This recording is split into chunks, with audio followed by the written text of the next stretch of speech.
A new mode called 1 vs. 1 is coming to Mobile Legends Bang Bang. In 1 vs. 1, 2 players will battle it out to see who can score enough kills or destroy the opponent's turret first. A guessing event will also launch with this mode. Both players and spectators can place bets to win fun guessing coins. Now, let's learn more about this new mode. There are 2 ways to win in 1 vs. 1 mode. The first method is to secure 3 kills on the opponent within the match time. The second method is to destroy your opponent's turret.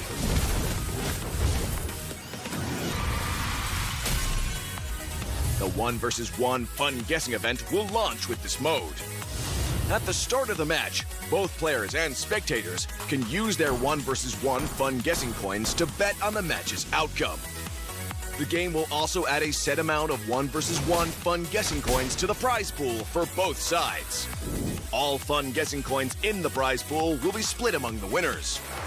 While the 1 vs. 1 fun guessing event is running, you can exchange your fun guessing coins for exclusive rewards.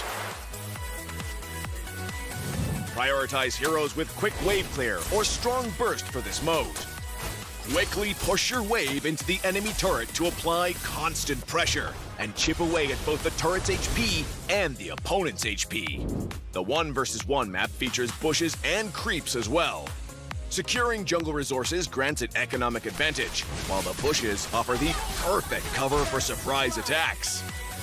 The 1 vs. 1 mode is just around the corner. So, rally your audience and fight for glory!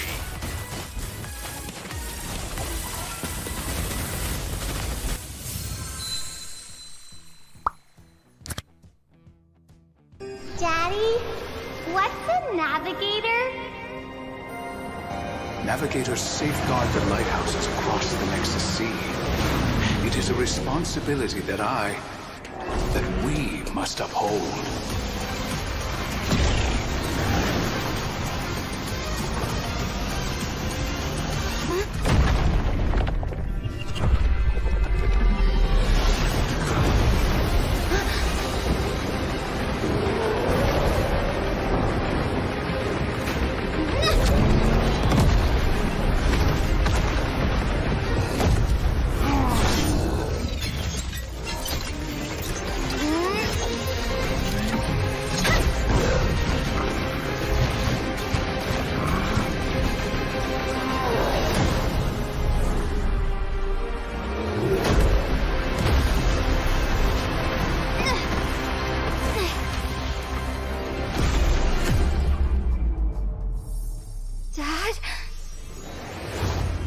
I'll always be with you.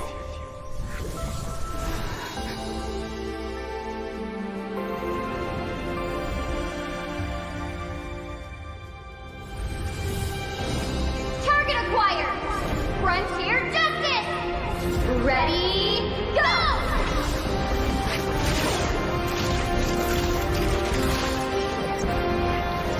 For all the Laylas out there!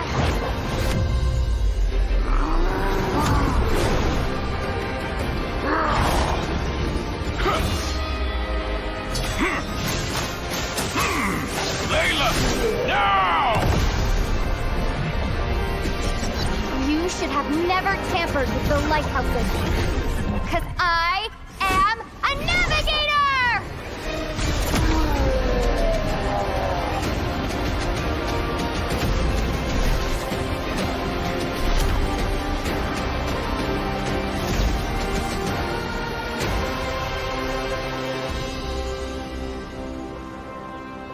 I'm gonna be the best navigator ever!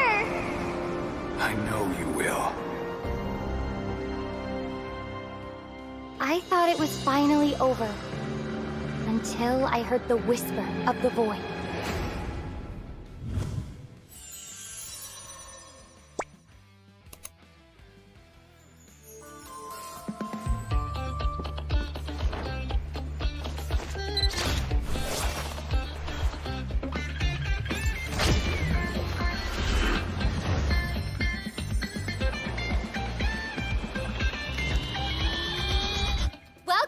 Double 11!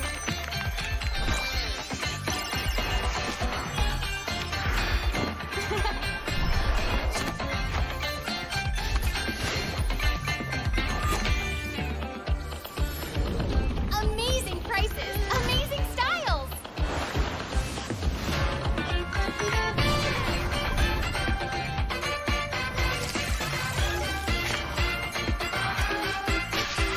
Win big in Mega Draw!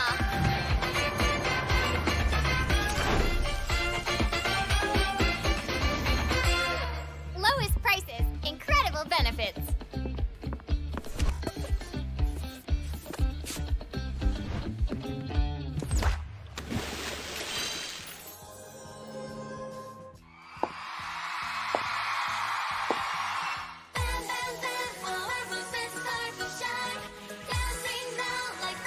Let's light up the stage!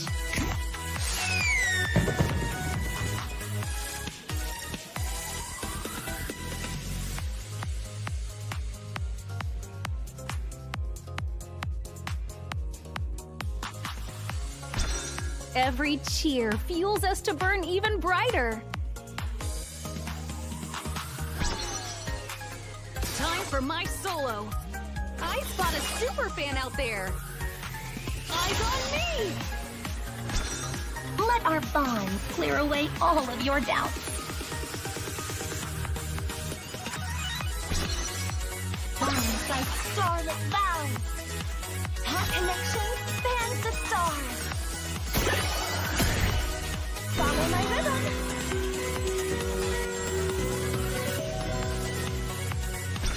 Your voices are the perfect accompaniment.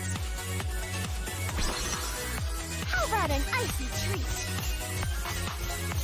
Catch this frosty rhythm. Glisten like fresh snow.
for diamonds for your favorite skins and recharge phases? Bonox is the solution you'll be waiting for. Top up your diamonds at the best price in the safest way with Bonox. Just create your account quickly and easily, select your recharge, and of course, use the code BNXMPL for a 5% discount. That's it! Enjoy your diamonds all thanks to Bonox, the official sponsor of MPL LATAM.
A new mode called 1 vs 1 is coming to Mobile Legends Bang Bang. In 1 vs 1, 2 players will battle it out to see who can score enough kills or destroy the opponent's turret first. A guessing event will also launch with this mode. Both players and spectators can place bets to win fun guessing coins. Now, let's learn more about this new mode. There are 2 ways to win in 1 vs 1 mode. The first method is to secure 3 kills on the opponent within the match time. The second method is to destroy your opponent's turret.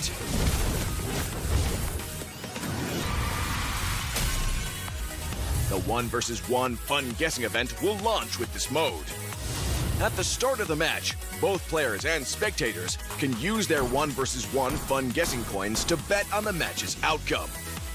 The game will also add a set amount of 1 vs 1 fun guessing coins to the prize pool for both sides. All fun guessing coins in the prize pool will be split among the winners.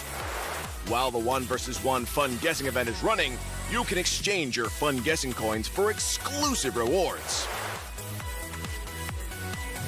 Prioritize heroes with quick wave clear or strong burst for this mode.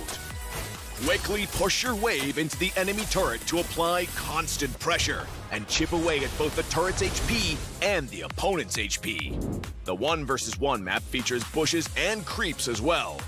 Securing jungle resources grants it economic advantage, while the bushes offer the perfect cover for surprise attacks. The 1 vs 1 mode is just around the corner. So, rally your audience and fight for glory!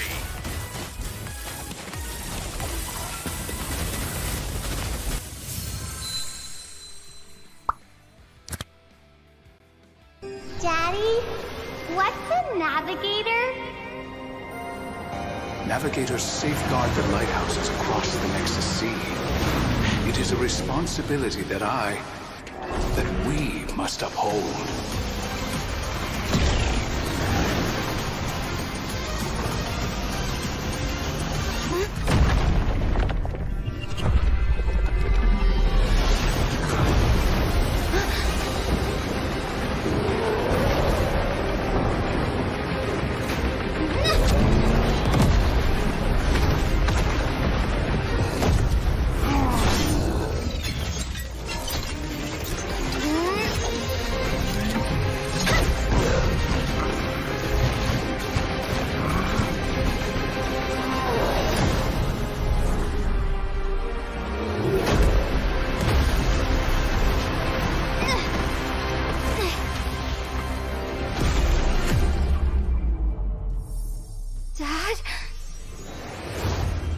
I'll always be with you.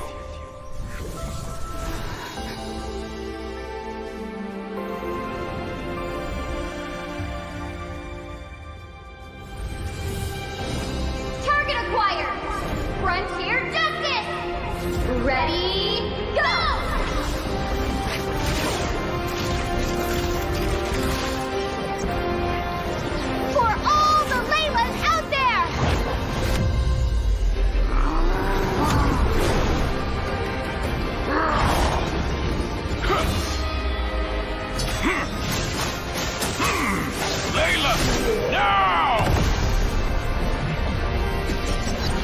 should have never tampered with the lighthouses. Because I am a navigator!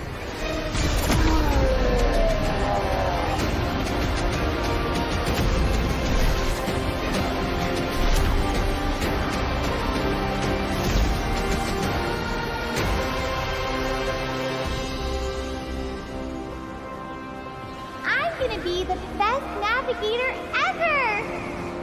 I know you will. I thought it was finally over. Until I heard the whisper of the void.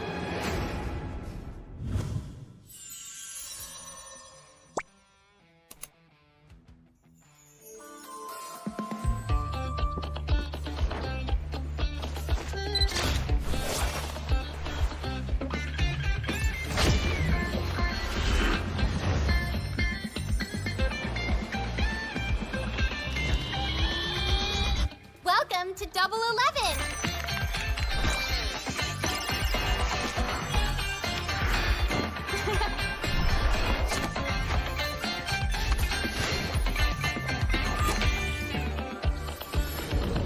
Amazing prices, amazing styles!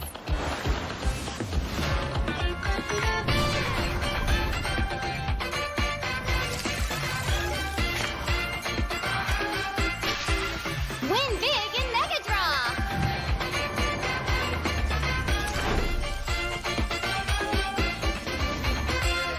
Lowest.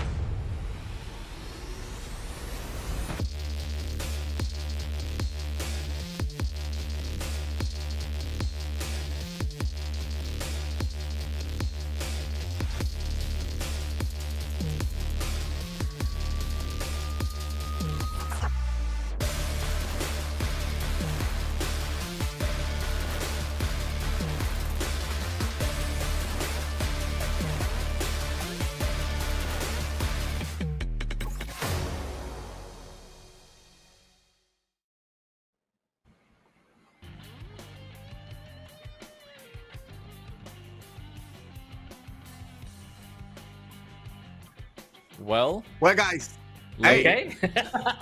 I wasn't hearing anything, so here we go. Hi, guys, welcome to the Global Broadcast one more time. We're ready to start the show because today is going to be a day to remember. Alpha 7 playing for survival against DreamHack, and after that, the winners finals between Influence Rage and Black Sentence. Two important matches for the future of the MPL. For the future, to know who's going to be representing Latin America in the M7, and we're going to be enjoying this with my friends Kronos and Rico. We are ready to start once again the show. Kronos, how are you? I'm doing absolutely great. Thank you so much for having me once again, guys. I am back. I'm healthier, of course. For those of you who didn't know, I was not here last Sunday, but hey, I'm back again, and I'm excited to be there right at the curve of when, you know, it started to climb and it's starting to get a bit more important, when it's a lot more on the line. Ain't that right, Rico? Hello, my friends. So good to be back here. So good to have you back, Kronos. You're the best, man. So we have so many things to talk about today. You know, you have coming soon DreamHack versus Alpha 7. Like players, so many experienced players, so many famous players who used to play together, now facing against each other on the two teams here. The second one's about the second match, Influence Rage versus Black Sentence. One team is going to guarantee a spot on the grand final. Yes, it's going to be in Sao Paulo. We are about to talk for you later about that. So many great things happening around the globe, my friend Jerry and Kronos, about MLBB. We're seeing now the teams from Indonesia, Onyx and Alter Ego, after a few years, they are back in M7. So many things, so many amazing things to talk about, guys. So happy to be here. Let's go, my friend Jerry. Of course, and first of all, we need to say thank you who made this possible, who make this streaming possible. And started with Bonox, power up your Mobile Legends Bang Bang adventure with Bonox, the official and trusted way to get your diamonds so fast. Instant delivery, secure payments, and unbeatable convenience to keep you always ahead in the game. So don't miss out and use this code BNX MPL and grab 5% off on your next top out today, guys. Yeah, not just that. Make sure you power up your play with the Pulvis 7 5G, folks. Ultra battery, blazing speed, and fluid 144 Hz display. Built for true gamers. Don't wait. Experience the future of gaming performance now. Yeah, so talking about amazing things, it's a Project Next. Yes, the annual map update is live since September 17th. So now it's a turn. It's time to experience the 4 brand new maps with fresh strategies that will transform the game. So gather your squad and experience the new MLBB routes. And for sure, don't forget to cast your vote because it's that time of the year one more time. We have been nominated once again for the Esports Award. Head over to the esportsawards.com/vote and cast your vote now for our game, for our community, for all of us. Hey, and make sure if you're from Bolivia, you hear me out, because registration for the 7th season of Techno Rising Stars MLBB is now open. So claim your spot and show the strength of your team and sign up now. Scan that QR code right there. Yeah, guys, and we are so close. Yes, we're so close to the grand final event. Yeah, MPL LATAM Season 4. The MPL LATAM Season 4 grand final is happening on November 15 at Login XP, São Paulo, Brazil. Come join us live on site. Enjoy special skins, exclusive activations, and plenty of surprises waiting for you. Free entrance. Yes, you heard it right. Free entrance. Don't miss it.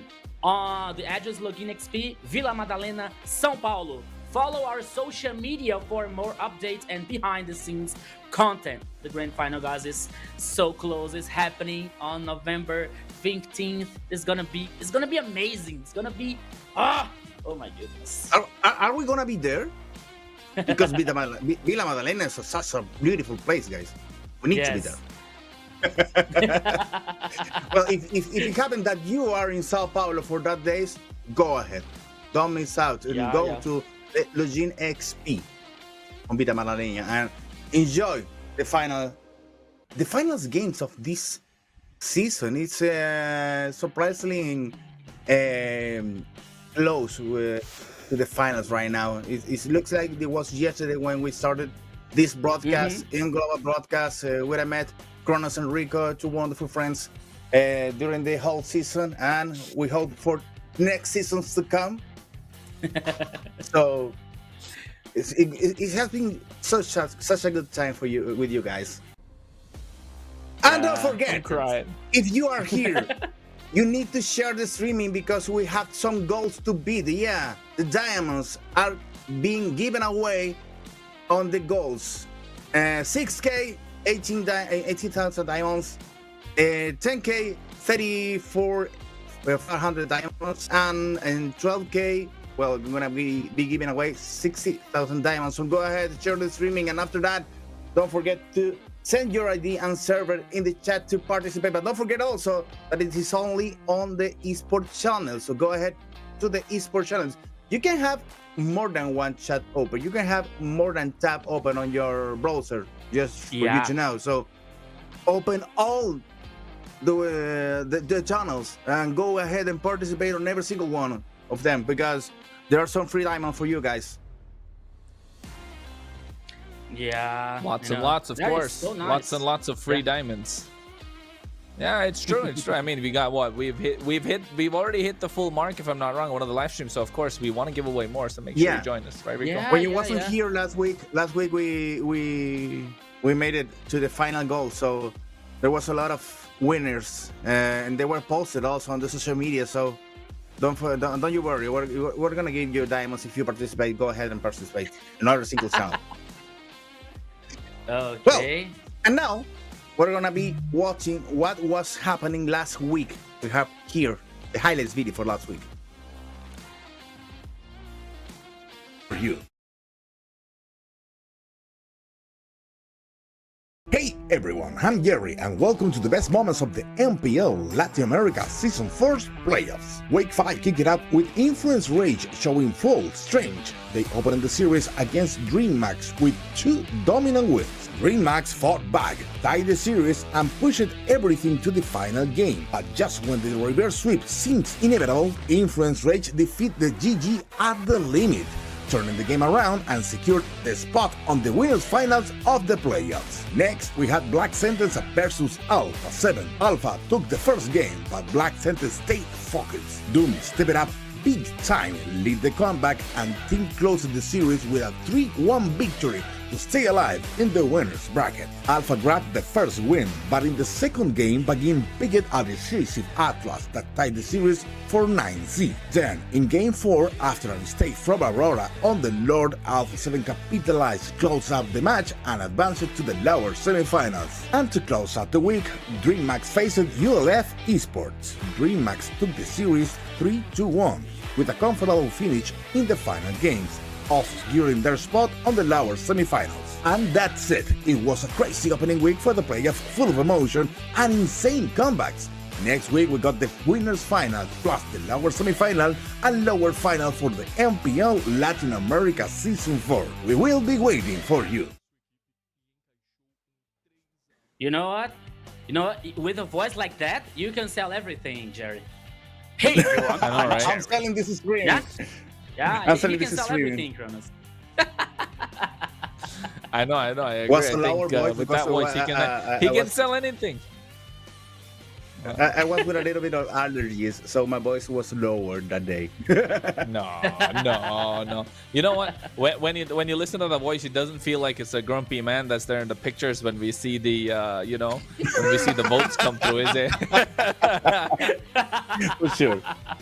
It's totally the opposite, huh? He's a nice guy. He's a nice guy, the friendly one. So different from the I'm picture. a nice guy. Don't believe in the pictures. I think I need new pictures right now. Don't worry. I think that they're getting up for about it. But guys, so many things to talk about. There's so many exciting things, especially from the first match was going to start like a few minutes later. But then, before that, we are going to see the bracket so far, because now we are heading for the lower bracket match. Alpha 7 versus DreamHack. The loser is gonna say goodbye for the competition. The winner is gonna wait the loser from the finals in the upper bracket. That is Influence Rage versus Black Sentences. Both matches are going to happen today, my friends. So don't miss it. Alpha 7 versus DreamHack and Influence Rage versus Black Sentence. From the upper bracket here, the winner is going to guarantee the spot for the grand final on November 15th. Which team are you supporting? Which team are you cheering up? Influence Rage or Black Sentence? And the loser is heading for the lower bracket to face the winner from Alpha 7 versus DreamHack. And I have to tell you that today I have a feeling that we are going to reach the toppest here from the goal from viewer and give away diamonds, and from the games also, my friend Kronos. It's gonna be a long day. Well, Don't you think? when Don't you yeah. Okay. Well, I think that Kronos didn't hear you so good, Rico. But the thing is, Okay. you said we are gonna be having a long day today. It's possible. I think, especially for the first match, Alpha 7 against DreamHack. Well, DreamHack had a power up last week, so they are here with the idea to beat Alpha 7. And Alpha 7 is trying to, keep alive on the lower bracket. It was easy on 9C. He beat them 3-1. Same for DreamHack. But DreamHack had an even more powerful game against ULF. So the idea is we saw a dragon more powerful than Alpha 7. That's the thing. So I'm thinking that today maybe we can have some surprises. And also for the second game between Influence Rage and Black Sentence. Don't forget that Black Sentence has some new tricks under the sleeve. So maybe they're gonna be trying to beat Influence Rage. I don't know. I dream with a final between Influence Rage and Black Sentence, but a big final. Maybe Okay. Influence Rage going to the lower bracket. And and then meeting Alpha 7 again. Come on, Kronos. Imagine the drama of Influence Rage and Alpha 7 playing on the finals in lower bracket. That's gonna be awesome.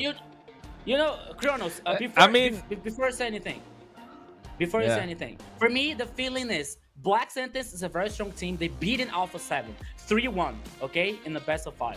So they have a chance against Influence Rage, but we saw Influence Rage in the last match without Hotun. Hotun is back again. And then I remember that Kronos was playing around this, playing about like, hey, Hotun, please don't do anything out of the blue again, because you are one of the main part of the team. You are one of the main key of the team. So here, okay, Kaio is a very good player, but Hotun is a total synergy with Influence Rage, So Black Sentence, they have a chance with Influence Rage versus Influence Rage, but still, I think the Influence Rage is just a little bit one step ahead of Black Sentence. But before the policies, my friends, we need to check it out. Okay. Another video that production has for us. Let's go. Okay. The global ban system has arrived at MPL LATAM Season 4, and now we are going to explain it to you. In the system, a hero selected in one game cannot be used again by that same team in the series, except in a Game 7 of a Best of 7, where the global ban is reset. For example, let's say Alpha 7 and 9Z are playing. If Alpha 7 picks Lapu Lapu in Game 1, starting from Game 2 they can no longer use him, but 9Z can still pick him. And in Game 7 of a Best of 7, he becomes available again for both teams. An interest point is that global bans carry over between games. In Game 2 of a series, a team cannot use any of the 5 heroes they picked in Game 1. In Game 3, they cannot use the 5 heroes from Game 1 or the 5 from the Game 2, making a total of 10 heroes under the global ban, plus the usual 5 bans that happen during the draft. Nothing prevents a team from picking a hero that the opponent used in a previous game, as long as they themselves haven't used it already. A hero can only be unavailable if both teams have already picked that hero in the series. And in the case of a full best of 7, in Game 7, all heroes previously banned by the global ban system become available again for both teams. The global ban system brings a very interesting dynamic, either by making the draft more difficult or by opening new picks for players each game. This is the global ban system now in MPL LATAM Season 4.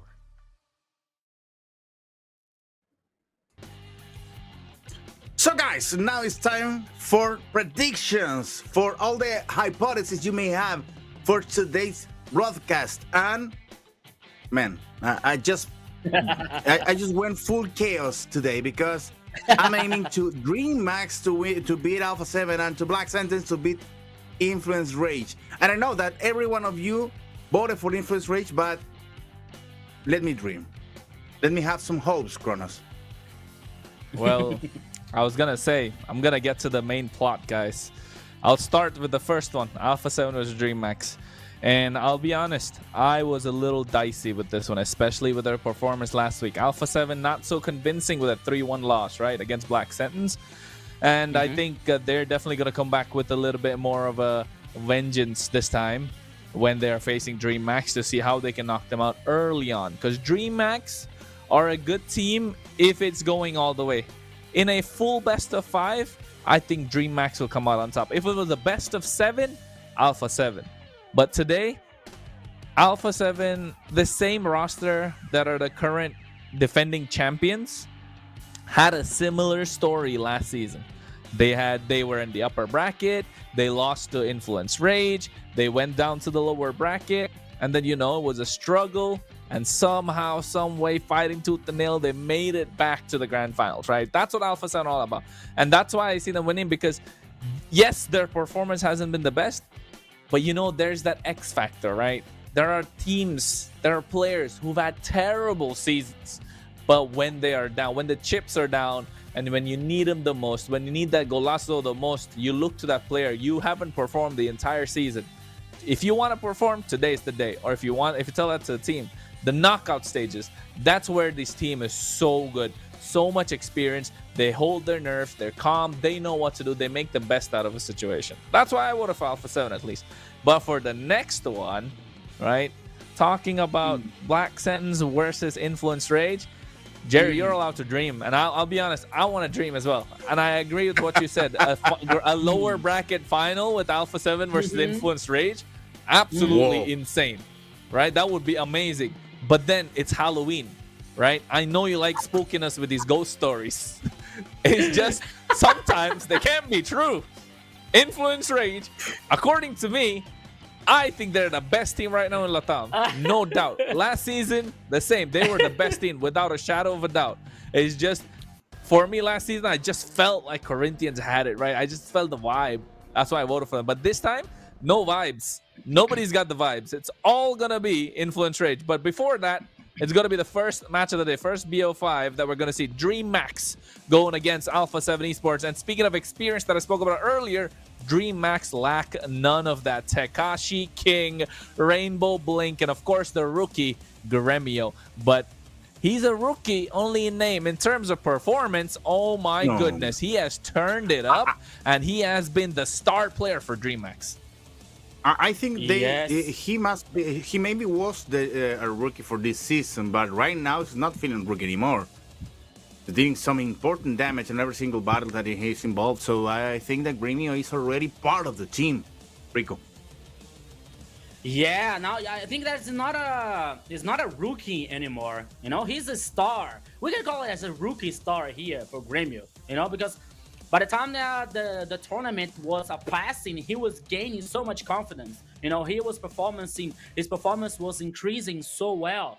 And now he can be one of the keys to victory for DreamX. But now we're seeing here the stats from the commonly used heroes, especially from the most experienced one. So we have Tekashi with 100% play with Esmeralda and with Alice.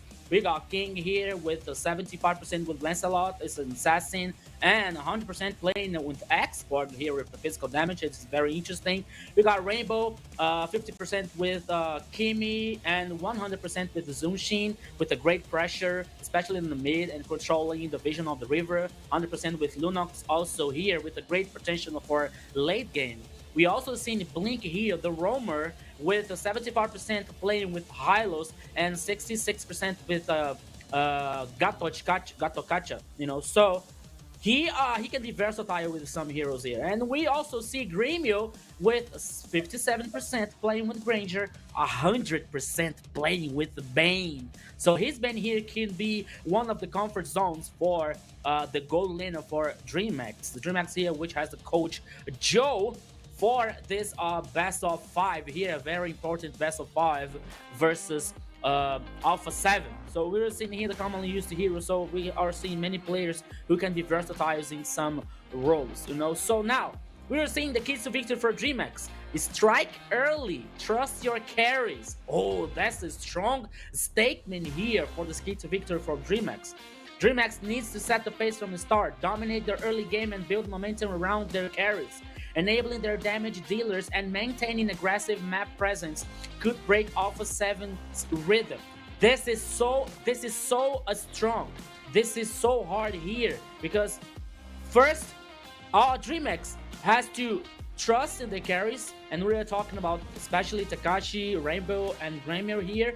By the time that they are able to neutralize, especially the Alpha 7's rhythm, we know the Alpha 7 here likes to control the game, likes to play at their rhythm. So if the DreamX here and somehow neutralize this kind of things, this kind of ways of Alpha 7 leads to victory, that could be a great game, and that could be a great key to victory for DreamX, Jerry. No, I think that if we can, I don't know, if we may analyze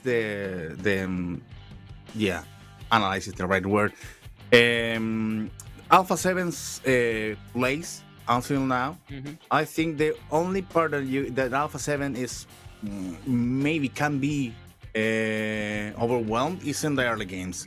When Gusta La Gusta is not at the full power with trying to break the rhythm on the play, and also to keep the momentum up for your team. In the games that Alpha 7 lost, that was the idea, to keep the momentum up on the other team, but especially on other games, and don't give it every single chance for Alpha 7 to come back. So you need to be at the peak of your game to beat these guys. Alpha 7 right now on the screen: Jesus, Flick, Frost La Neve, Luis, and Gusta La Gusta, the guy who is likely the most dominant marksman here on the MPL Latin America, but that has rough times during the early game. So the idea is to choke that guy on the beginning and don't leave it in every single space to keep to Gusta La Gusta to rejoin the game after that. And that's difficult but not impossible to do. So let's hope that DreamHack can make us a nice show today and makes Alpha 7 suffer. And please, guys, don't misunderstand us on that, because we don't have anything against Alpha 7. The thing is, it's good for the show, and it's good for the drama that Alpha 7 started to suffer a little bit, because we already know that Alpha 7 is a powerful team, that if they want, they can keep the momentum up and beat the series 3-0 if they want. But let's see if DreamHack leaves them to do that. Kronos? Well, I was gonna say, I would completely knock out all these statistics, right, for Alpha 7, except for the two, or rather the three, that I would like to look at for Alpha 7 is Jesus. He is an absolute playmaker. And I've said this time and again, he's probably the best player in Alpha 7 currently, apart from Gusta La Gusta. And then, of course, the next one, I'd like to look at Frost. That's another one, especially that Angela, right? Look at the Angela. 3 games, 33% win rate. And I don't think you should be putting the Angela on such a player who likes to dominate the mid lane. You're giving him such a passive hero where he'll not be able to shine. Completely throw Flick out the window, because Flick has been very wild cardish, inconsistent with his performance. Similar scene with Luis, but of course, Gusta La Gusta, this guy is the cornerstone of the team. If he doesn't perform, the team doesn't win. It's very clear. Yeah. Him or Frost, either of them don't perform, it's absolutely terrible for them. And speaking about how Alpha 7, if they suffer, it'll be good. But of course, in the early game is what they are most important. They need that early game. This is one of their keys to victory, of course. Keep control and flexibility. That flexibility is what they have, is what they love. But we know Gusta La Gusta is going to run those marksmen. I don't think we're going to see him pick up a fighter or any sort of a sustained hero. But of course, Alpha 7 should look for a more controlled tempo, which they really lack throughout the series, focusing on clean rotations. This requires Frost to pick up those carry heroes, not a support hero, and discipline around objectives. That's where Jesus comes into the play. Flexibility in the draft can be the key to outsmart DreamHack's early game pressure, and that flexibility will come down to Flick, right? He is the linchpin. He is the link that will tie everything together. But at the same time, the one that will be able to carry the game for both these teams, of course, Frost from Alpha 7, as I've said, and Rainbow, one of the carries from DreamHack. So everything is lining up. It just comes down to see who will come out on top. Of course, in terms of KDA, you can look at Frost. He is genuinely the carry of the team. 10, 6, 8. That is insane, right? If you ask me for a KDA. Yeah. But look at the damage per minute. Rainbow is the one that dishes out more damage. He doesn't really get a lot of the kills, doesn't get a lot of the assist. I mean, he dies a couple of times as well, but he is so influential in the team's victory. The gold per minute, he's higher than Frost. Why? Because he knows he needs to be the carry. He's more of a farming player rather than Frost. Frost is in every team fight. That's why it's such a high KDA. And the Lord control rate. Again, Frost is like that control tower. He's like the traffic police. He loves to direct traffic for Alpha 7. And looking at the team win rate, I am surprised to look at DreamHack actually come close to Alpha 7, 62% and 64%. But this is where we can tell this match is going to be an absolute cinema for MPL LATAM. This is a match that can be finals worthy as well. And I think DreamHack are just as good. And we can see why Jerry voted for them as well. He just wants total chaos today. But Alpha 7, I've said my piece. Jerry, you said yours. Rico, come on. Let's hear it. Why Alpha 7? Why not DreamHack? Yeah, as you said, especially for Alpha 7 here, I think that one of the things that they have to solve is about like team fights around objectives, you know, because sometimes they used to not to be so disciplined, you know. So if you set a controller team fight around these objectives, that could be so much better for you. Not to have the advantage in the team fights to get superior numbers, but also to guarantee these objectives. That in this situation, I think that DreamHack is superior to Alpha 7. But once again, for me, I voted for Alpha 7 because when stuff gets tight, I think that the players from Alpha 7, they are more able to handle critical situations.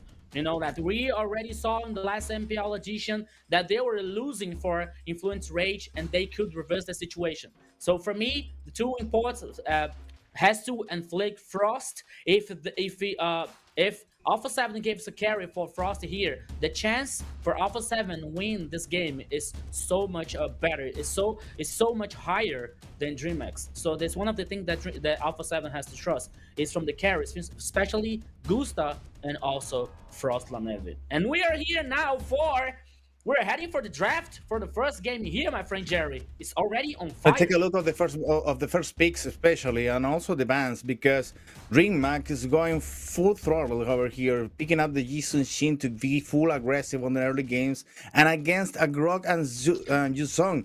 Well, Alpha 7 may be more aware about the global meta, picking up the Yuzong one more time because last week already Yuzong appeared, so they have more sustained during the battles. DreamHack picking out the Hilda and the Ruby. I think that Hilda maybe could be a flex pick regarding to save some picks for the games to come, and Ruby maybe is gonna be on the gold lane, trying to be a guaranteed for Gremio to stay alive during the battles. But you still have your Yeshun Shin there to make the damage, and also you still have the chance to have another marksman in the middle lane, because we have a pick that is already open, Chrono, that we haven't seen a lot with Jisun Shin, right? Yeah, I think the Yisun Shin, of course, locked down immediately. And I mean, you guys are talking about what they pick up, and I just want to take a step back and look at the bands. Look at the bands. That's Harriet, Granger, right? And still Alpha 7 don't pick up a gold laner. Now we see the Lunox. Lunox is another gold laner that can be picked up. Ruby is another gold laner that can be played. Yuzhong is another hero that can be played in the gold lane. I'm guessing there's going to be a Bruno that's coming out right here from DreamHack. And maybe even, what else is left? A Moskov? I don't know if it's but Bruno Irithel. I'm thinking Bruno. Bruno is definitely going to go. Hey, Kronos, what about the pickup in Ruby? Because maybe Ruby's going to be a gold lane?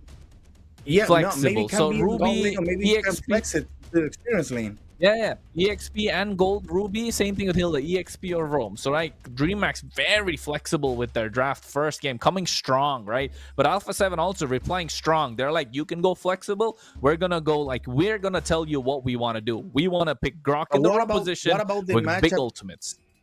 What about the matchup against Yuzong? Because you already have the Yuzong over there. That is going to be on the experience lane, maybe against a Hilda, against a Ruby. So you need to choose there.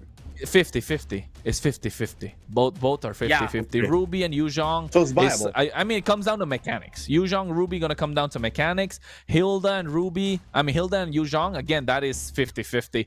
Again, going to come down to mechanics. So I'm not going to say it's definitely going to come out on who is the better type of EXP laner, and I think it's definitely going to be Hesu just because of how much experience he has, at least. But knowing Takashi, how good he is, right, he's going to be okay. Even Uranus can be really good here for DreamHack at this point, just because he's so sustainable, can dive in, can be in the face of the backline. Valentina's a great ban again because Alpha 7 are picking up such strong ultimates, big ult heroes, right? Grok with the big ult, Yuzhong with the big ult, Eve with the big ult, Fredrin here banned out. You Two have tank junglers. Kimi open for DreamHack right now. I think they could go for the Kimi, of course, but into a Eve, it's very if you use your skill 1 early and Yves drops down that RWM, it's kind of looking difficult. But I think Alpha 7 here, we'll be looking at the Bruno for the gold lane for sure, because I don't see any other gold laner that can sustain. So that's going to be picked. But here in the jungle, maybe a Joy is probably what I'm looking at as well, just to be a problem to the Eastern Shin. But then again, you're really running into the Ruby. So Hayabusa is great. Yeah, Bruno locked in, so they're waiting for the last pick in the jungle. Dream Max here. And now we're going to see what they're drafting. Hayabusa. They might be close enough this pick with the Hayabusa Chronos, because they need they need a lot of more power to bring more power to the battles, because maybe Bruno is gonna be melting a little bit, Ruby and Hilda, but they need something powerful to end the killings against Hilda, against Ruby. And maybe if it doesn't have the range to do that, they need something to go all over it. Maybe could be even Zushin. I thought that. Zushin for the middle lane. Yeah, I like it. For me, I like it. Zushin is way even better than Kim in that situation, you know. But once again, we know for Alpha 7, regardless of Ruby's flexibility, they will not choose another hero for Gusta La Gusta except Bruno or another official marksman. You know, I think that Alpha 7 won't. They will not change. They will not improvise any kind of situation like that. So I think that no, and you know what, guys? So here we're now because your voice is losing. Yeah, it's the Joy. Is the Joy. What I was gonna say is, guys, it's expanding rivers as well, right? In expanding rivers, look at DreamMax's lineup. DreamMax lineup kills in expanding rivers. Oh my goodness, so much mobility, so much sustain, so much dive, so much protection for this Eastern Shin. The Joy's job is to go and finish off the Eastern Shin. How is the Joy gonna go through a Ruby, Hilda, Lapu, and a Jushin? Oh my goodness. This is going to come down to Alpha 7's Luis and Hesu to bring big ultimates, Gusta La Gusta to try and get them low, and Flick has to finish. Like, that's the key. Or Frost has to keep getting pokes down. This is going to be an intense first game.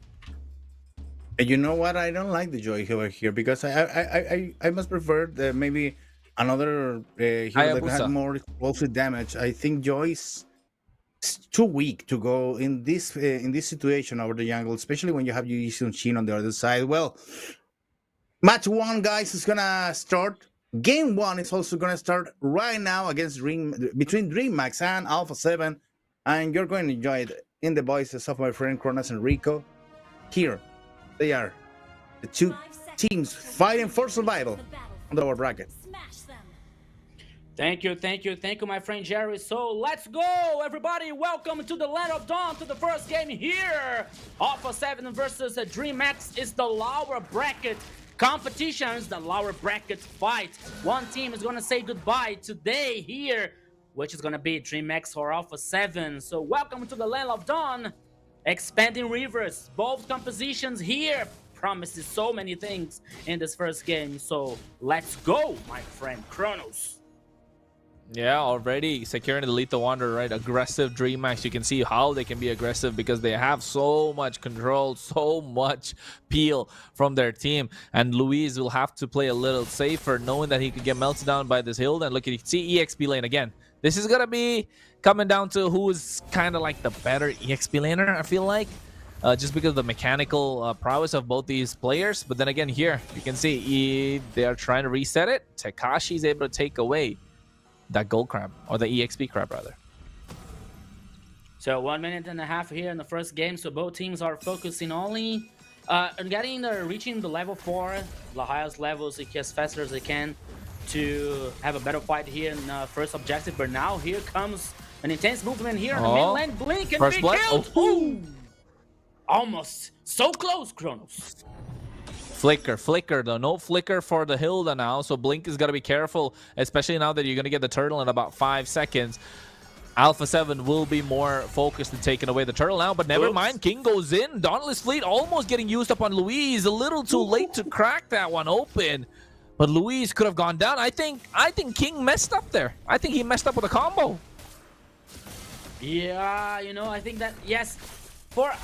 I don't know how to say, because King here is so in a good situation, but now the first turtle is going to be guaranteed by Alpha 7.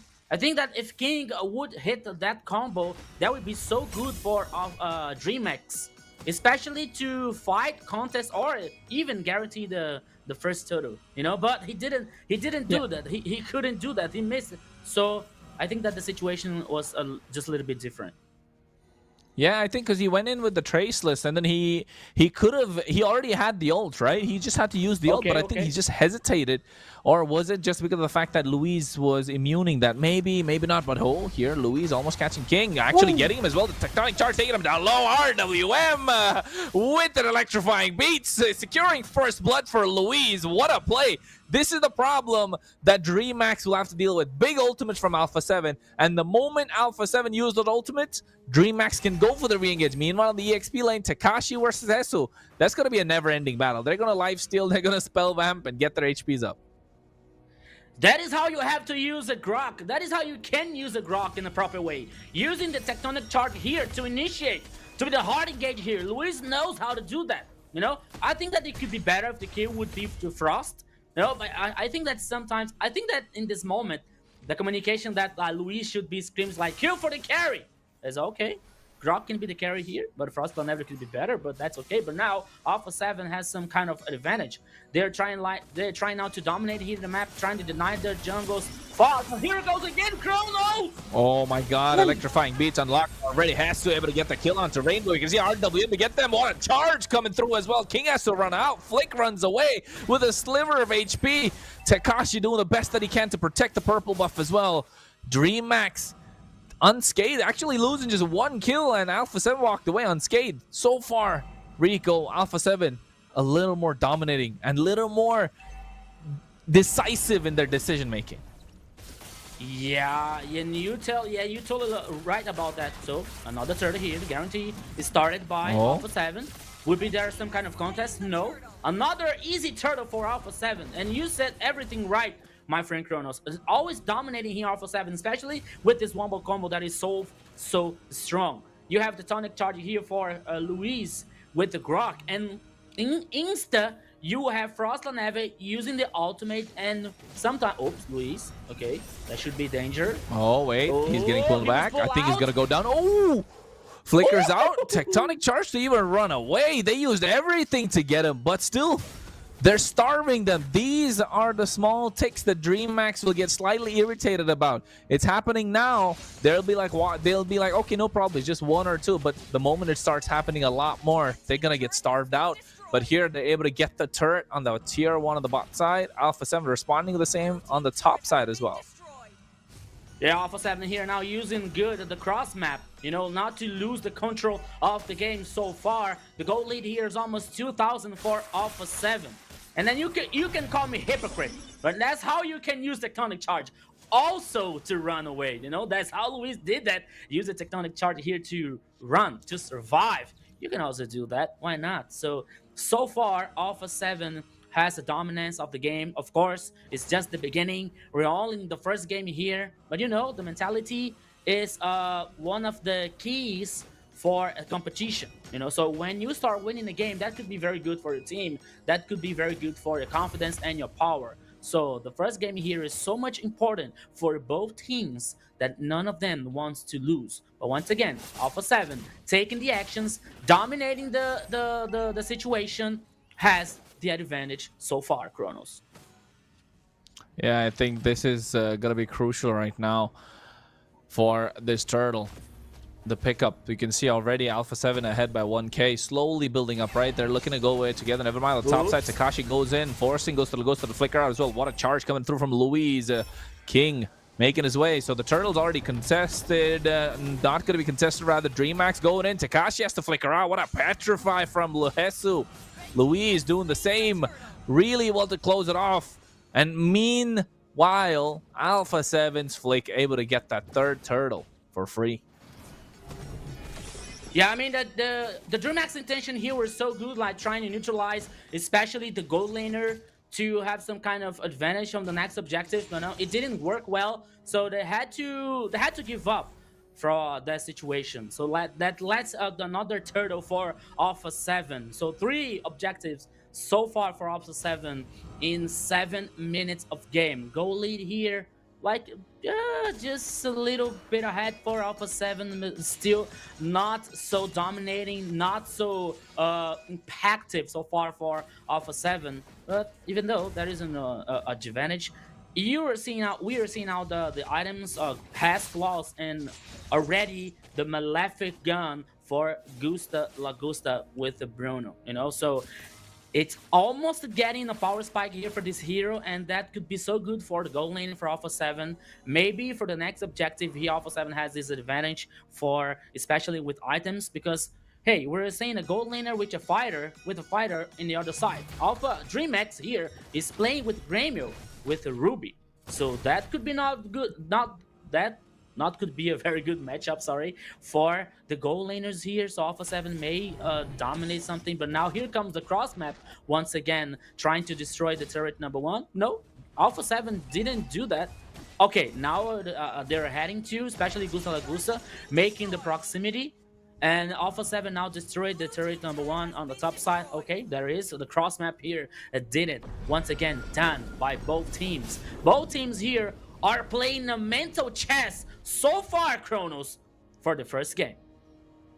Yeah, I think they're doing well as well.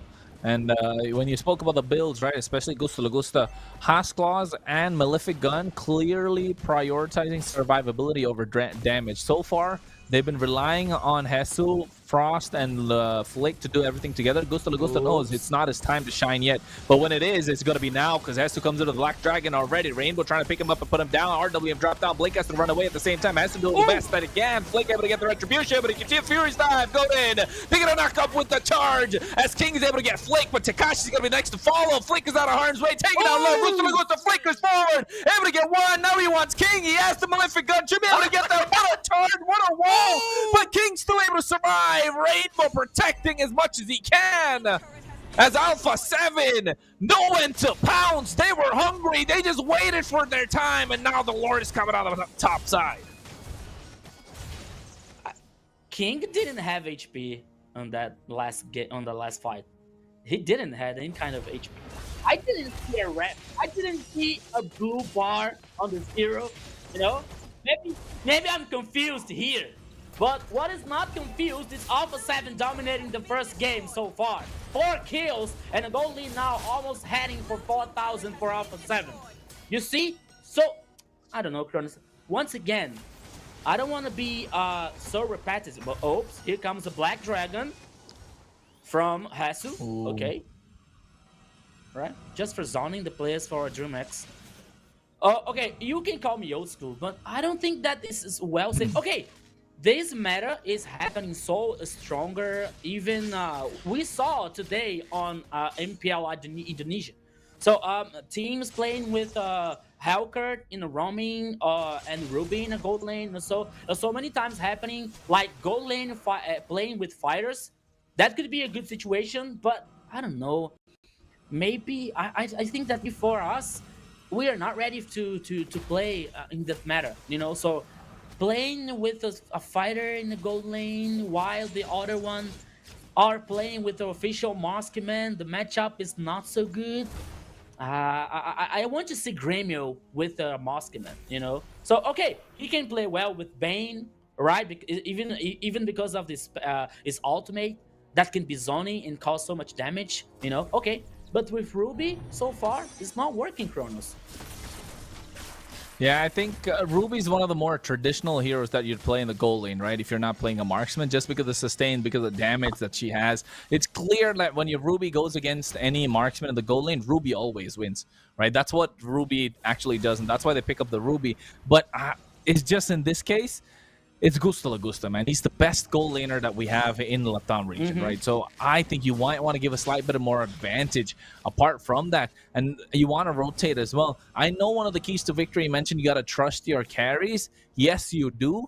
But in this case, Gremio is not the carry for DreamX. It's King on this Eastern Chin. He is a big carry, of course, Gremio, but King is the one that they're relying on all the damage. They need to protect King as well as Rainbow, right? That's the name of the game right now. So Gremio has to be the playmaker. He has to sustain, poke them down. Yes, he has the War Axe. Yes, he has the Queen's Wings. He's building in another damage item as well. I think it's going to be Hunter Strike. But yeah, I think it's gonna be Look good, at but the look at the naughty Kronos. backside. Oh wait. Look at the naughty. Yeah, look at yeah, the the naughty. Golden King actually catches him as well with the Dauntless Fleet. Now Flick goes in, gets out of harm's way, but Blink is flickering forward. RWM dropped down. Hesu able to get King. That play was to be a make it or break it, but Flick made it out alive. How is he able to do that? And now Alpha 7 want to give the chase. Kronos, how did it not work? How did that situation didn't work for DreamHack? I saw it in my head that everything is gonna be okay for DreamHack here to get a kill and a joy on Flick and get a superior numbers and trying to guarantee the objective. But I think, okay, we know that one thing is this expectation and another thing is the reality. So reality now can be so brutal for DreamHack so far, trying to take the actions here, trying to pick off. But the reality is different. The reality is Alpha 7 getting the kills, getting superior numbers, and guarantee one more Lord that is heading in the top side. Oh my goodness. And the gold lead now is 5,000 for Alpha 7. I'm not sure if with this Lord he can beat the final push, but Alpha 7 is going to open more turrets and open more map here against DreamHack Kronos. Yeah, and I think Alpha 7 should be looking to end this now, if I'm not wrong. They have the goal lead about 6k. Hesu, that's why he dives in as well. Black Dragon farms zoning everybody out. The Lord is still healthy.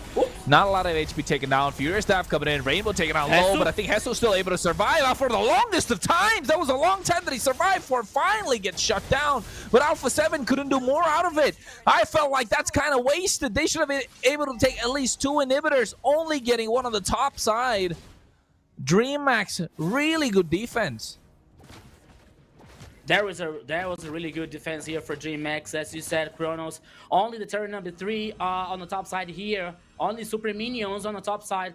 It still is a good advantage for Alpha 7, you know. So they recognize the danger. They recognize that they are not able to force and not able to do an overextended in that situation. So they decided to head back and maybe wait for another Lord, wait for an opportunity to get a peek off here and try and open the map once again. So Alpha 7 now, all they have to do, all they are able to do here is wait for the right time. And for DreamHack, once again, is defend, is one more time trying to defend the base here versus Alpha 7.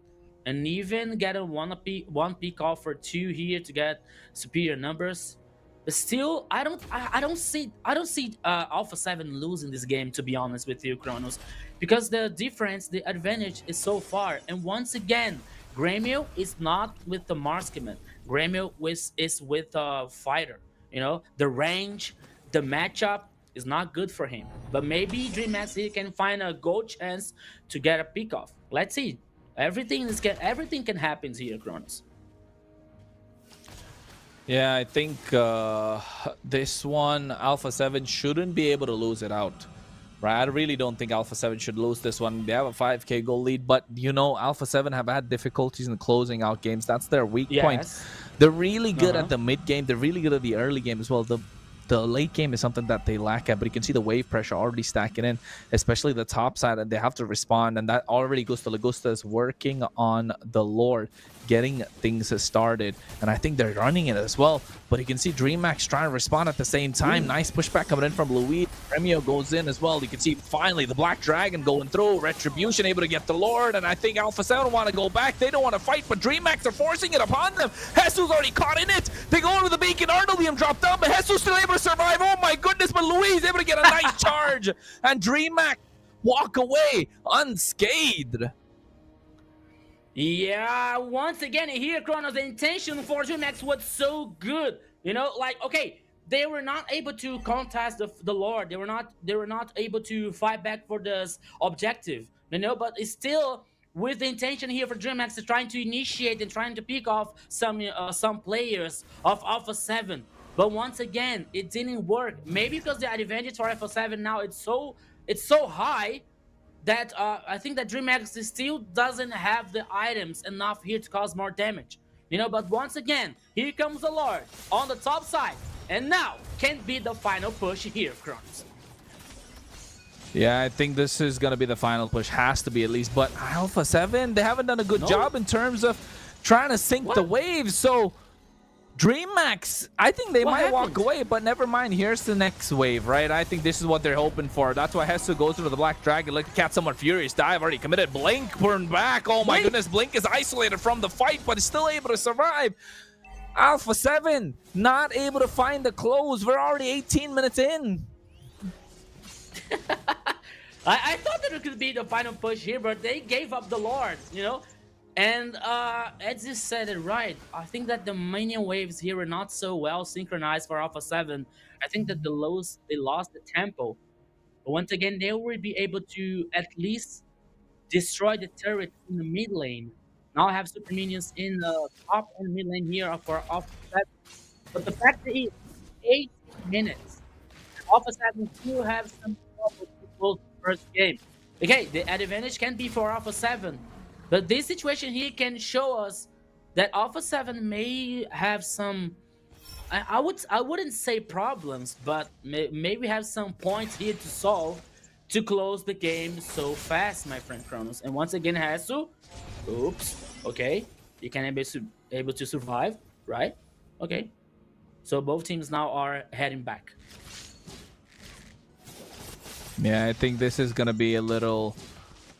This is gonna be another Lord. I mean, I think, yeah, it's gonna come down to it. However, DreamMax, you know, it just takes one kind of a push for them to try and end it all, but they don't really have that kind of damage apart from King, right? Yes, they have a lot of frontliners, so they should really find an angle to juggle things. But look at the top side. Oh my goodness, they're going there with Rainbow, and they're going there with Blink. Look at the top and look at the bot as well. They're mirroring. Flick knows something's gotta be here, but he's trying to clear the wave.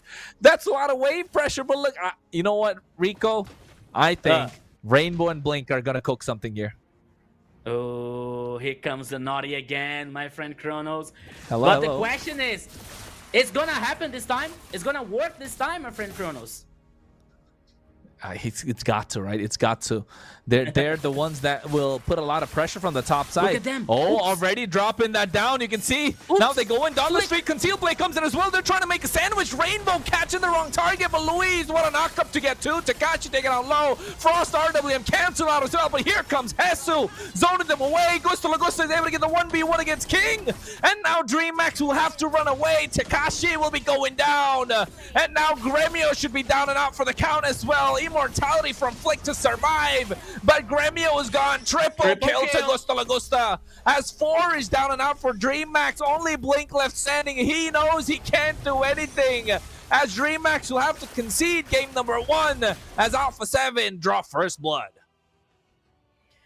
First blood here, my friend Kronos. First game, first victory for Alpha 7 in this best of 5.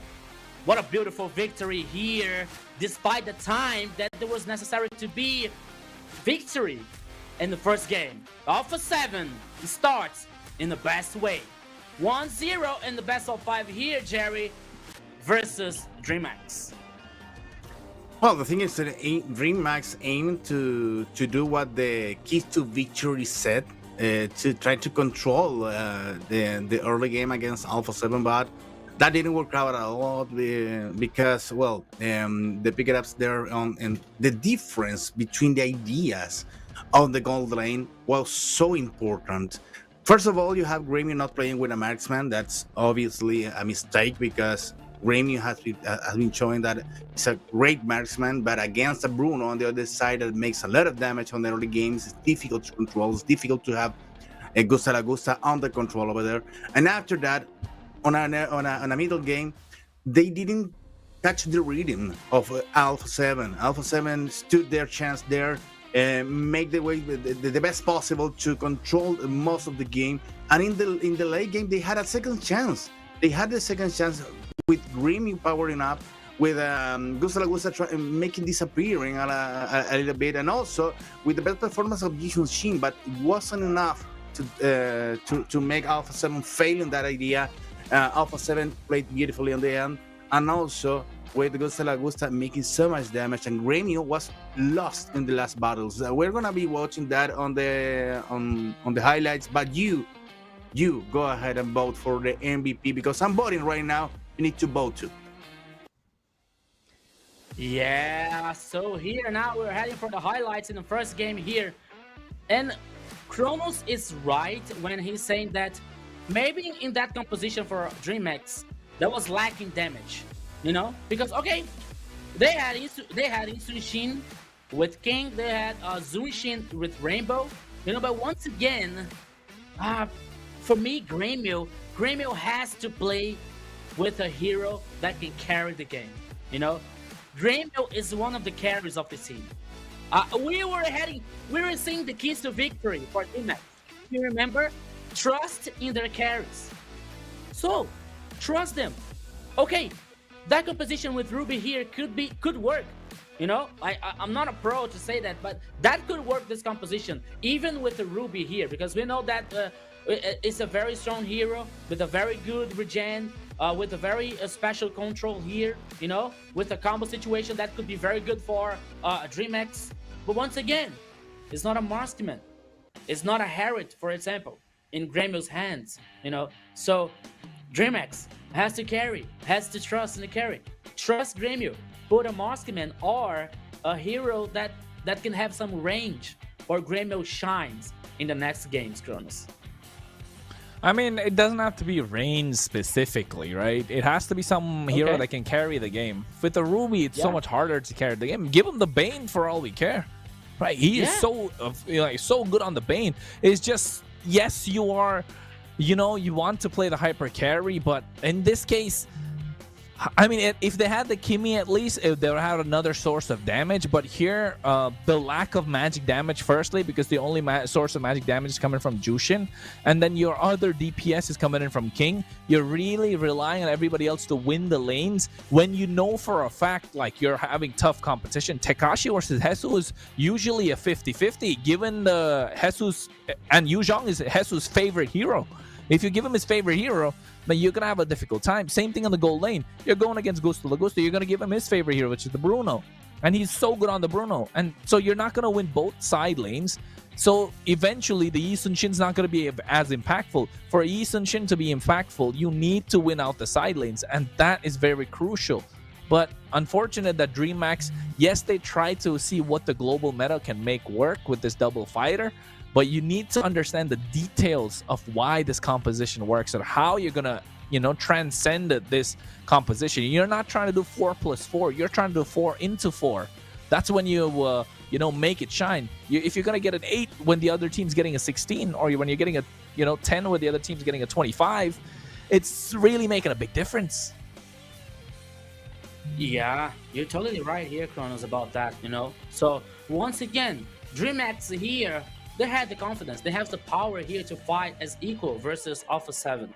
You know, like putting the heroes, choosing heroes that could be so good with to Grêmio, you know, and to Rainbow, you see? Because that, in the first composition here, once again, for me, that was lacking damage. That was lacking, because we saw twice, Jerry, two situations that DreamHack had the idea to neutralize, especially the jungler, especially Flick, you know, but the two times it didn't work, you know, because they didn't have the control and they didn't have the damage enough to neutralize, to pick off, you know, especially in the first time that Flick survived with, like, I don't know, maybe with 10 HP, you know. So for DreamHack, more damage and the composition, that could be working, that will work so well for DreamHack in the next game. And we're seeing here a very funny fact, because 2 kills for DreamHack and everybody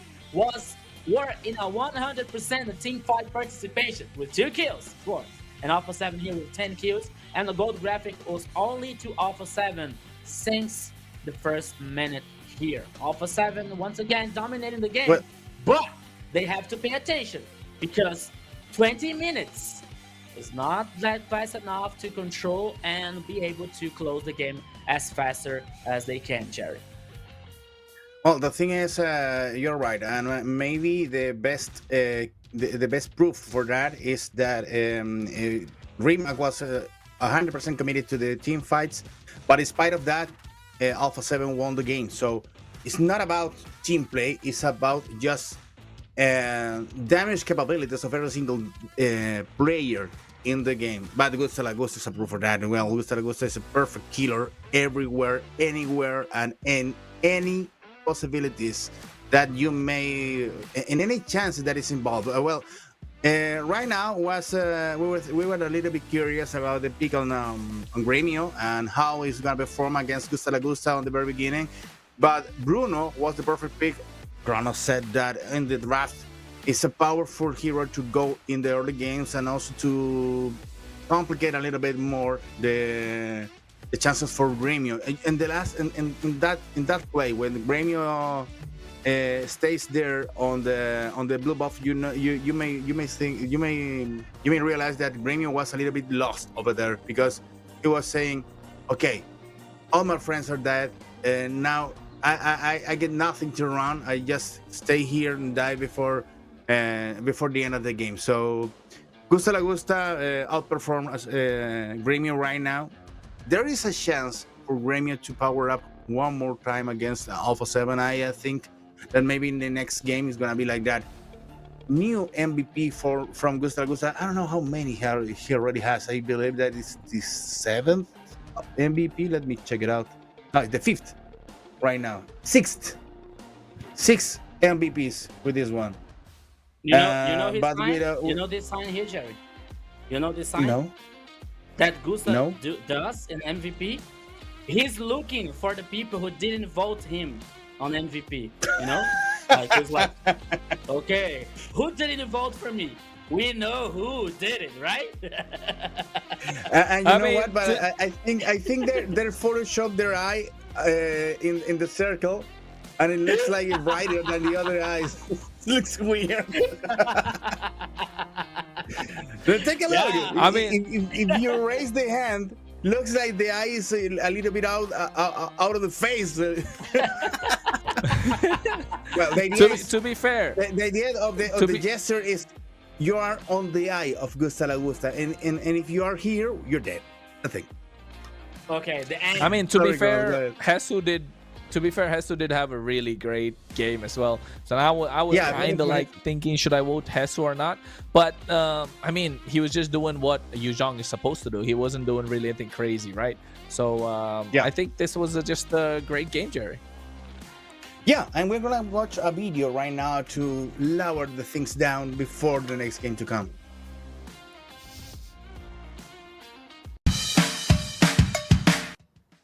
Rafaela. Oxi. Ixi. Ângela. Ângela? Sei lá. Era a cara da Rafaela. Karina. Não. Usa a cabeça. Mano, mas... Aí, velho. É literalmente isso. Paramos. Acertou? Caralho. Esse que é o meu herói. Ivy. I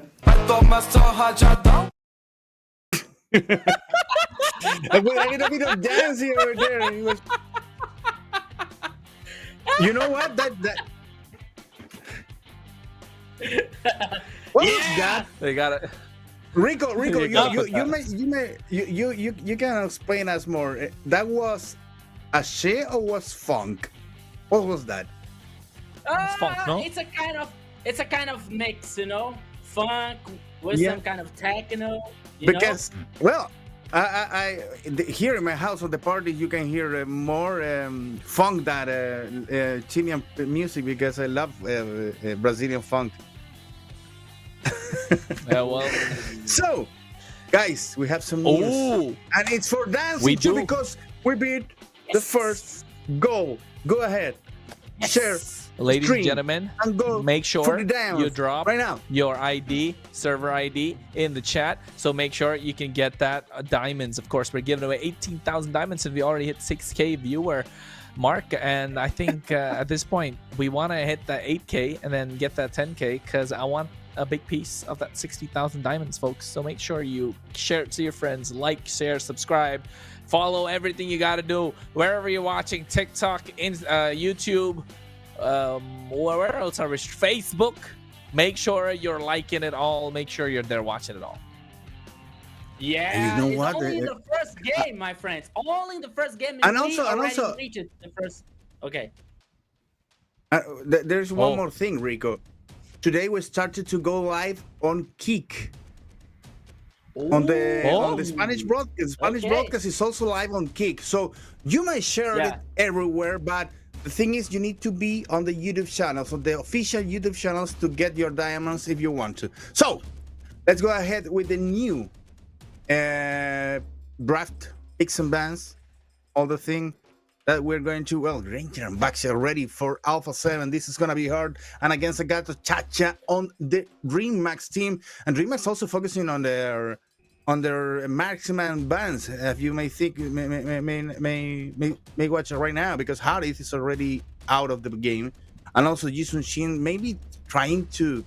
Okay, there are two possible ways to go in the offensive right now, and I think that Alpha 7's goal now is to be on the offensive, right, Cross? Starting with a very aggressive early game with the Granger, with the Baxia full control, Granger to make some damage, maybe another powerful pickup for the middle lane. And against Dreamer that is going all in one more time. Gato Chacha, Foveos, and Lunox. Yeah, I think DreamMax again. This is clearly a front to back that they're playing. Although I'm not really a fan of the Lunox here, unless I understand why Lunox, but also not a big fan. Because Lunox is better when you have a single target lockdown, similar to Carry, similar to Beatrix, right? You need a Kalea, you need somebody like that to make something happen. But now I'm liking the Lunox a little bit more. But still not good enough. But I think looking at, I mean, yeah, I'm liking the Lunox more because of the Hylos now. But I think Lunox still needs a lot more, control, like a little more control in their team, a single target lockdown rather, for making this Lunox shine a bit more. Control? You already have a Gato Chacha and a Poveos. You want more control? Come on. Single target. Okay. Yeah, because Hylos is going full in. After that, it's gonna be Baxia, maybe supporting Hylos the performance, and after that the damage from the Granger. But we still need to see what's gonna be using Alpha 7 for damage in the middle lane. Maybe it's a good time for an Novaria. Jushin. I mean, Novaria is great. Yeah. Novaria. Yeah, because you have Hylos and Baxia doing that peel that you need on the first lane. Okay. Granger making the first damage, and after that Novaria to make the killings from long distance, and without receiving any single damage. Yeah. But is it really Alpha 7 Frost playstyle? That's what I'm thinking, right, Rico? Yeah. I think that for Frost here, that could be better than Farsa, for example. I think the Farsa here could work so well in the composition, but I think that DreamX has to ban Farsa now. No, Lapu. Ooh. Okay. No Farsa, with because they have and Gatos on the maybe the battle is gonna be too far away from the Farsa. No, and I think because of Gatot as well, I don't think Farsa is a good pick here. The Eve's already used up. Novaria does make a lot of sense, right? Jushin was making a lot of sense, but it's got to be banned out. Yeah. I don't think Vexana's going to come through. They can choose Kimi, so in that situation, it could be Kimi. Yeah. Kimi, yeah. But I think Kimi is a good shout here. If we are worried about Life Farsa's position, because Gato Kacha would be able to get in the backline here, because Farsa is a magician but a static one, so I think that Kimi here, that could be a good idea. But pick it up, what did I tell? Well, you know what Alpha 7 telling us? They're like, you think I'm not gonna pick Farsa, right? DreamMax, Coach Joe, you think we're not gonna pick Farsa? Why? Because you have Gato Kacha, you have Fulvius, you have Lunox, can flicker, do all those plays. But I'm Frost. Who got elected for the esports awards in Brazil. So make sure you go and vote for him. But at the same time, right? He is Frost. He's gonna be able to play it. That's why you pick up the Farsa. And they also have the jungle pick open. So in the jungle they could pick another powerful aggressive hero to do the killings. I have a high ground. Hey, X4, nice one. I like this. Got the Now touch of DreamHax looking Foveos, stronger. Export. Oof. That's a lot of sustain. All right. Yeah. The You got physical only damage. We have a very late game, a very strong late game here, especially with Lunox and Claude. Good. For now, for 7 here, the XP lane. Terizla. Terizla. Oh, here comes the penalty zone here. Okay. I'm trying Now to you have see. 2 initiators on Alpha 7. You have the Terizla and the Ilos. And Baxia, if you can count the first skill, right? Oh, I think Baxia is gonna be as maybe as a bodyguard for Farsha more than an initiator, Yeah. because you have Terizla and Hylos. You save Baxia to keep the Farsha alive. Yeah. You're right, Jerry. You're right. But notice one thing, like how Hesu is the playmaker once again. He's the playmaker again. He had Yes. the Yuzhong last Yes, time. Now he gets Yeah. the Terizla. Yeah. Same recipe. Let's see. Yep. Let's see if they work. But you have an export on the other side. You have a Foveos on the other side. Maybe you're gonna be more contexting over there. You have Grammy on a marksman right now. The damage is gonna be more important on the very beginning. So let's check it out. What's gonna happen in the second game between DreamMax and Alpha 7, playing this first match of the day. Second game on the voices of Rico and Kronos, my friends.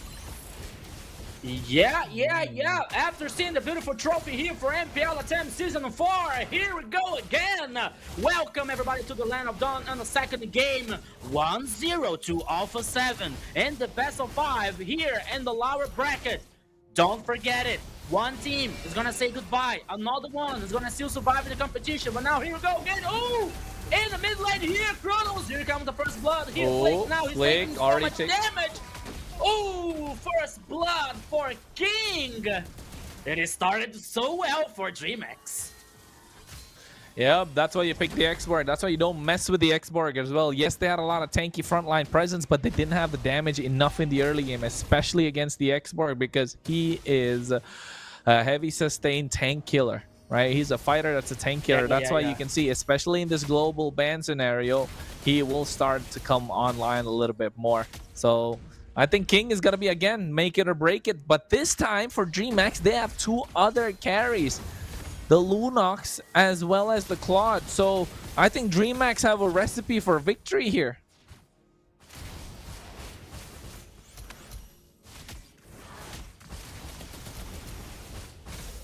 Yeah. And I think already hitting level 4, DreamX. The expanding rivers, he's rather flying cloud this one. Oh, already getting Luis down low. Rainbow able to pick up the kill once more. All thanks to King and his X-Borg, Rico. Yeah, it froze for me suddenly here, but now it's okay. Here comes the first order here that goes to DreamX. It's so different, so different from the first game here. Now DreamX guaranteeing the kills, guaranteeing the first objective here. As I was about to say, Feather Strike, okay, Blink with so low HP. I don't know if you heard it, Kronos, but I told you that I'm so afraid that DreamX composition, you know, because now Grammy is with the Moskman, a very late Moskman here. There's Cloud. Rainbow is with Lunox. You know, and as we saw in the first game, that Alpha 7 may have some points that they have to solve about like closing the game so faster. That could be a good thing for DreamX if the game can extend so low, about 15 minutes to 20 minutes. That is a good chance for DreamX here. Yeah, it is going to be a good chance for DreamX indeed, but I think looking at the way that so far DreamX have been controlling the game, feels like they might be running away with it. But Alpha 7, we know them. They just need one play to turn it around. And that play will come from Hesu. Look at the pressure they're putting on Hesu. It's always 3 people on the top side, but he's able to do it by himself. Well, Alpha 7 know that they need Gusta Lagusta to start scaling. Once Gusta Lagusta gets a couple of items, especially that Sky Piercer, right? That's when you'll start seeing every single play revolves around that Granger. Those bullets are going to start hurting.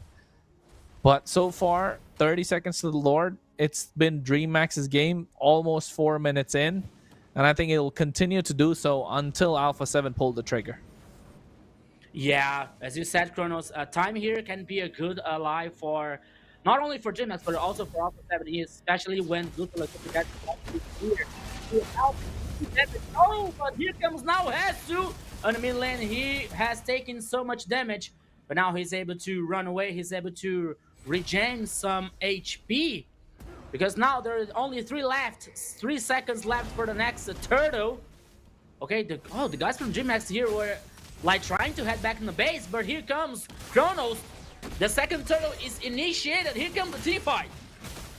Oh my god, Hesu already going for the penalties on Zel. Gusto able to do a lot of damage because he feathered airstrike coming through. AOG being used up as well. Turtle in the hands of Flick. Gremio has to get out. Hesu gonna get taken down. I think trade Turtle for Hesu? Oof. I don't know. DreamHack seems to be getting the better of everything so far. Yeah, and you know what, Kronos? 2 kills for this Lunox. Lunox is gonna grow so strong in the late game. King here, okay? He lost the Ferragar armor, but he's okay. He's heading out for the goal lane. 5 minutes here. The shield on the turret now dropped, and that could be a interesting situation. Oh, no. But now, oh, Blink! What are you doing No, there, he's my already got the friend? taunt on him. Feathered airstrike. Oof. Just to move him away. Yeah, that's Blink here. He's got the Kacha. He's strong. He has a resistance. But now after that, the third turtle is gonna surge. It's gonna appear now in the top side once again. And DreamX are trying to dominate, are trying to deny, especially the jungles farming here for Alpha 7. 2 kills for Rainbow and Lunox.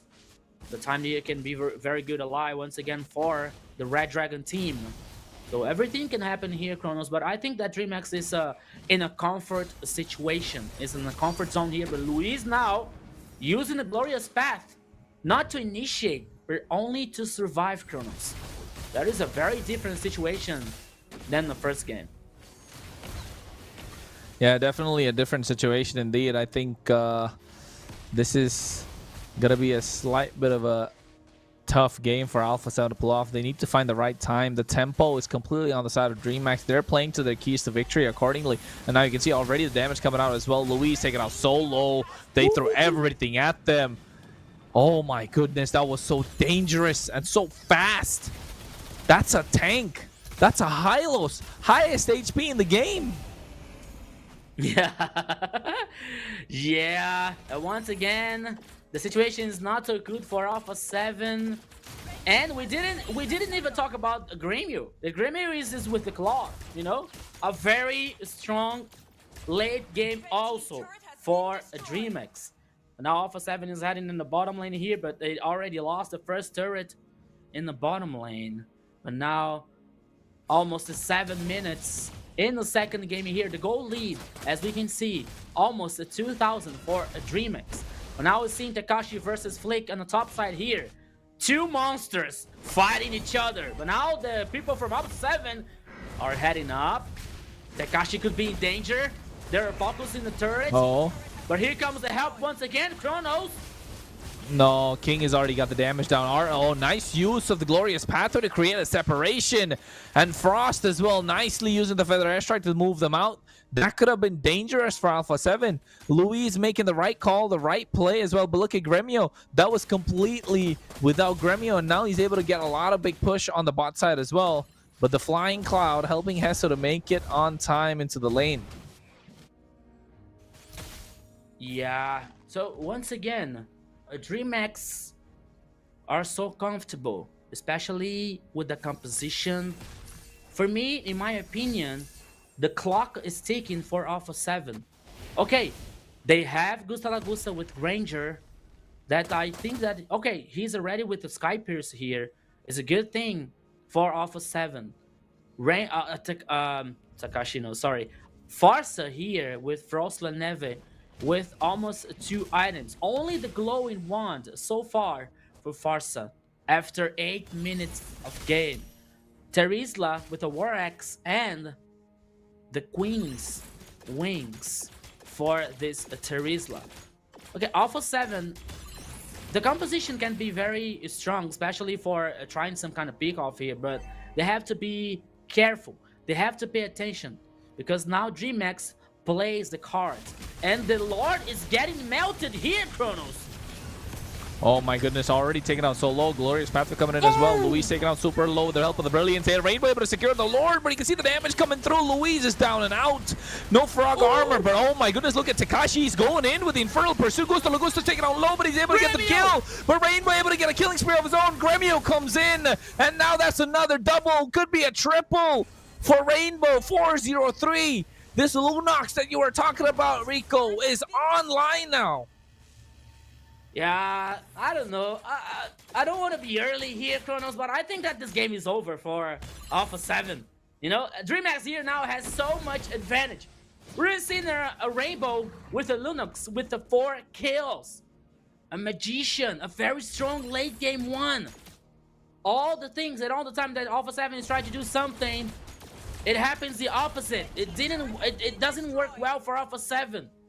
Maybe the composition, but maybe now the advantage can be so far for DreamHack that any try of situation here for Alpha 7 can be not so good. We're seeing now we're heading for 10 minutes. The goal lead now, it's almost 5,000 for DreamHack. They control and they push. They cause pressure now in all the lanes here versus Alpha 7, Kronos. Yeah, I think this one is gonna be crucial for them to see how we can go through. They should find an end angle, but then the Holy defense is just a little too early for DreamHack to push through, right? The defenses are up. Alpha 7 are doing the best that they can. So far, it's a one-sided game, man. DreamHack controlling the early game, controlling the tempo. They have a lot of sources of damage, not like the game number 1, and you can see why as well. Lunox, Glowing Wand, Genius Wand, now going to Lightning Truncheon. Oh my goodness, that's gonna start hurting.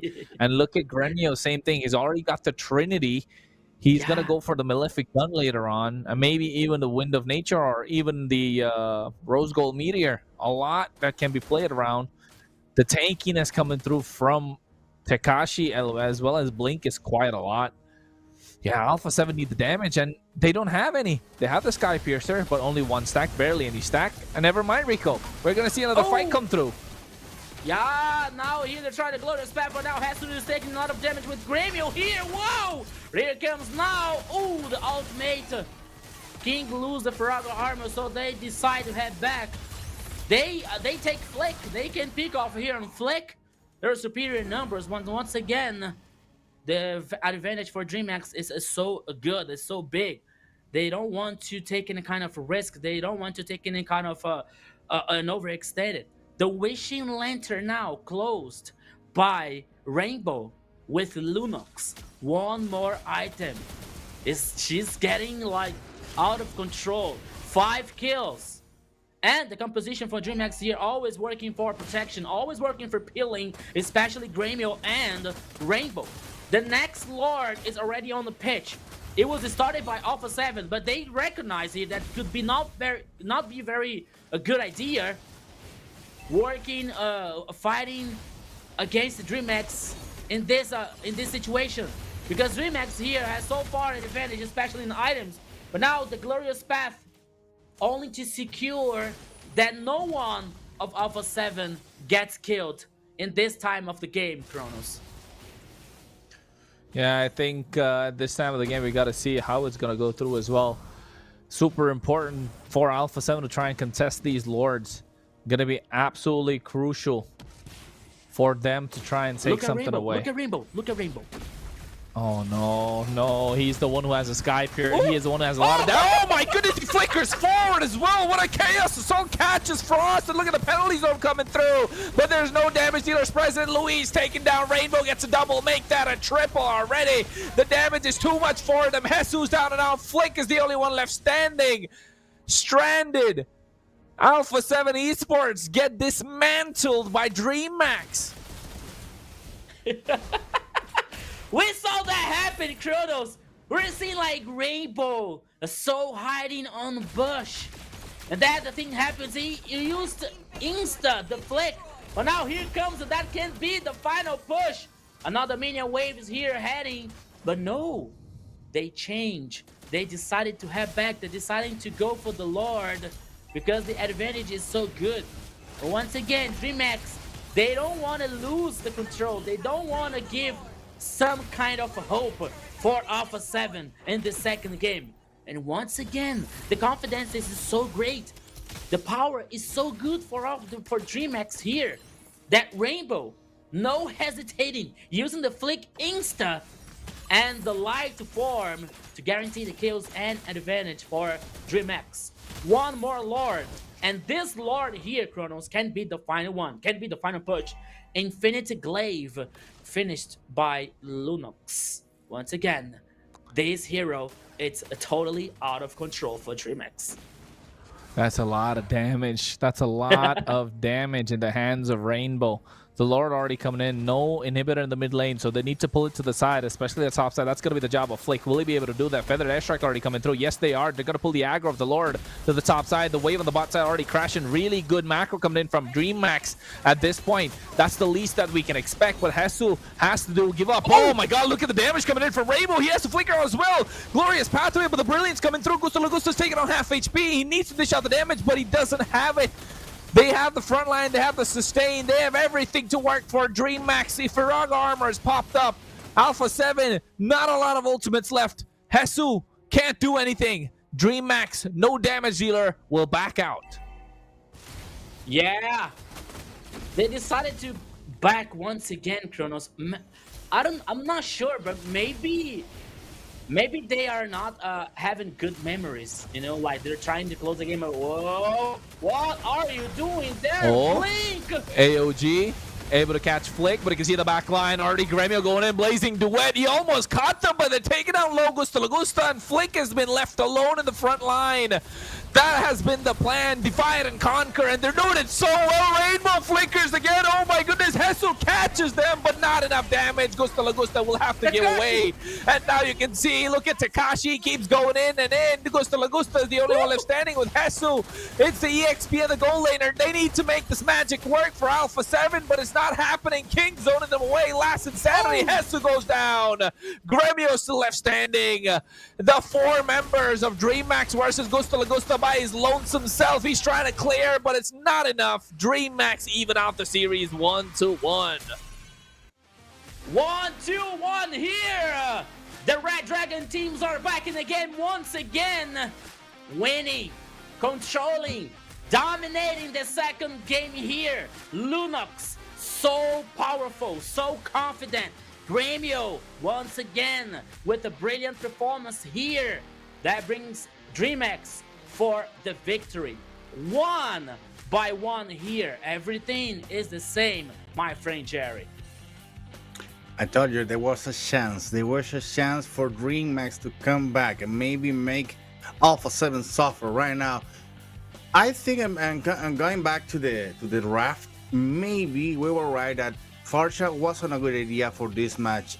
Was a flex for Alpha 7. I didn't work it out at all because the team fight exploded so far away for the Farsha when just the Farsha had a chance to be on the range. They was almost erased by Gremio. That every single time was able to turn around and go for the sides of Farsha, making Alpha 7 suffer a lot on that place.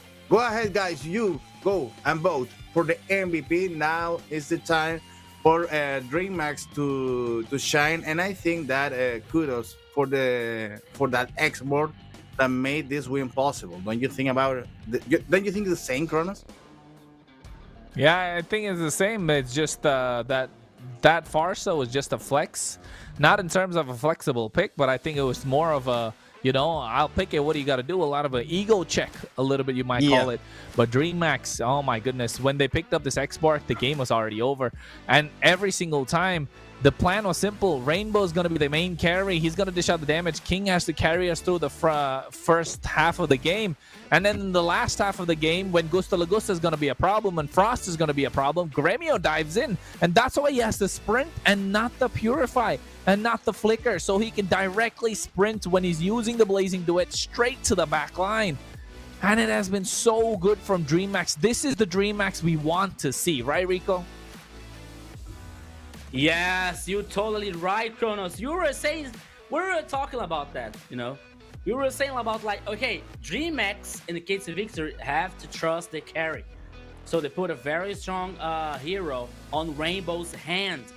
They put a very strong hero on Gremio's hand. Okay, we didn't see Gremio so much in this game, but still, there was a comfort zone for the gold laner of DreamX here. The Gremio could performance very, very good. He didn't compromise, and the late game was guaranteed by Lunox and also Cloud here, you know. So there was one thing here that DreamX has to know about, that they have to and they can trust in the carries in that kind of situation. So now everything is the same here. The score is the same.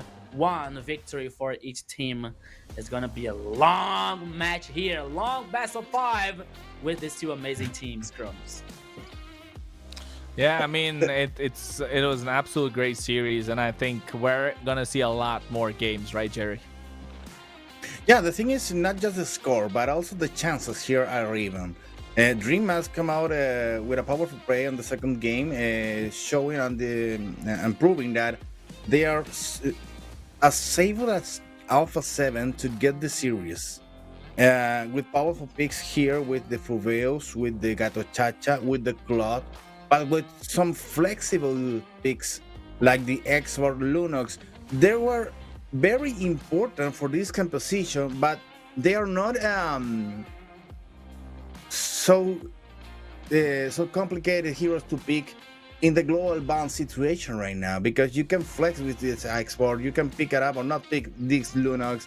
They proved that it was important for this game, but after that you have more cards to play. Alpha 7 wasted a Baxia, wasted a Farsha, wasted a Hylos and a Granger. Just the Terisla is a pick to do or to don't. So if you think Alpha 7 invested so much on this game and for losing it, so it's difficult to analyze this. Talking about the reigning champion and also against a team that, well, Alpha 7 already has some stories here in the MPL, so it's not so difficult to think Alpha 7 falling against DreamHack. Right now, the equal chances for these two teams to stand up after the series, and I think that DreamHack made a point right now. Kronos made Alpha 7 think that they need to be more careful in the next draft to come. Yeah, don't play on your egos. Play to what the strengths are, because I think if they went for a Novaria, it would have been great. Yes, it's not in the control of Frost, like not a Frosty type hero, but there were other options, right? There was the Kimi that was available, if you're not wrong. Yeah, that would have been a great pick here. But I don't know. I don't know what got them into that mindset. I remember that Rico pointed out that maybe you can they should be picking Kimi. That was a good idea also for the mobility and to be solving some difficult situations to come in the match. Well, the MVP for now is Rainbow, and take a look with the pick that is not that winning situation. If you think it's not a strong, it's a strong pick, but not one of the main protagonists until now on this MPL. So good for Rainbow that made the best possible with this Lunox, and also because he made it shine after all, and he did it with a pick that it's a little bit it's not the top of the cards that you need to play on this series. So to take this advantage of this kind of a hero is good for the team also.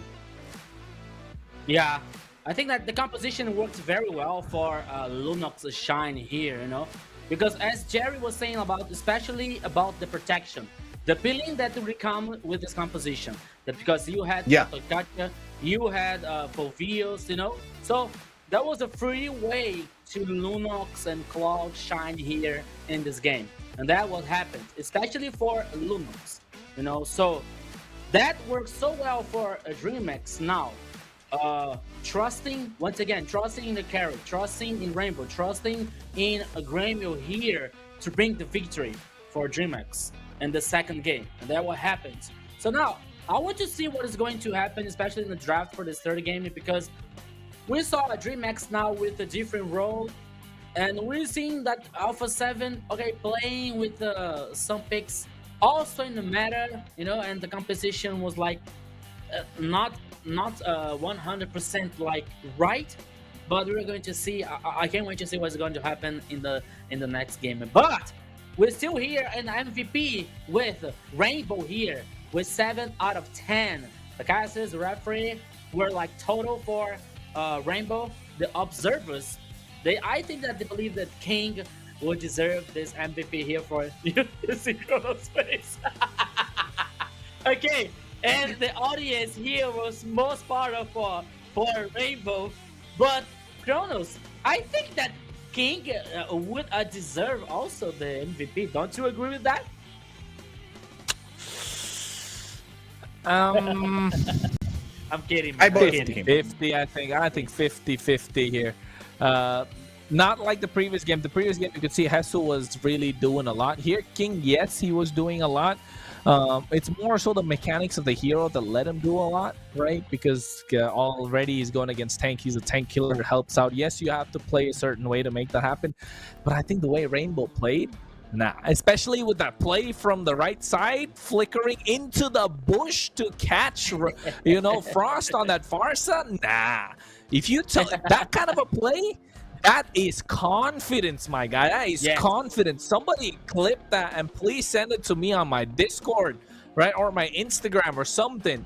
I will make a clip of that. Is pure confidence. Please, whoever's watching on the global channel, on the esports channel, right? Make sure you like, make sure you subscribe, make sure you share it with your friends, and make sure you follow us as well on our socials. You can see it's Jerry Senpai GG, Chronos, G_Chronos for myself, and of course for Rico and Nunez as well. And at the same time, I think we probably hit, yes we did, we hit the next record. We've hit 8K and we're giving away 38,400 diamonds. I want to reach the 60K diamond mark already. Yes. Wow. Yes. Yes. And we are just starting. Yeah, we are just starting. On the second game.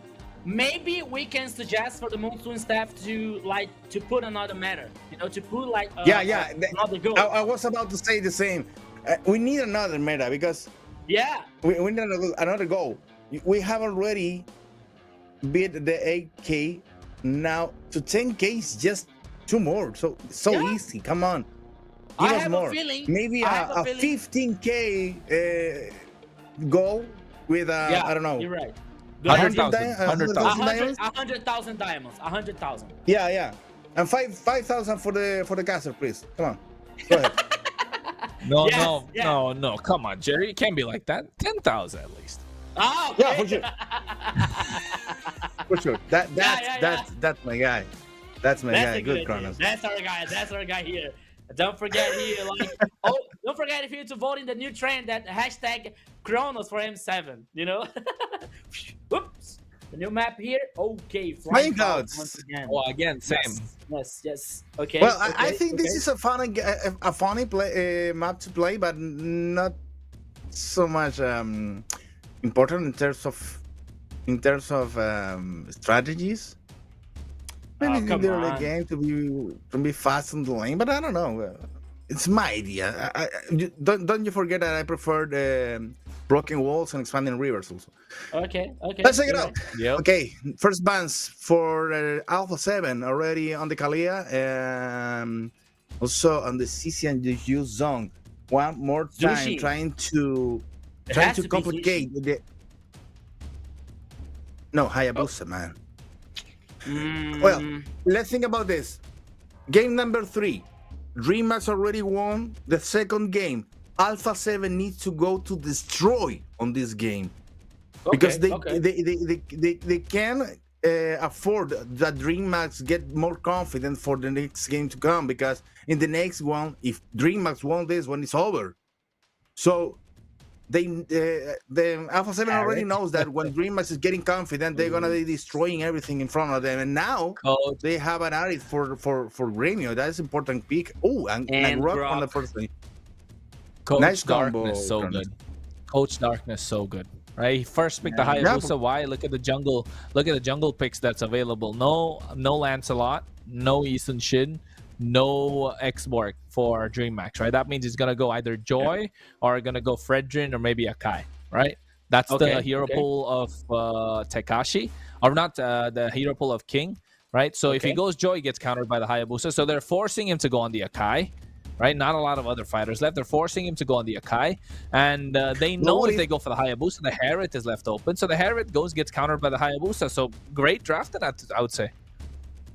But what if Harriet is well guarded from? I mean, Harriet is stronger. If you ask me, I would prefer to pick Harriet first, right? 100% I'll go Harriet first pick because he's such a broken hero. But I think they just realize that Gusta Lagusta can deal with the Harriet, and I think they don't believe Gremio's Harriet is strong enough. It's just a play on again another play on the Eagles. Gusta Lagusta is going to be playing with Lunox right now. I think the same, because this is a chance for Gusta Lagusta to bring more something more aggressive, maybe a Moscow, even a carry to melt that Rock away, and also to deal with the Fredrin that is already happening here. The thing is, I was thinking, what if DreamHack prefer to fight fire with fire one more time and go with the Fanny against the Hayabusa? Is there a chance for that? Maybe. I'm not trying to think close on the hero pool we know already from the players. They need to bring some surprises to the game. True, especially even if it's a global ban, we are already able to predict what's coming through next, right? Makes it easier, but at the same time, there's a lot of X factors that you can just throw in a wild card, man. That we would like to see something like that. Here already, Lapu Lapu being banned out, so they're choking down Jesus' hero pool a little bit more. Already no Arlot, no Lapu Lapu, no Yu Zhang, no Hilda, no Terizla. Maybe Fovius could be a pick. Lu Yi being taken out from the hands of Rainbow. They're really looking to lock down Rainbow right now as well. Maybe take out the Kimi. The Kimi is just Hey, they banned Fovius right now. Fovius is gone. Yeah. So I think Hilda EXP here. Banning Louis here, for me, that's a possibility that Alpha 7 brings more melee heroes. Especially when you have the XP laner lack here. And I don't know, maybe Brazil here, like I don't know, because I was paying attention here, like with Hilda in Luis's hand, probably. I don't know, because I don't see Luis playing a hero without some kind of initiation, some kind of engage. We've seen Luis with Show, we've seen Luis with Kalia and Grok, that worked so well in the first game. But with Hilda, in that situation here we've seen so far, because Remax in the last game choose a protection for Lunox. But so far in the composition, I don't see protection for Lunox. With Hilda, I don't think so. Gato? But now the banning finished here. Eevee is another magician being banned here for Gato for Luis. Gato for Luis. Has to be Gato for Luis. But take a look at something, Kronos, because both of the teams are going so aggressive. Remax is not just watching on the picks on Alpha 7. They just making the plan for their own. Bringing up the Darius and the Fredrin to start. Carry for Gusta? Hardy. Gato carry? No way. Yeah, I think they're gonna go Gato carry here. Maybe it has to be, because DreamHack were assuming that Hilda would be for Luis. Gato Moskov could be here also. Nope. No, I don't think Moskov. Yeah, I think Moskov okay, but I think carry much better. But then it all comes down to what Rain. Oh, Claude and Alice. Never mind. The Hesu on the Alice is gonna be interesting here. Gusta Lagusta is on the signature hero, and Rainbow picking up the Kimi as well. So we predicted the Kimi, right? But my God, I want to see a Claude coming out from Gusta Lagusta. And I know he's famous for his Claude as well, right, Rico? In Brazil? Yeah. Gusta Lagusta here has a beautiful Claude. Has a beautiful here, the Moskman performance with this one, the gold laner for Alpha 7. I don't know, but I don't see this Lunox close to the team fire here causing damage. You know, because you have Harriet, you have Kimi, they have mobility. Fredring, just a little bit one. I don't know. It's full Maybe... dive. Yeah, it It's has full to be dive. full dive Alpha here. 7 is full dive. It is full dive from Alpha 7. Hayabusa, Lunox, Hilda, Claude, and Alice. Yeah, Alice goes in first, or rather, Hilda goes in first, pokes them down. Alice jumps in next. Claude and Lunox with a flicker and BMI plays, and then all of a sudden, Flick has to come and finish up. That's the story for Alpha 7, but for Dream Max, I think this is going to be a bit difficult. Front to back, they're going to play on the ultimates of Harriet and Grok, Terizla even. But of course, folks, you're going to find out as we get into MPL LATAM Season 4's match number 3 in this best of 5 today, as we're going to go in with Rico and with Jerry. Take it away, gentlemen. Thank you. Okay, guys, let's go ahead for the game number 3. Sorry, Rico, because Luis was already suffering there on the in the very beginning of the game number 3 between Alpha 7 and Dream Max. Dream Max trying to close the deal. Yeah, you heard it right. Close the deal, because Dream Max is gonna be so huge on the next game to come if they win this one. And Alpha 7 trying to set the situation back for them. Because don't forget that Alpha 7 is the reigning champion, and they need to set that rule one more time on the table against this powerful team that Dreamer has to be right now, Rico. And you see now DreamX is aggressive. Playing aggressive here now. They're trying to dominate the map. They're trying to dominate the jungle here for Alpha 7. Luis has to pay attention. Luis has to be careful about that, because okay, they're with Hilda, but now here comes here the first blood. Oh! That was to Luis! Okay, the continuation here now. 1 kill for Lunox. Takashi could be in danger. He has to run away, but has to now. He's chasing him. It's a 1v1 that could be very, very interesting, but Takashi now is responding well with the damage causing. But now they're decided to head back. But now Flick can be danger. Ooh! But now they're using the shadows here to run away with Hayabusa. Oh my goodness! What a chaotic beginning here, my friend Jerry. Yeah, come on, DreamMax, hold to your horses, because it's not that time to be that aggressive. Maybe going into the jungle is a good idea, but not like that. Giving away 2 kills, and right now fighting against the turtle. Has receiving another damage from Rainbow. Is really well positioned, making suffer. Ruiz is gonna fall also in the hands, and also Flick securing the turtle. Good call for Alpha 7, making the turtle for their own, and also trying to keep the momentum up for Alpha 7. 3-1 on the killing score in just 2 minutes and a half, Rico. Yeah, 2 minutes and a half here. And well, I was talking about, like, in the draft situation, that Luis, I didn't used to see Luis with without a hero that didn't have some kind of initiation. But in this case here is very different, because now Luis is one of the carries of Alpha 7. He already has 2 kills here with Hilda. He's so confident now. He's playing so aggressive. Flick using the shadows. But now Luis, he was focusing here. He was forced to use Flick. But now here comes Hassel here in the flank. Jerry! Woo!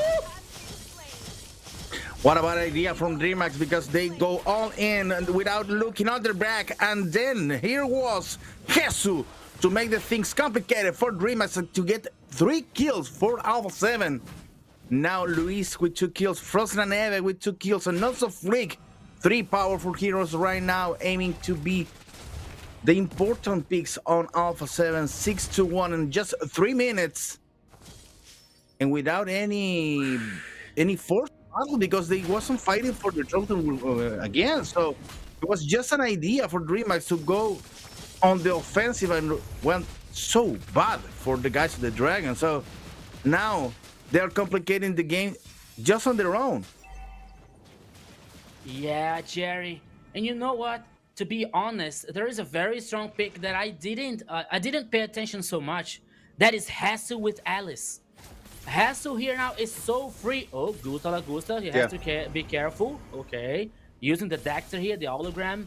he's able to have back because Hassel now playing with Alice. He's so confident, he's so comfortable, especially to attack the flanco for DreamX. You know, so DreamX now has one more thing to worry about. That is Hassel. Always using the Blood Banquet here to gain reposition. So now here comes again, Jerry. Ooh. Yeah, good idea for Alpha 7 to go all in on this advantage one more time on DreamX, already suffering some damage. The King's falling right now in the hands of the guys of Alpha 7. Altakachi having a payback over there. Big with the turtle sling, giving the second objective already for the guys on Alpha 7. And now a little bit responsive. DreamX.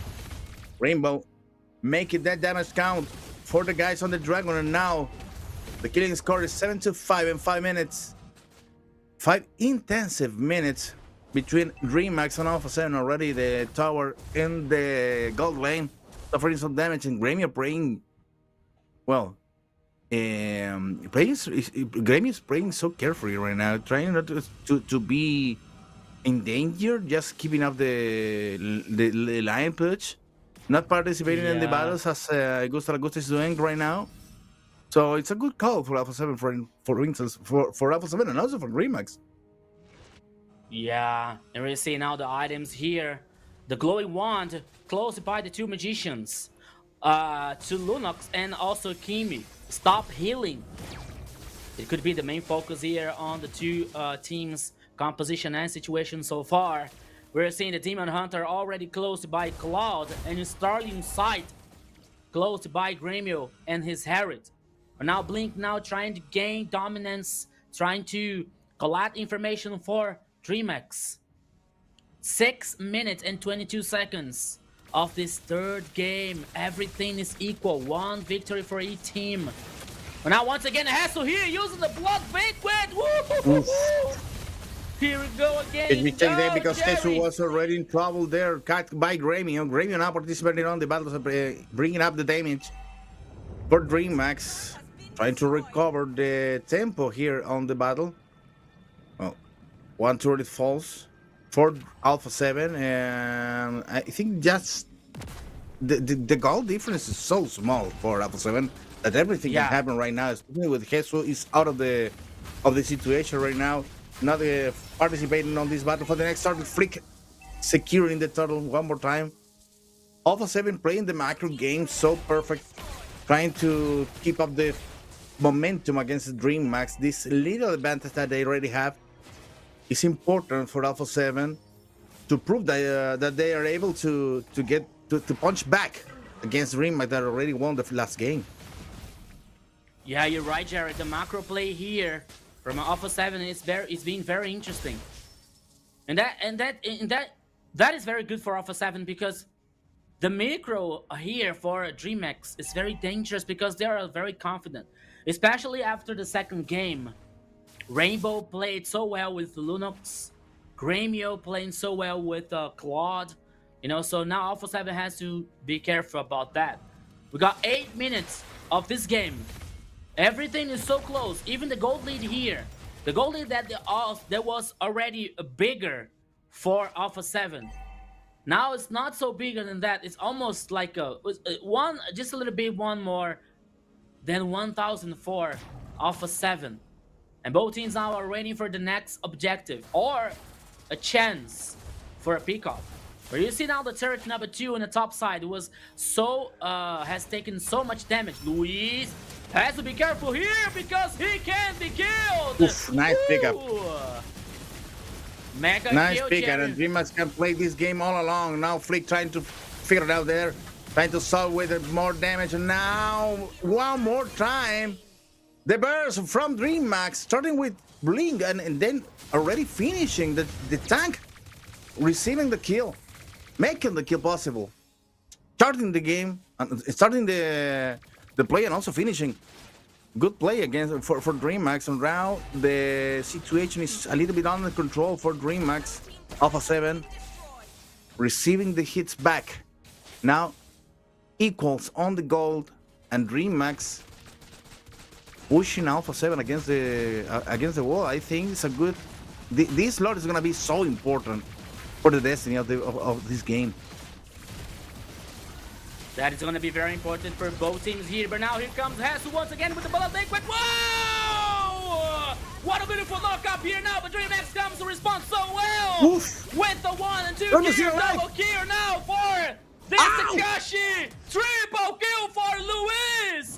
Goose now can be the next target and 4 kills for DreamX. What a bloody team fight here for both teams. Goose, Luis got in a triple kill, but still Alpha 7 loses 4 players. Only the Lord now heading in the bottom lane. It's been a bloodbath here for both teams, my friend Jerry, so far after 10 minutes. I thought that it would be everything awesome for Alpha 7 because Hasu had a great, such a good initiation. And Luis now alone getting big killed for Rainbow with the Kimi. I don't know. my I don't know what goodness. was Luis thinking over there because there was already a disaster there in the last team fight where Alpha 7 losing 4 of the team play of the players, and now Luis just give away 1 more kill. For what? Okay. 26 Yeah. seconds against the out of the game. Now it's coming back, and I think that even DreamMax had some mercy over there because after that kill he could be pushing even more to Alpha 7 that is already in trouble. Yeah, but now DreamX heading in the bottom lane here, destroying 1 more turret. Now is the turret number 1 in the bottom lane, and Alpha 7 is heading out to trying to respond. But that can be so late because Luis now is lost in the party. Another turret destroyed by DreamX. But now here comes 1 more Nice try guy. for Oof. Alpha 7. But you see, Why, Glamio Jesus? causing so much damage, especially with his ultimate here. But now here comes comes the Rick. first kill for DreamX. Oh my goodness. DreamX now is so strong, so comfortable in that situation. Luis, my friend, what are you doing Let's there? go. But now here comes the Shadow Rainbow. Hero for a flick. Rainbow almost getting killed here with so low HP, but now he's heading back for the base. And the DreamX doesn't want to take any risks. Infinity Glaive now for this Kimi. Once again, DreamX dominating the game, dominating the map. Alpha 7 is not completely lost. They still have a chance, especially with Lunox and Claude, but minute by minute, second by second, DreamX is getting even way stronger and stronger. And that could be very good for closing the game. Ooh, Hassel here! It is the first victim after the Harriet ultimate. Oof. Superior numbers for DreamX once again, Jerry. And once again, they're heading for the Lord. Oh my goodness. And Alpha gonna 7 be- has a player down, so Jesus. Yeah. Kesu not able to be participating on this battle is gonna open a window for DreamX to get the lore without any problem at all. Without any concept at all. Alpha 7, it's in big trouble right now because the lore is gonna be pushing. I don't know. Let's wait until we know on which line is gonna be the lord. And what's the focus for DreamX gonna be? Because they're already deploying some aggression there on the gold lane, and they're gonna be facing. Hey! Take a look because Luis is trying to get into the lane also, but with the fear that oof. Oh, Takashi Takashi was already shown. Takashi appeared. Yeah, and also Rainbow. Wow, that was so dangerous because if Luis appeared, that it's a dead man. Look at the naughty. Look at the naughty. Luis. Oh my goodness! What a fantastic Beautiful play here, pickup. taking down Rainbow. It didn't work at this time, but still the Lord is heading in the bottom lane here. He comes out there from the Cloud. damage! Gusto Lagusta causing so much damage here, but now he comes the response Look out back at from Gremio! Grimax. Gremio now with his Woo! ultimate. No one died so far, but Gremio can beat the next victim, but he was able to survive once again. Here comes now the response back for DreamX, causing Luis the is dead. damage and killing Frost La Neve. But now Luis is the next target. Flick using the shurikens here to try to clean Jesus. the minion waves.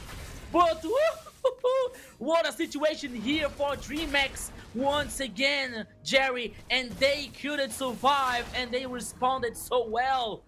And still the turret is standing for Alpha 7. No minion wave so far for DreamHack in this time.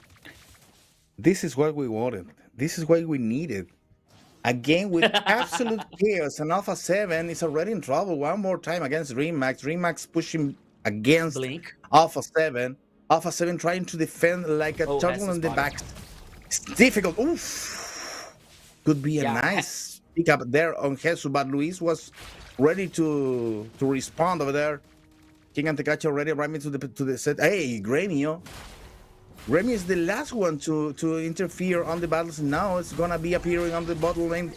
Yeah, the experience lane is already open. Super minions there for DreamHack.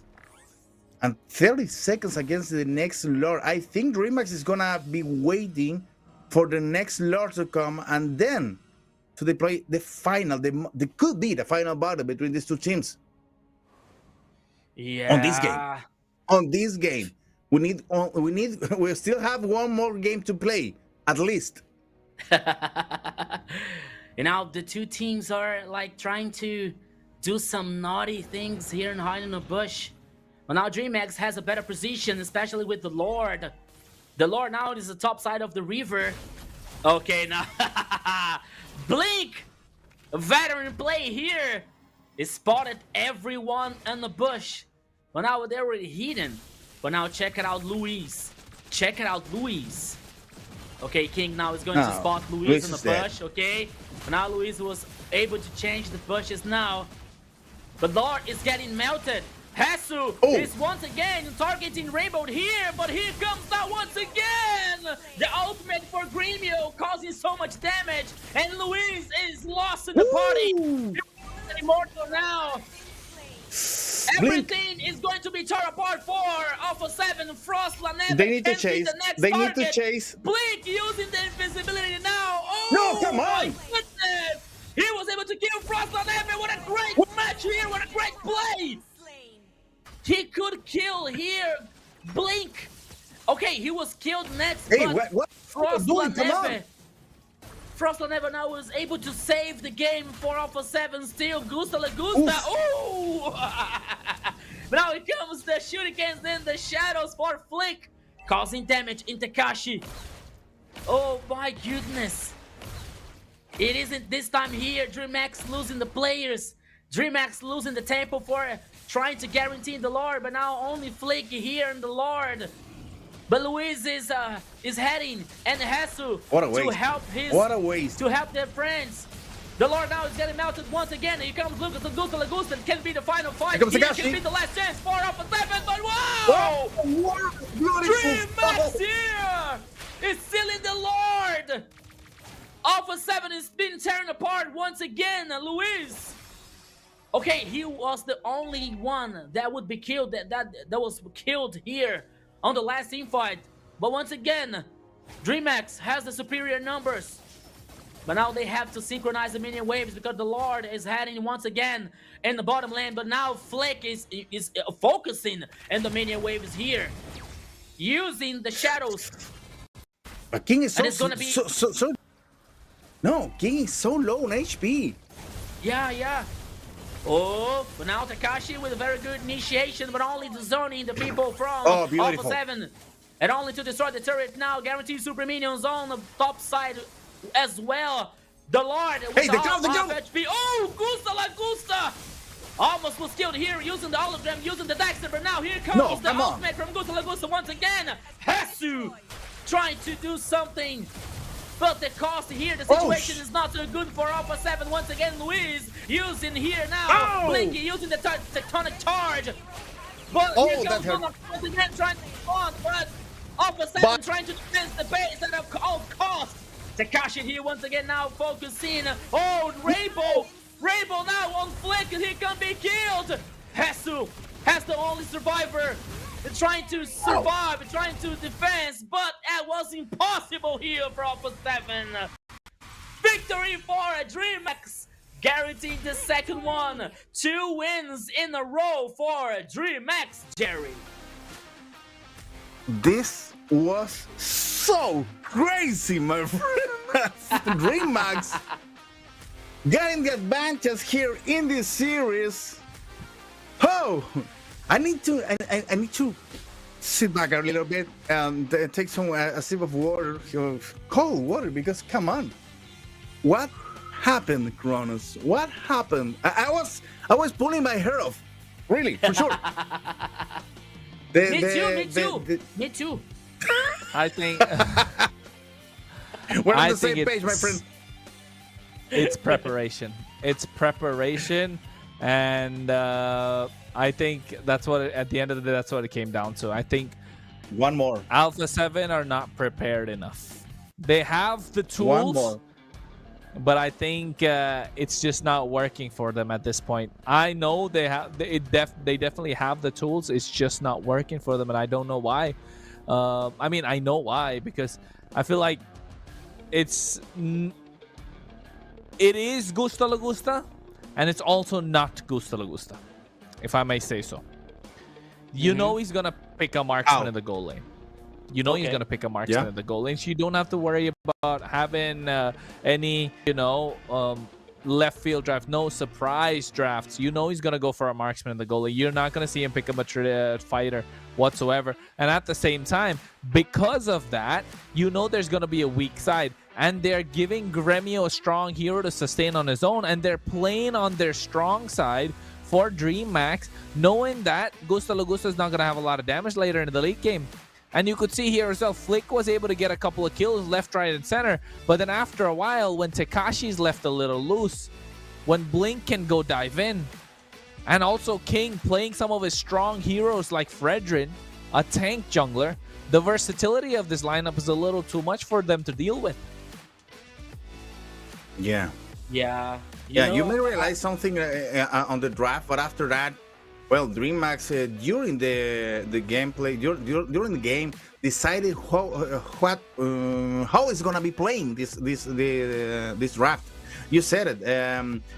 It's difficult to think and even to vote right now for an MVP. I know already who's winning, but the thing is, everyone was important. Tekashi to open the fight, King to secure the objectives, especially the first ones, because don't forget he managed to steal an important lord to keep the pushing up for DreamMax. Also, Rainbow with the sustainable damage, you're making Alpha 7 suffering a lot during the whole game. And in the end, Gremio to be the bait of the team, because don't forget that you said it. Gremio is in trouble because they had an Hayabusa. Hayabusa went to hunt Gremio down, but it resulted to fall into a trap. And it was so well played for Gremio to keep out of damage, to stay there, and to come back to even destroy the Alpha 7. So it was a beautiful strategy there for DreamMax, and also so well played. As you said, preparation.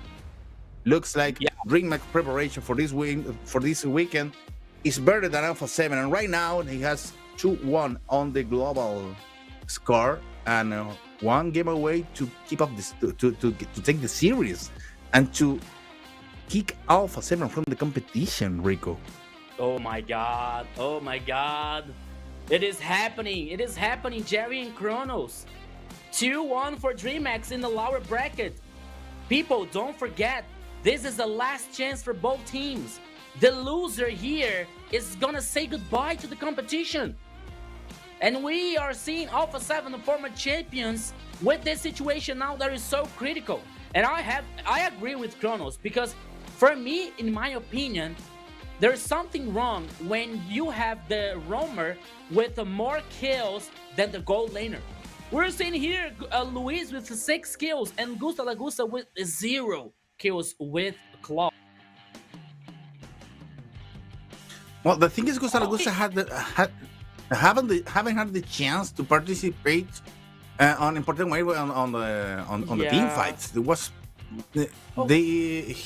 he was so focused during the most of the fights, and when he arrived in contest, Gremio destroying all, like exploding in damage against Alpha 7. So he was unable to do not even a 1 kill on this game. So I think this is DreamMax effort making possible something that everyone believes it was impossible. I think DreamHack is aiming to secure the series on the next game, and now Alpha 7 needs to pull out the secret card for now because it's gonna be so hard to watch Alpha 7 fall on a 3-1 score. If they're gonna fall, maybe 3-2 is more is a score that is more acceptable for a team like like Alpha 7. Yeah. Honest. Okay. I'm sorry, I mean- Rico. Go ahead. No. Go ahead, Rico.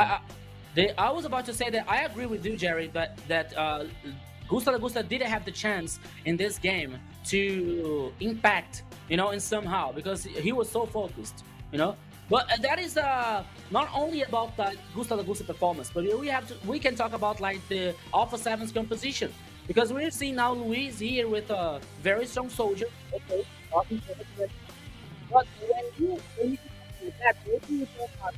focus on Gusta Lagusta, maybe you can maybe we're taking out the comfort for Gusta Lagusta to cause more damage, to be more comfortable in that situation.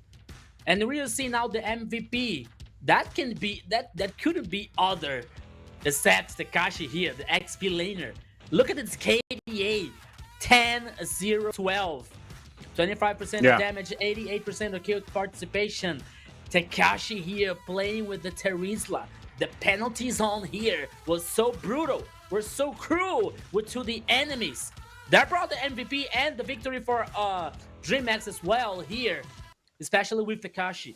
But we cannot forget the other players. We cannot forget the Rainbow playing with the Kimi and Gremio playing with Heritage. Sorry, So we were talking about like Gold Laners playing with the Range Heroes and Moskman. But we saw now Gusta Lagusta playing with the Cloud and didn't work well, especially for Alpha 7's composition, Jerry.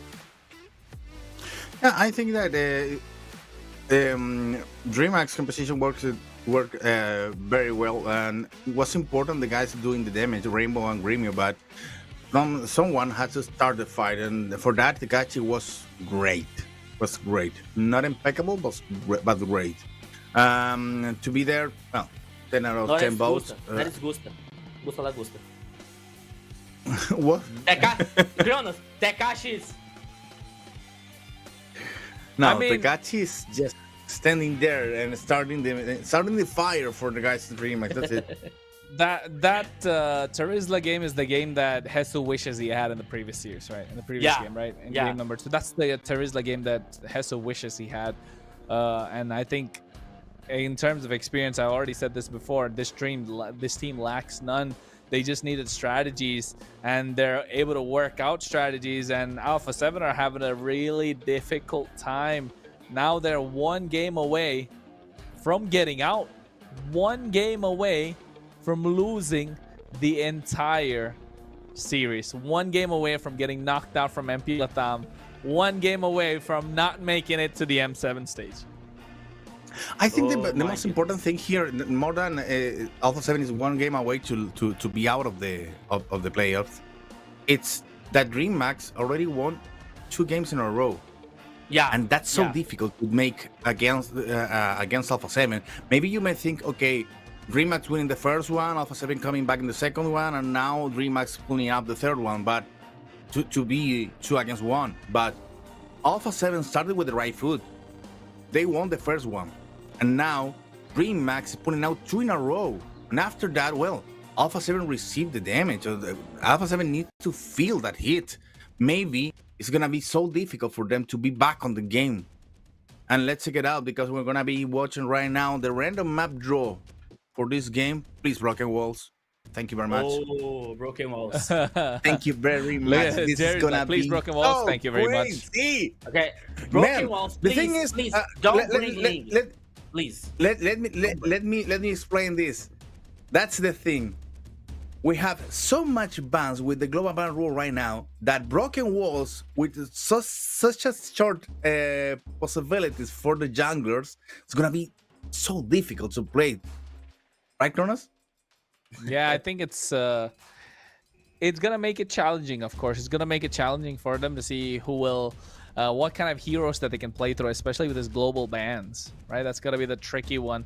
They know they're not gonna give Yi Sun-shin to Flick, but then here I think Broken Walls is, of course, Yi Sun-shin I believe is the strongest jungler in Broken Walls. So you cannot play Ling, you can't play Fanny as much as you like. Hayabusa is a great pick. The assassins are great. Tank junglers are really good. I think Matilda combination here should be really well. And I think Dream Max, knowing the way that they've drafted so far, knowing King's hero pool, I think they'll be eyeing on that, on that Akai Matilda combination here.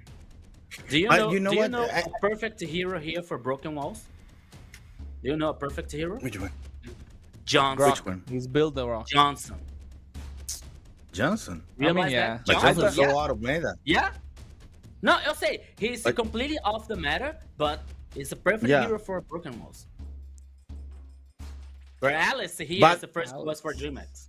Well, I think that we can rest here on what Kronos was saying last Saturday, because I remember that Kronos said that globally on the meta, on global meta, you have been watching a lot of games with two fighters on the front lane. Okay. This is gonna be a nice story to tell also on Broken Walls, because if you think two players coming on the front lane already picking up Kalia, Kalia and Kimi on Broken Walls, maybe trying to pick up some game to make some games, some place to pick the enemy jungler with the Kalia, trying to sort the new walls there. It's a good idea, but Kimi needs to be so close to Kalia that I don't know if that's gonna work. But let me rephrase that, because Kronos said last Saturday that in the global meta there was a tendency to go with two powerful fighters on the first line, and that's a good call for DreamHack right now. And they have already picked up the allies, they picked up the Moscow. Oh, sorry.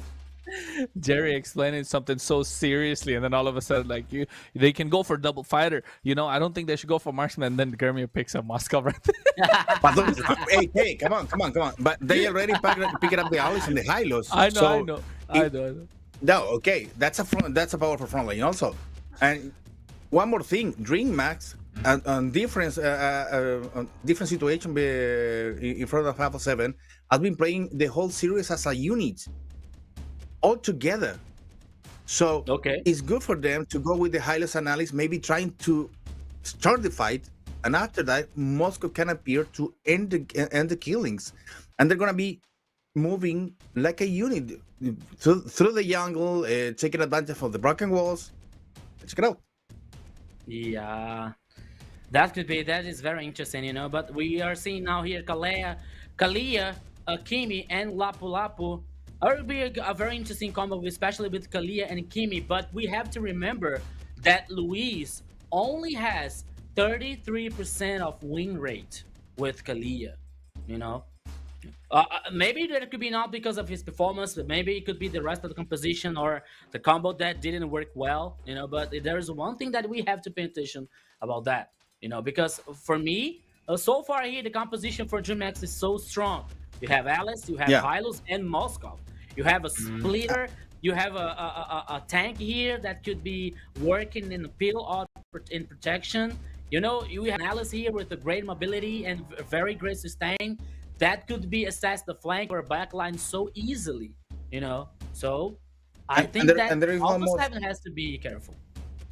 Enrico, there is one more thing also, because Kalia can start the show, can start the play, picking up some player, but after that, they need some control to keep that momentum, to keep the chain of control against another player. So maybe, against an Alex, against an Lilos, that's not gonna work. Be working maybe to the middle laner and also to the jungler.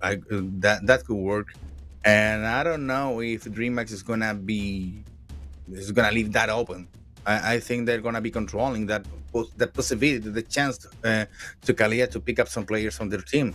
So on the bans, on the second part of the bans, Well, we're already watching some differences on the ban on Beatrix on the on DreamHack side, maybe trying to avoid what happened on the first game on Alpha 7, where where they're bringing up the Bruno, a marksman that has solid damage on the early game. You know, I don't think that Kronos will agree with me, but you know, Kronos, I'm feeling here that DreamX maybe realized that Gusta Lagusta was not so comfortable with a marksman in the last game here, in order to focus in two special heroes from Gusta Lagusta. They banned Beatrix and they banned 1-1 here, letting carry. You know why? But- You know why? First of all, they go really well with Kalea, right? Carry is the next marksman that will go well with Kalea. But also because Gusta Lagusta, some of his most comfortable heroes is the Beatrix and the 1-1. And when the chips are against you, you want to go for comfort picks. And they force him on this carry, and they pick the Farsa. So DreamHack are really playing to kill this game right here. And I think they're going to look at snowballing. They don't want this to go late game. We're going to see 12-15 minutes if DreamHack are going to close this out. If Alpha 7 wants to win this game, it's going to go 20 plus. Maybe 10 minutes if they really snowball, but I don't think DreamHack are going to do that. It's going to go 20 plus minutes if Alpha 7 want to win. Anything lesser than that, it's DreamHack's game. Now let's see what's going to be the jungler, because it's not going to be a Fanny. It's not going to be Ling. It has to be... Well, it's got to be some sort of a sign, not Nolan. You're not going to go Suyo and Nolan at this point. It's got to go, no. Alpha 7, what are you doing? What are you doing? I was about to say that they already have the damage with the Kimi and the Curry, so they can play a fighter on the jungler. Even a tankier hero right now. They could have been picking up the... We're gonna see it. We're gonna see DreamHack knock out Alpha 7. This is gonna be chaos. Yeah. Yeah, and Chrono is right. I think that the game is done here. I think that it's 3-1. I think the game's done. The game is done. To be honest. For sure. Yeah. And I'll let. Why Alpha 7 didn't pick it up the X4? I'll let you the chance to close. Why the game. Alpha 7 didn't pick it up the X4? Why Alpha 7 didn't pick it up the Kai? Yeah. Why the Fredrin? It's $1 million question, my friend Jerry. Maybe it was a good time to pick it up. It is my turn now to have a break. Now with the beautiful voices of Jerry and Kronos. Here we go. Bye, guys. Well, Kronos, go ahead. This is gonna be hard. What can we say? This is gonna be hot. This is gonna be spicy, and I think this is gonna be tragic if Alpha 7 lose this one out. Right? Knowing the way the DreamHack are playing, I think it's gonna be so difficult. Look at the pressure on Luis. 4 members on top of him already. Yes, the flicker. They're trying to force out a flicker. They might just get it. No, they don't. Luis knows how important that flicker is early game. The pressure is already on. Ouch. Just 1 minute. They make Alpha 7 suffer. This is gonna be so interesting.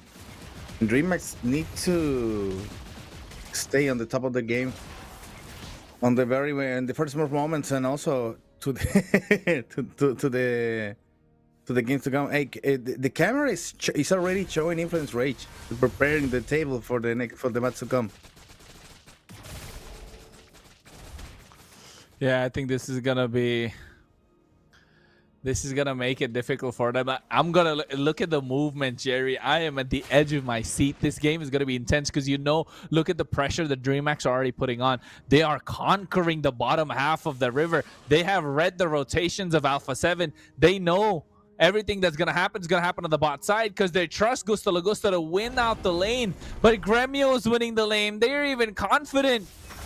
Oh my goodness, Frost already taken out low. King gonna be able to get first blood. He moves forward as well. Oh my goodness, Frost tried to go for an outplay, but King outplayed him. Now fighting for the turtle one more time. Oh, Flick managed to get the turtle, but he's gonna be paying already for that. Blink receiving a lot of damage, and Flick managed to run away. Wow. Wow. Man, I don't know if you still have fingernails right now, Kronos. No, I mean, I don't got no fingernails. They're all bit. I'm chewing on them right now. With the way that this game's going, I think it's gonna be intense. It is intense so far. Louise has to fight for some sort of a prowess in the mid lane. They put the pressure on Frost already. Look at Rainbow. He flies forward. Frost has to go back. DreamHack are so aggressive, and they know Alpha 7 can't do anything about it because Flick is not playing a hero that he's comfortable with. He's playing a Fredrin, not his best hero. He needs to create space for the team, and he's back in his own jungle. He's not able to play forward. Our time for Alpha 7. And 55 seconds before the next turtle appears, already moving to that position. King trying to clean the jungle over here and be ready to deploy some damage on the backline on Alpha 7. Like he did on the first kill. Well, that was beautiful, Kronos, because to get that confident on the very first moments to go so deep and even under the turret, they need confidence and all that. And well, DreamHack is well into that. You're right, Jerry. Look at King already Hunter Strike. Grammy already Corrosion Sight. Less than 4 minutes in. Ooh. That's a power spike. That's a power spike. Gusta Lagusta. Oh, dishing out some damage.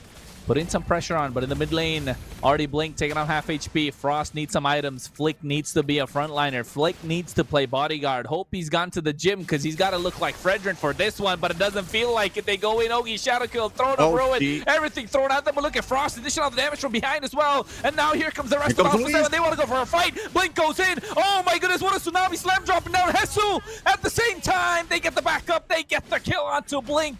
Nice play, Alpha 7. They know when the chips are down, they need to get aggressive, and they're doing that at this point. The turtle already in their pocket. On the top side, Gremio trying to chunk down the tower's gold shield.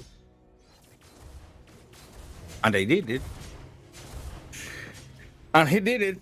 Well, the thing is, I think that kill and also the securing of the turtle was also on Luis Luis' hands, because he arrived at the precise moment that when he was needed on that battle, running through the river and well, arriving in the perfect time to help their friends there on Alpha 7. So DreamHack trying to figure it out what is happening right now, because Alpha 7 is having a hard time, but they managed to stay alive yet.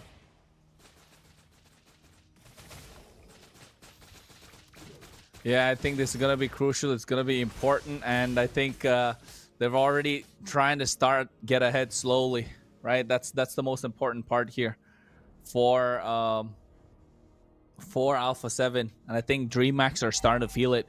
DreamHack are starting to feel like Alpha 7. You know what, Jerry? This is Alpha 7 like a wounded dog, right? Alpha 7 are like a wounded dog at this point. And a wounded dog, when you're trying to attack it, or when you're trying to get near it, it's going to do everything that it can to survive. And that's what we're feeling like from Alpha 7 right now. Next battle for the next turtle is going to be crucial also, because, well, the DreamHack is already making some damage. He managed to secure a tower in response for Alpha 7, because already one of that demolition damage on the gold tower. Oh, take a look at Remio. Oh, he might be looking to get caught. I don't think he knows Luis is there. Oh. Wait, Flick already gets him down. You can see Tsunami Slam is dropped down as well, but at the same time, Ogi Shadow Kill in the back line. They're trying to catch them off guard. King might get taken down. No, he's solo, but look at the front line. They're creating the separation. Nice use of the Feather Airstrike coming in from Rainbow as well at the same time. Esu! He's able to grab them, but no carnage. There is no damage. No casualties, just the turtle. Alpha 7 are hunting DreamHack like they're out for blood this game. I was remembering right now, because you said that on a late game, Alpha 7 is going to be on their peak of their level. But in the early game, Dream Max is looking for more damage from Gremio because right now the Moscow is not dealing so much damage that as they needed. Yeah, I think they're realizing that Grammy. Oh no, wait, Alpha 7 doing the best that they can to try and penetrate. Yeah, and yes, Jerry, Alpha 7 have a lot of damage in the late game. So do DreamMax, but DreamMax have slight bit of an earlier power spike with this Hayabusa, right? And they need to maximize that. Oh my goodness, what a traction pull! Look at Hesu, he didn't hesitate for a second. Alpha 7, they're playing so strong together. They understood that DreamMax was playing as a unit, and they're gonna make it too right now on this game. To be hand to hand in the next combat and ready to jump into the scene as soon as they need it. Hesu and Flick so sharp to jump into the scene. Oh, come on. Yeah. This is so tense, my friend, because Rainbow is popping up their the Feather Strike for defense right now, not in a way that is offensive. And well, the Lord is gonna be appearing in 30 seconds, and Alpha 7 has the best chance to secure this important objective. Oh yes, it's an important objective. It's important for them to get something down.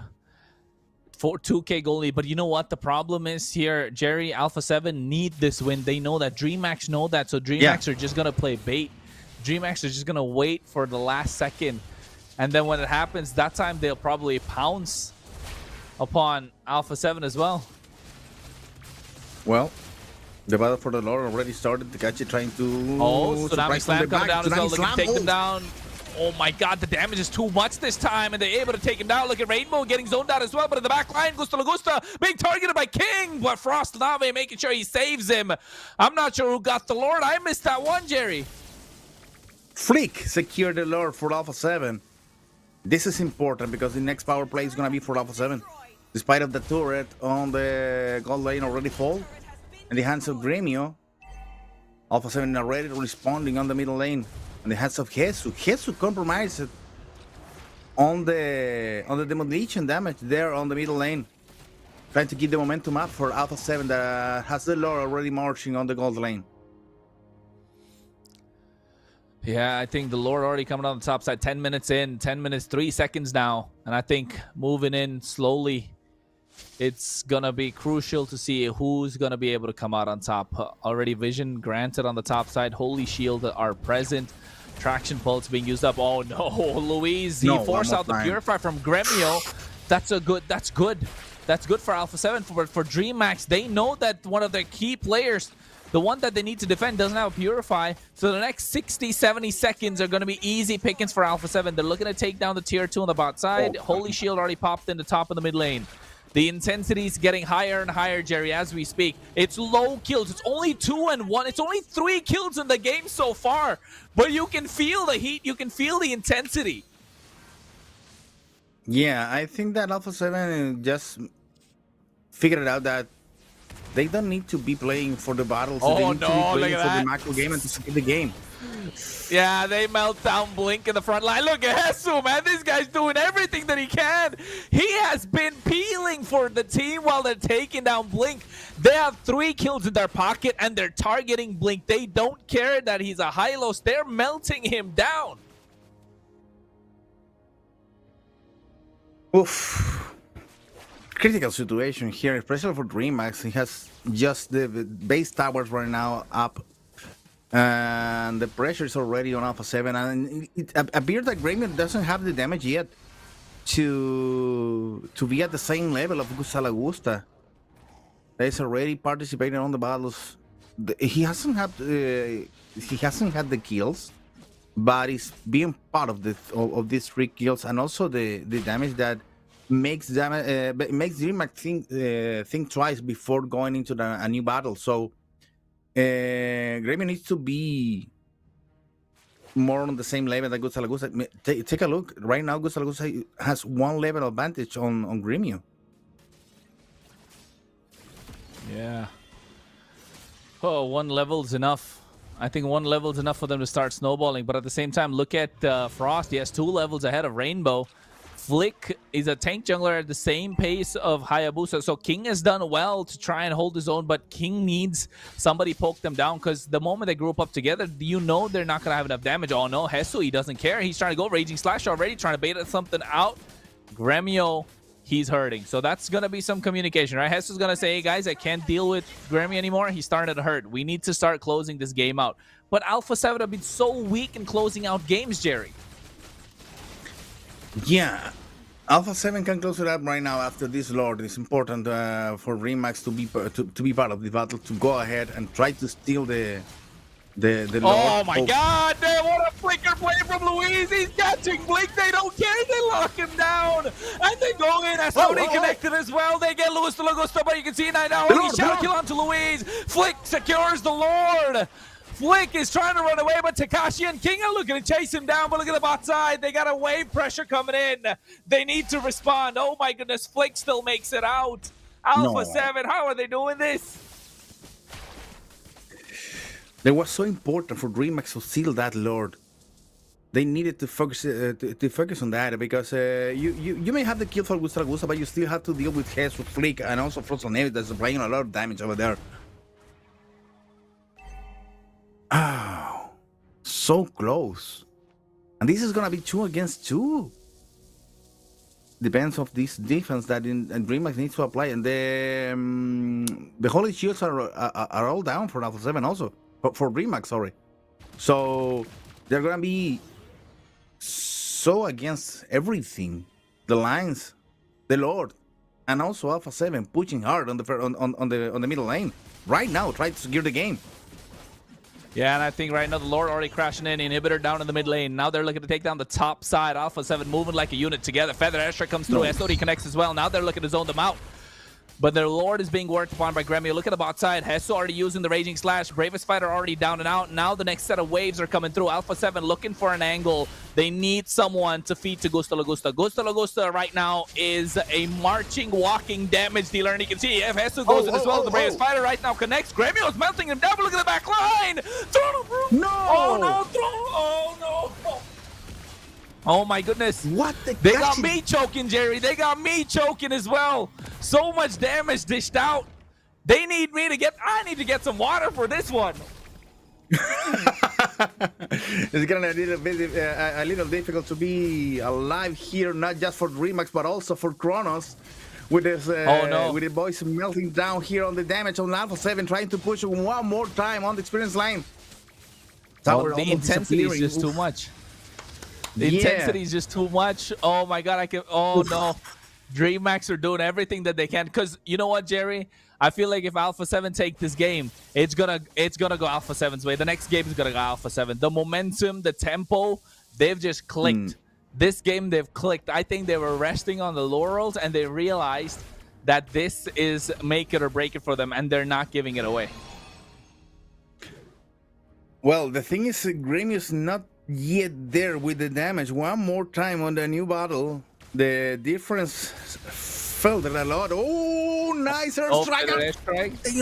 Alpha 7 trying to go in. They kidnap Blink, and this time they take him out. Gusta Lagusta's fed that kill once more. Look at how they're doing it. They're kidnapping Blink, taking him away to Gusta Lagusta, and he's able to dish out the damage. Come on, King. Your time to shine right now, because you need to steal this Lord. It's the only chance that DreamHack has to get back into the game. No. No. They're not even trying. Not even trying. Come on, DreamHack. What happened? It's another team. It's not the same team that we saw on the last game.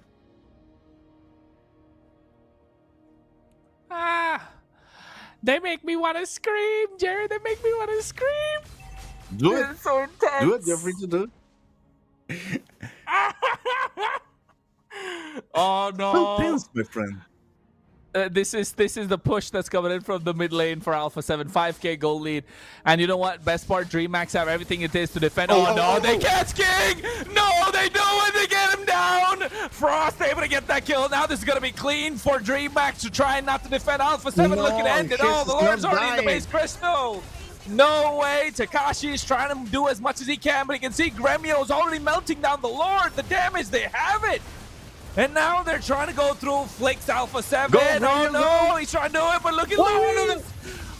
Oh no, they catch him. Winter Crown comes through as well. Hesu, by Gusta La Gusta. Gremio. Oh no, Gremio is trying to do it, but Rainbow's the last one left standing. They can do it. Alpha 7 call this one, and they make it 2-2.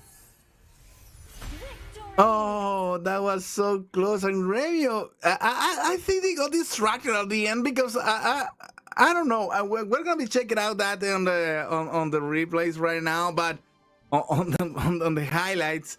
But I think that Gremio was hitting minions instead of heroes on the last battle, and those hits was really important. Every single damage was needed for DreamHack to stay alive there. But well, finally Alpha 7 got the third game. Come on, the fourth game right now, getting the things 2-2 on this crazy series, my friend, and delivered that, well, in a way that we didn't think, but giving us the same result that we were expecting, because the thing is, the things are 2-2. So now can be for any side that you need, that you want.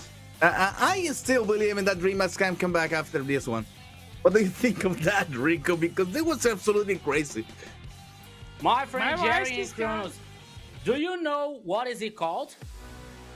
There is a name for this. It is called La Mufa. Because after we said that the game was done, Alpha 7 comes from the ashes. And it turns everything draw until the last moment. What a game, what a match. As worthy of two strong teams, two qualified teams, you know? So once again, Alpha 7. And then there comes a big question.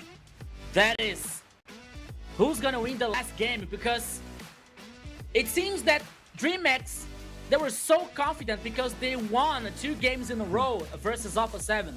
And there is a very difficult things to happen. And now Alpha 7 comes from the ashes once again. And yeah, I don't know, because I voted for Alpha 7 here because I said when the stuff gets tight, for me, the players of Alpha 7 has more experience to reverse the situation, you know, to keep calm, to keep resilient, and reverse that situation. I'm not saying that, come on, Tekashi,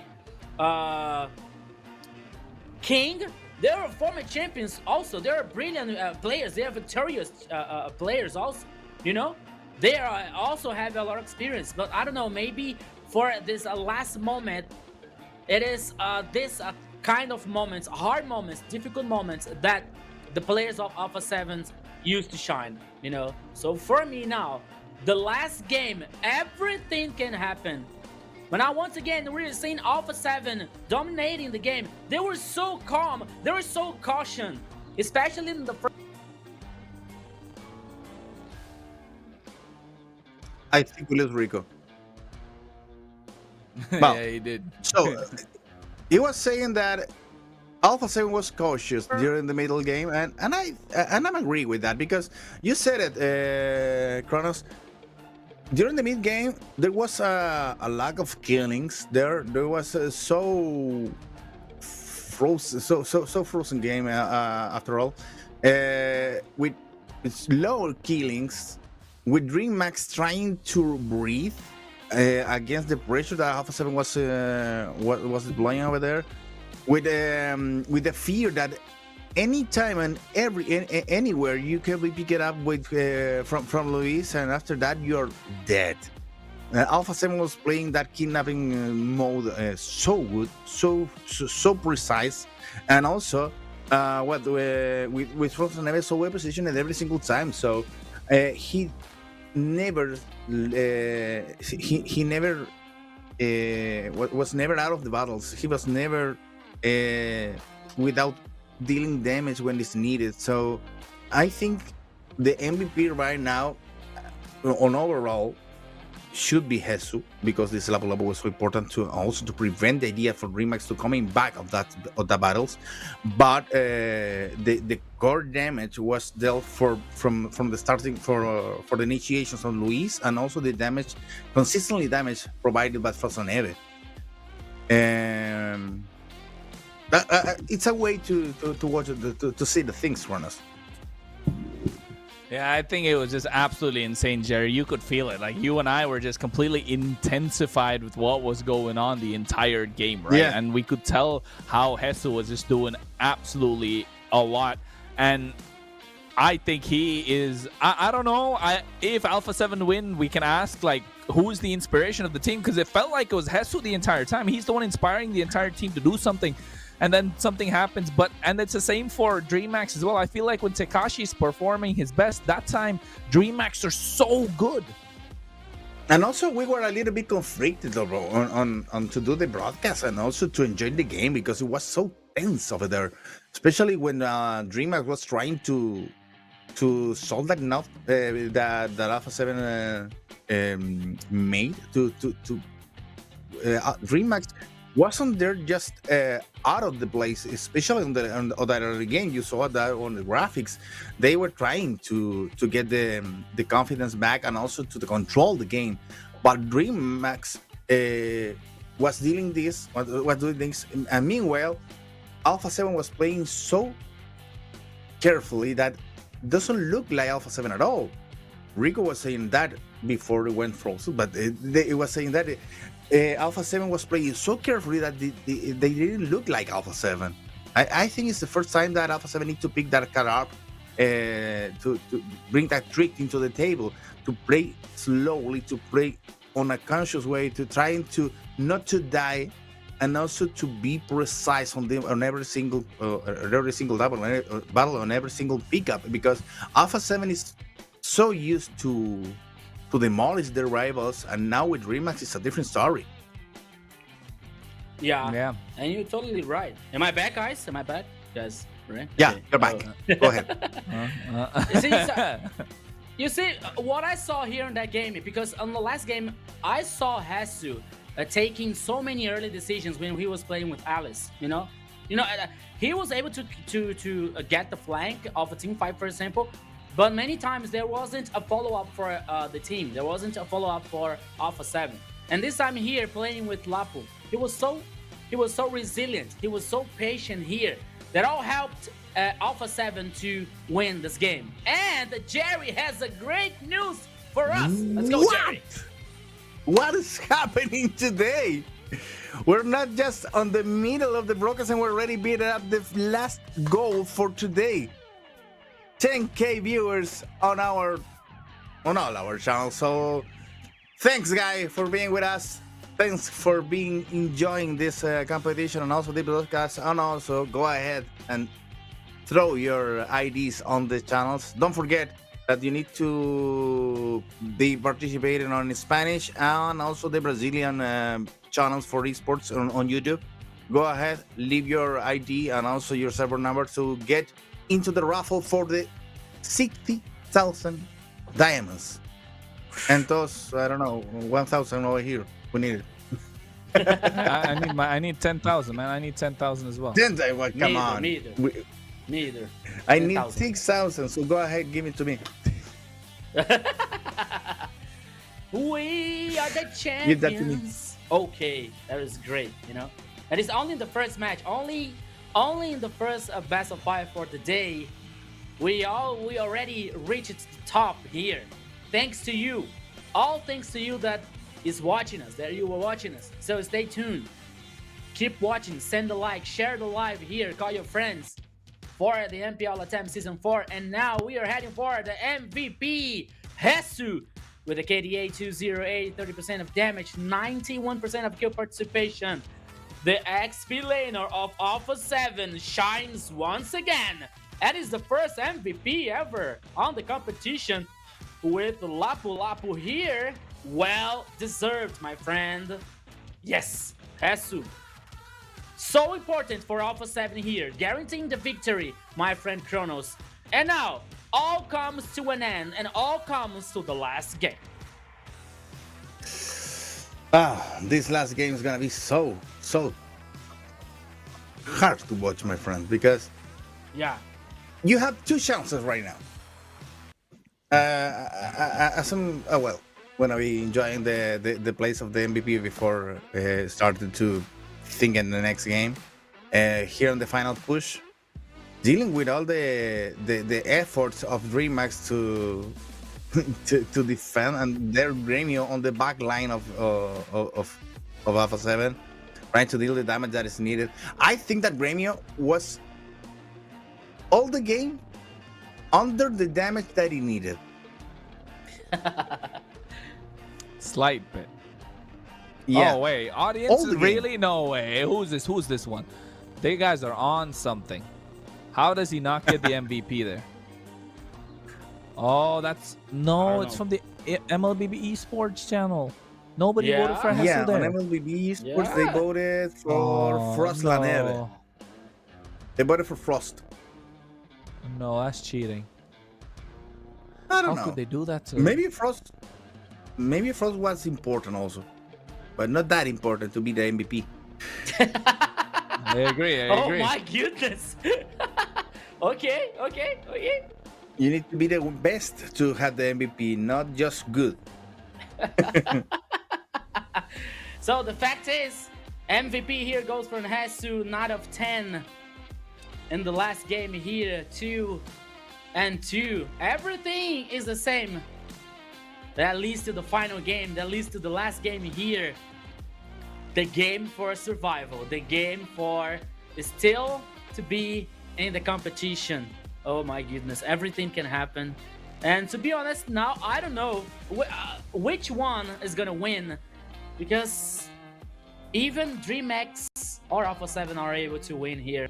I think that the mentality is going to be the main key to the next game here to guarantee the victory, Jerry.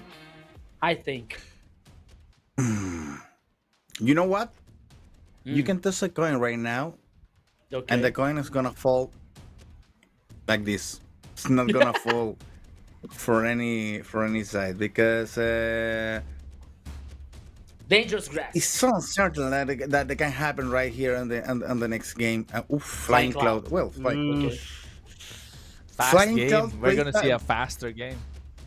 Well, Flying Cloud plays support on the game that DreamHack won. Don't forget about that. On the defense also, they were using the Flying Cloud to appear in the backline. Flying Cloud is another thing where you can basically, if you're winning, you can snowball harder because you go faster, right? You can go to the fights faster. You can go in your lane faster. So that could be an important factor as well. And I think here, Alpha 7 and DreamHack, the draft is gonna be so important. No Kalea, no Boxia, no. They banned the Fanny, they banned the Eastern They're Jet. playing- What's next? They're playing I all think the they're cards gonna- to the jungler. Jungler. Yeah, Against my the friend. jungler. Things are getting seriously. Things are getting King is serious. gonna. I think it's gonna be Akai. King is gonna play Akai, so I think Alpha 7 needs to know that he hasn't played Akai a single game now. He's played Eastern Shin, X-Borg, Fredrin, Hayabusa, and Boxia's banned out. That's his hero pool. So I think it's gonna be Akai. But if you're gonna play Akai, they need to ban Xborg. True. Yeah. Yeah, because if they pick it up, the Akai is gonna suffer if the other guys picks a rainbow, picks the Xborg. Eevee. Sorry. Not many options in mid lane as well. Not many options in the mid lane. Not many options anywhere. It's game 5. Come on. Yeah. I was about to say that. Imagine game number 6 then. When we have a game number 6, that'll be crazy. 3 jungle bans. So let's see what CC. Hesu cannot play. He cannot play 7 heroes in total. Oh my god. 7 heroes in total. And I like Now the Alpha CC. 7 can say, if you think that killing Alpha 7 is difficult, imagine Dragons for DreamHack, right? Oof. I agree. That's a nice line. If you think killing Alpha 7 was difficult, imagine Dragons, yeah. Oh no. Esmeralda comes in. Ouch. Tekashi loves this hero. Granger That's in the immediately gold lane. Oh, response for a CC, right? Because Esmeralda is gonna be playing so good against a CC. I mean, early game CC is gonna have a really great time, and I think DreamHack is gonna tank jungle anyway. So it's gotta be Xborg right here. Xborg, come on. But they What need it else up, is left? they need it to pick it up right now. Hey, Oh, Jushin Jushin's put him in the nice. lane. Okay. And Harriet. No, Anari. no, not now. Not against Esmeralda. Magician damage Oh. versus Esmeralda. The No, shield. it's the shields. It's the shields. Yeah. Yeah. Come on. Well, So maybe for the jungler here, I don't know. I think that for Alpha 7, I think that DreamHack is gonna ban in some. Oh, they already banned this machine. Okay. So no, they're focusing on ban everything that they can on the yeah, jungle. on the But the thing jungler. is, they pick up the Joy. Fanny and What? Lancelot. Okay. Oh no. Oh no. DreamHack looks so strong. Yeah, but what about the pick on Alpha 7's jungle? What's it gonna be? You Export, were right? saying Gato that could, Kacha banned that out. could be an. Now they have open just the Akai. The expert already picked it up. No. I mean, I was thinking Export- DreamHack go for the Akai, but you know, I think Yeah. they found the Joy more useful at this point. I forgot that Joy was still available for them. But what to go against a Joy right now after all the bans? I don't know, man. I'll be honest. I'm just too in. I'm just like taken aback But once again, by the banning whole thing. Louis. Well, I don't know if that ban was needed. Kaja. The bans against Luo G, it's not a good idea on Alpha 7. And I think it's a wasted ban. So many. We haven't Some seen a of- Luo G on the whole MPL right now. Non-usual bans here. Chip, Kaja. Yeah. Chip maybe was necessary in terms of you make some portals and after that you make surprise with Esmeralda and also Ranger. So that was a good idea. But what about the Luo G? Is that even necessary? I don't think I think so. they're just reading into Rainbow's hero pool, and maybe like it's a good hero just to make sure they can finish games out. Sicilian is still available, right?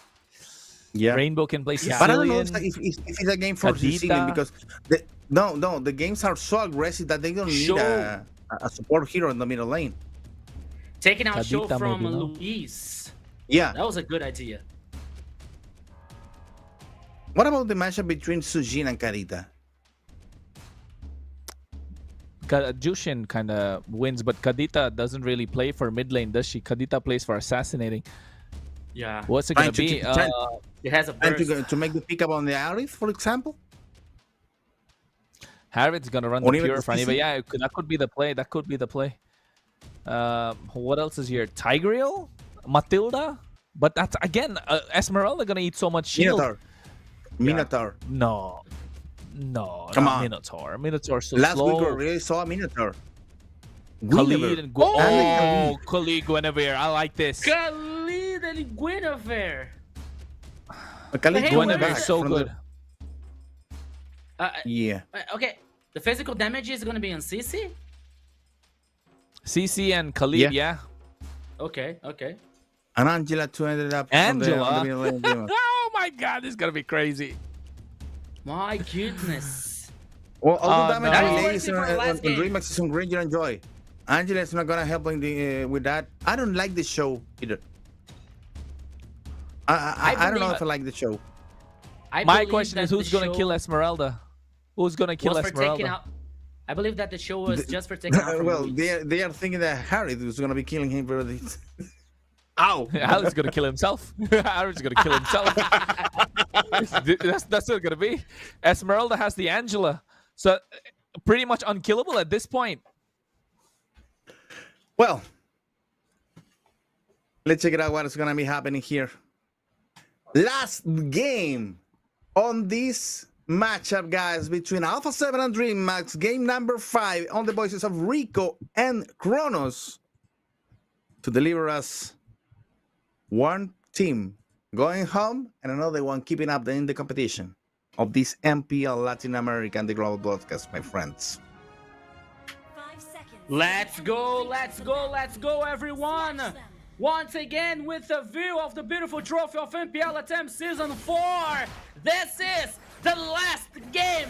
This is the last chance for both teams! It's the best of 5 here! It all comes to an end! All comes to the final closure for both teams! From this game, one team is gonna say goodbye, another team is gonna still survive in the competition! Everything can happen here, my friend Kronos. Let's go! Do or die, that's what this match is all about. Alpha 7, DreamHack, who's gonna be there? Alpha 7 already being the aggressors early on. And you know for a fact these are defending champions. They've seen the big stage. And so have the players from DreamHack, Tekashi, King, Rainbow. These are players that have seen it all. And so have the players from Alpha 7 having imports from the Philippines nonetheless. Will this really work out in their favor? All the cards are laid down, and now it's time to play your hand. Yeah, my friend Kronos. And now we're taking time here to say hello for all the people who are watching us in the global broadcast, saying hello to always.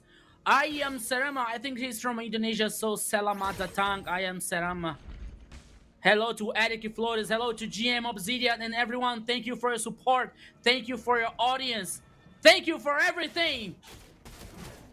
It is so glad to be here with you guys. It's so glad to be a part of it.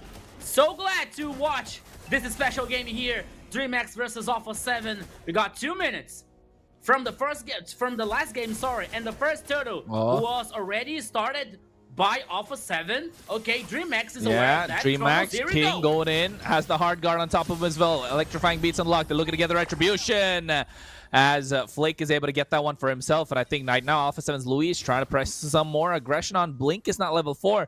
So Alpha 7 should be looking to make a play soon. Yeah, Alpha 7 now taking the actions here, dominating the objective. Okay, it is early actually. It was only the first hurdle here. But it's still very important for Alpha 7 here to get a confidence, to get some kind of a control of the game so far. You can see the turret in the mid lane here with the golden shield has taken so much damage. But Luis now, he was forced to use the ultimate here to escape, my friend Kronos. Almost the first blood for DreamHack, sorry. Yeah, I think gonna be crucial here. Alpha 7 able to move really well around the map. DreamHack, they need Blink to get some pickoffs. They need to get Gremio fed. They need to get Tekashi fed. Whereas Alpha 7, they just need to play the long game. Flick on this Guinevere will be looking for those spatial migrations to hit the Violet Requiem on point. If they combo that well with Frost, oh my god, we'll be looking at a cinema, absolute cinema this game. Yeah, absolute cinema so far here on the last game. Alpha 7 versus DreamHack. You can see now, look at Blink. Look at Blink. He's trying something naughty. Hesu. And the bush.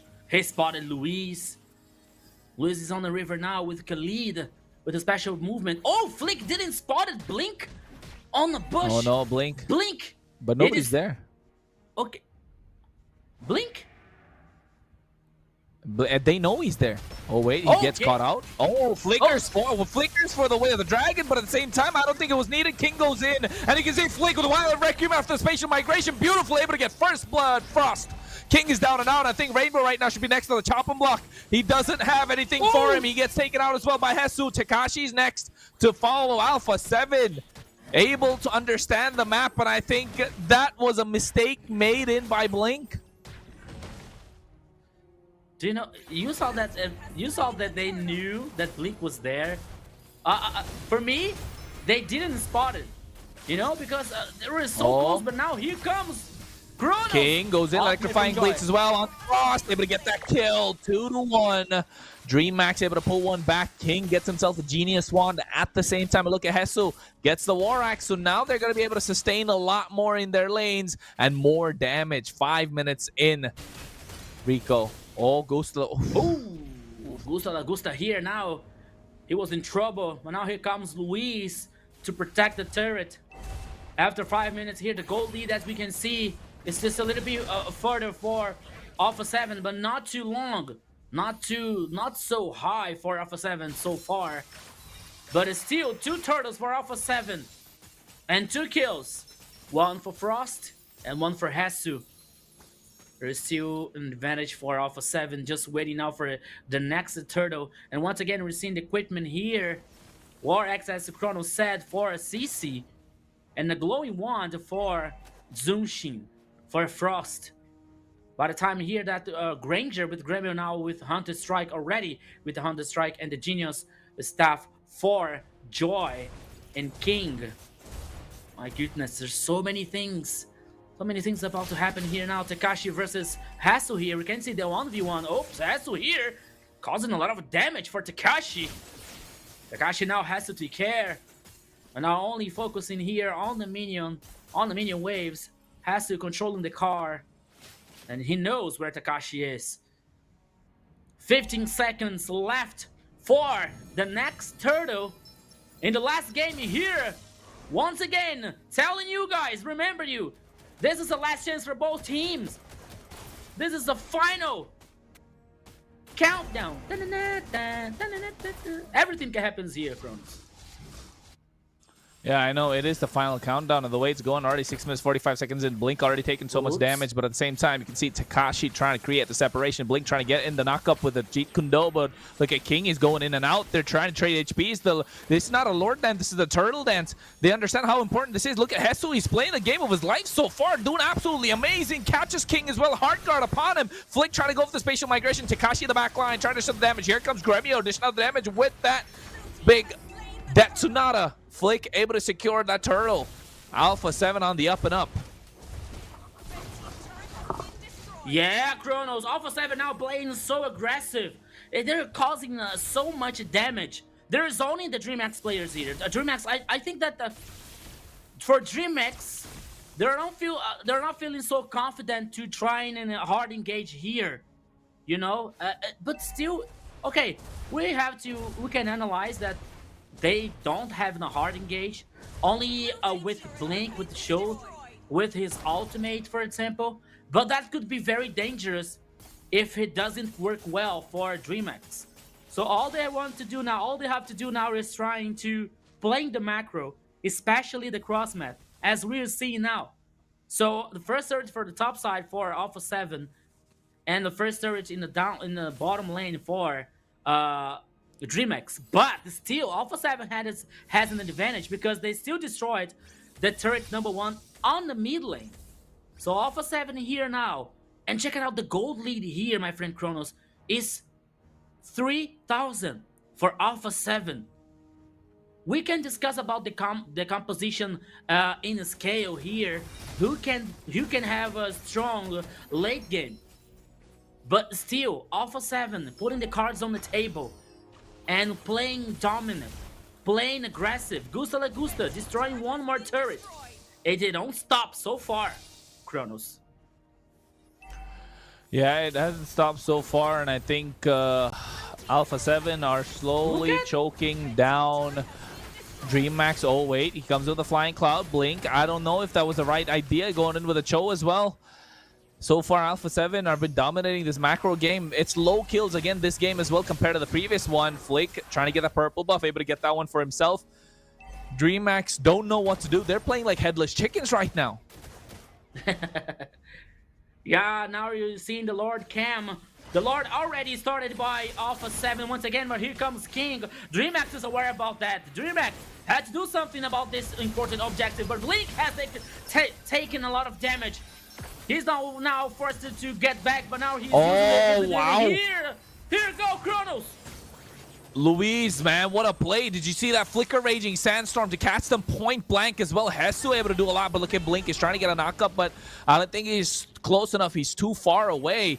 Alpha 7 are playing everything right. It's like they've switched on completely.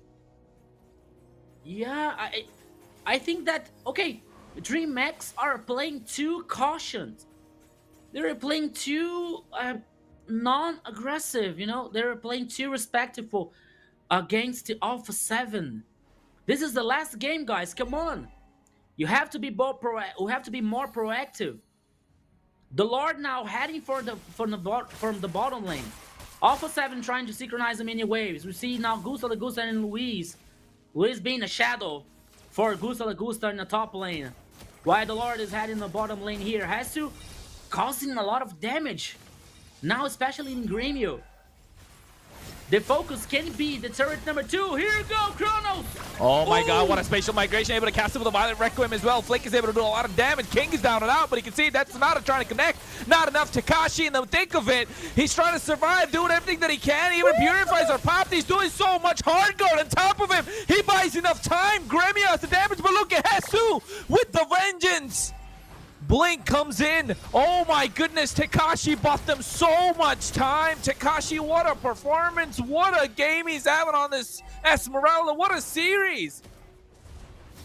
Takashi, the man, the machine, the monster. As you said, Kronos, he bought so much time the last team fight. That all appeared to be so bad for DreamHack, but he bought so much time. He was able to kill. No, not to kill, only to survive. But it was enough here to DreamHack respond so well, causing damage and killing some players for Alpha 7 to save the match, to save the game. DreamHack is still in the game thanks to Takashi in the last team fight here. We're not only now Alpha 7 slowly playing dominant once again, playing aggressive, dominating the map. We can see now, Kronos, there's no line of defense for DreamHack, only the last line of defense, only the 3 turrets. The turret number 3 for all the sides here. But once again, Alpha 7 playing aggressive, playing forward. And you see now the position, DreamHack only hiding in their own jungle. They're not allowed to play as forward, they're not allowed to gain some kind of vision. Because everything, every false step here, each false step can be the last one that can be lethal for DreamHack. They have to be patient now. They have to play with a very careful. And they have to wait. They have to be and give the hope, especially to Rainbow and this Angela. That can be the main difference on the next team fights here, Kronos.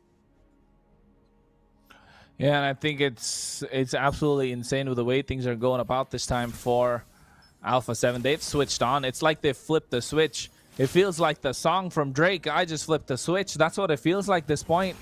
They just turned on completely. And look at Luis. He's doing so well as well, providing so much vision. This is the difference between the defending champions, right? When the chips are down, when everything is on the line, they've just completely switched on. Ooh. And Blink here catching Hesu as well with the Way of the Dragon, but he misses completely. And now Takashi trying to dish out the damage, but you can see Blink taking out so low. Hard guard already been used up. Hesu doing so much, baiting so much out from DreamHack.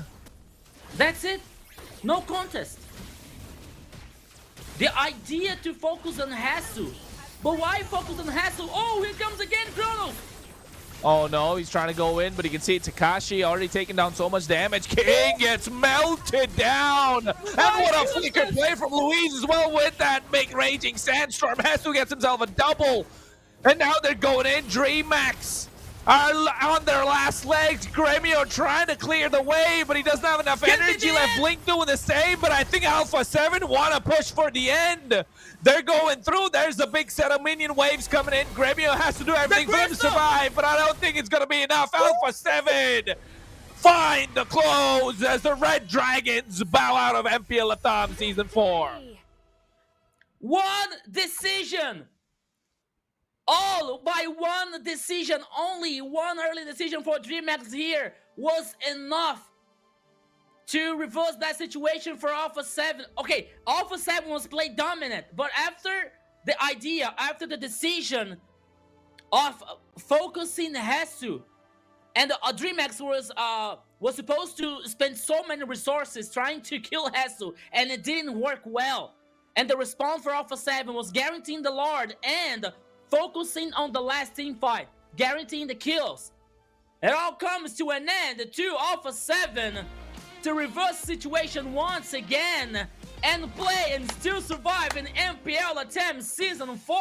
My friend Jerry, what a match! What a best of 5! What an MPL LATAM Season 4!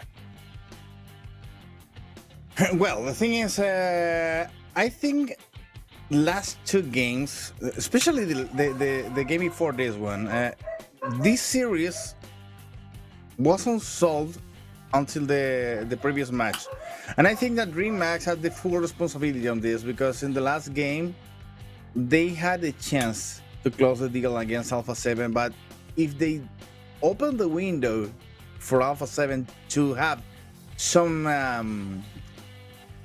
hopes to get into the series, that's DreamHack's fault. I think that DreamHack should have been more aggressive on the last game, not leave it out on the last one. And if you give Alpha 7 a chance to be back on the game, they're gonna take it. So I think this opens a lesson also for the other teams and on the MPL. And you can leave one window open for Alpha 7, because this is gonna happen. Oh, we're spoiling the MVP? No. No. But here, I guess for the next game to comes, I think that Alpha 7 needs to be more precise. I think that the other teams need to be more aggressive even against Alpha 7, and not to let Alpha 7 even think on winning.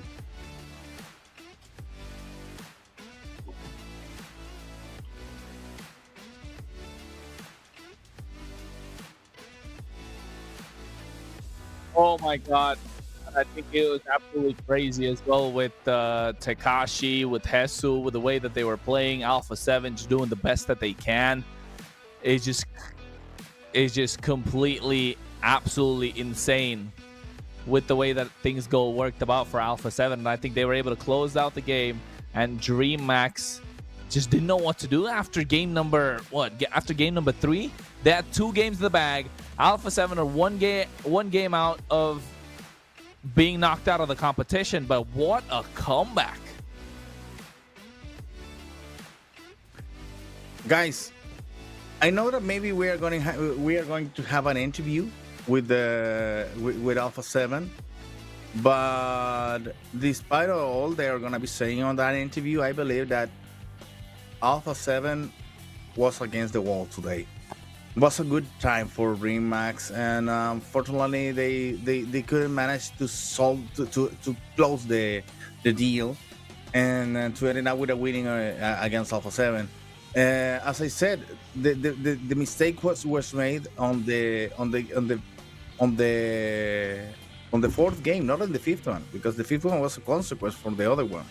Alpha 7 regained the trust one more time. They woke up, and they managed to do what Alpha 7 does, that is to win impeccable against any other team of the Latin region. DreamHack had a chance to surprise Alpha 7, but they wasted the chance. I don't know if on the hands of Gremio, on the Gremio's build on that Moscow. I'm retaking the information of the last game, because that Moscow was on the lag of the damage during the whole game. But I think that was the chance that DreamHack had. DreamHack hadn't a chance at all on the last game. It was interesting to see what was about to happen. Somewhere there in the chat said, okay, they picked up the Esmeralda to deal with the Harith, but that didn't work out at all, as they said. So I believe that DreamHack's composition on the last game wasn't bad at all, but the game was already solved on the previous one. It's all on the head here for Alpha 7. You can't face Alpha 7 just with the tactics for one game. You need to be squeezing them from the very beginning until the end. You gave the chance for them to come back, and they did it. That's it, Kronos. Yeah, I think that's what it was at the end of the day. With the way that it just came down, they had the kill, right? DreamHack could have finished it for themselves. I just felt like all of a sudden, Alpha 7, I don't know what it was. They woke up. They just woke up, and now I hope we get to see the same Alpha 7 for the rest of the tournament. Isn't that right, Jerry? Rico? Well, I don't know if Rico's alive. I think he's still frozen, but I believe. Yeah, but I believe that Alpha 7 is keep up playing like in the last two games. They already can they can make the comeback to win the tournament. But something to be taken as a note for the other teams. Alpha 7 is not an unbeatable team. Has proved that there are some ways to deal with Alpha 7 that it is possible to win against them, and I think all the teams that they need to know that if you are able to take Alpha 7 against the wall, you can't just with the pressure. You need to keep up the pressure on every single moment. That's it. Well, Jesus is the MVP for the last game with the CC. Nice KDA over there. But it was a team effort after all for Alpha 7, especially there with Jesus in the front line. Gusta Lagusta always looking good. Most of always looking good. And it looks like it's not fair on the last game as that happened. I believe that DreamHack looked so bad on the last game that it wasn't on the level it was during the whole series. General team, Yeah. right now. Once again, 100%. Who would not work for him? I told you guys, like, when the chips are down, Jesus is an inspiration to this team some way, somehow. I don't know how it happens, but he's been the inspiration. At least that's what I see. I don't know if you guys feel the same as well. He is absolutely inspirational for the team, and it just feels like he wants it so much more compared to all the 9 other people that are there in the game. It just feels like it to me. Am I right, Rico? yeah, I used to talk to you guys here that I vote. One of the reasons that I vote for Alpha 7 in this best of 5 is when the things are about to getting critical. For me, Jesus is one of the pillars of the team. You know, it's one of the pillars to stay solid, to not compromise the performance here, and grow in pressure. You know, like to getting shine, to come from the ashes in a pressure situation, a critical situation here to guarantee the victory for Alpha 7. But I'm going to say to you guys, I'm going to tell you guys that I missed here maybe just a little bit lack of confidence for DreamHack, especially in the last game, because to be honest, I didn't recognize DreamHack in the last game here, you know, because they were so non-proactive. They were so cautious, so, you know. And only Alpha 7, little by little, break by break, dominating, playing aggressive, play forward. And then Alpha 7 just won the game, you know? Once again, DreamHack is an amazing team, amazing lineup. On the last game here, to be honest, I didn't recognize the performance. But once again, Alpha 7 has some experienced players, and in critical times, in critical situations, they grow up, they increase the performance, and they can handle any kind of situation, Jerry. Well, I don't know if we can say something that doesn't make DreamHack feel bad for this moment, because they had the game, they had the series, and they left the chance open for Alpha 7 to come back.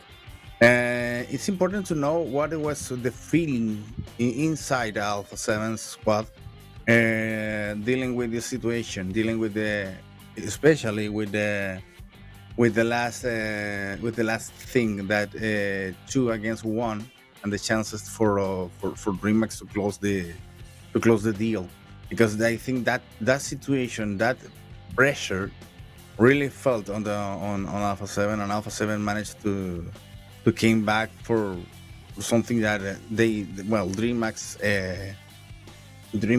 let that happen, and also because Alpha 7 took the chance. But what were they were thinking about on that moment? What was the feeling there inside the team?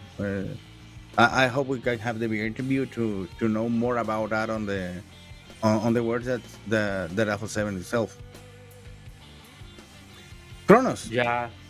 I lost my prediction. But what did I tell you? Is Yeah. I told you that I wanted to vote for DreamHack because I can see them winning, but I just know this is the same story of last season. The same way they lost, the same way they won, and it's the same players that made an impact. This guy on your screen, he was an impactful player last season. He's showing why, and if you could see in the end of the games, right? Every game that when he gets up, everyone is high-fiving each other, like, hey guys, good game, we can do better. He's the only one that's like, it's like animated, like he's showing emotion. He's angry at himself, he's angry at the team, and it shows how badly he wants that win. And I think very clear. You know what? Let me just take a picture of this 10 out of 10 MVP. 10 votes. This guy got 10 votes. Okay, This guy got 10 votes. Okay. He got 10 votes for everything, and I think it's just very well played. Absolutely insane.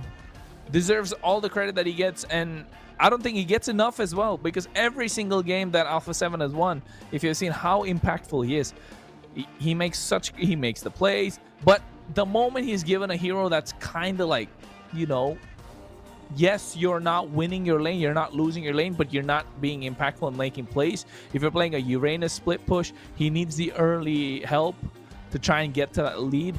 But if he's not playing well, eventually Alpha 7 don't have any other cornerstone to try and turn things around. So, but then again, I mean, he's not the only one that makes the clock tick, right? You need Frost to play well. You need Gusta Lagusta, who's been consistent throughout the entire season. Flick as well has to have an underlying role in everything. And Luis, oh my God, the last two games. Rico, how did Luis just turn it around? He's just there. Jerry, you also saw it. Luis just switched on. I'm telling you, these guys are switched on. I don't know. Now with if they continue playing like this, they just might be a better team, man. Yeah. I don't know. I'm still looking for a team that makes Alpha 7 suffer one more time, because it's nothing against Alpha 7. It's the thing that I think the region needs to be more competitive, and if it's the same team winning one time on every single time, where that's a proof that the whole region is not improving at all. It's a good chance. It's a good thing that that DreamHack made Alpha 7 suffer here in the series, because it shows that maybe DreamHack managed to improve, maybe to get Alpha 7 in a difficult situation, but wasn't enough to make it to win against them. So I don't know if it's enough to prove that the region is growing, is already learning from Alpha 7 and the way and its way to beat them. Because if you think about this, Alpha 7 is the final boss on every single season of the MPL, and if you're getting pumped for the same boss every single time you play the game, you're playing the game so bad. That's it. You can be beaten up for the same boss every single time you play the game. Yeah. Okay. Well, production is saying that we're not having the interview. Maybe All Alpha right. 7 was too tired. Yeah. Maybe Alpha 7 doesn't want Yeah. to say some of the keys to the victory are here, or Maybe. so. Okay. Maybe they want Just to to take a rest for tomorrow. You guys is just called problems. Don't you? Yeah. I'm trying to They're so joke around here. intense. But But you know, Kronos, oh no, Kronos? Rico, we said we're gonna be having a long night, and Okay, we're okay. getting into a new series of a best of 5. Okay. But okay. this time between Influence Rage and Black Sentences. And now it's time one more time to make maybe a different story for the region, or just to have another flashback for the last season, Rico. Yeah. And now I think that the situation that can be just a little bit different, but not so different from the first game here. Because now we are seeing, and now we are going to have Influence Rage, a very strong team. There was like the second place in the last MPL LATAM edition. And now we're seeing a Black Sentence, a team that is increasing and growing match by match, game by game in this competition so far. They came through the MPL LATAM and they're showing their strength. And not only that, they beaten nothing less than Alpha 7, the former champions, 3-1, the last best of 5 that we saw about Black Sentence, you know? So, don't underestimate this team, because this team is so far so strong, you know? I don't think that, okay, he can win from Influence Rage. To be honest, I don't see this happening, but maybe that can be an awesome experience for Black Sentence to learn how to play versus Influence Rage.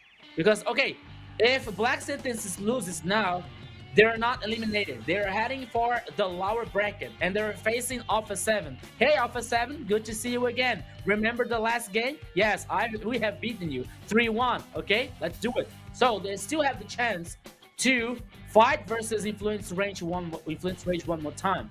So I think that the situation for Black Sentence here, it's very good for the players and very good for the team. What is very good now, it's our friends, it's our sponsors, my friend Jerry. Yeah, for sure, because before going to the next series, we need to say thank you to the guys who made this broadcast possible, starting with Bonus, where you can power up your Mobile Legends adventure. You already know that.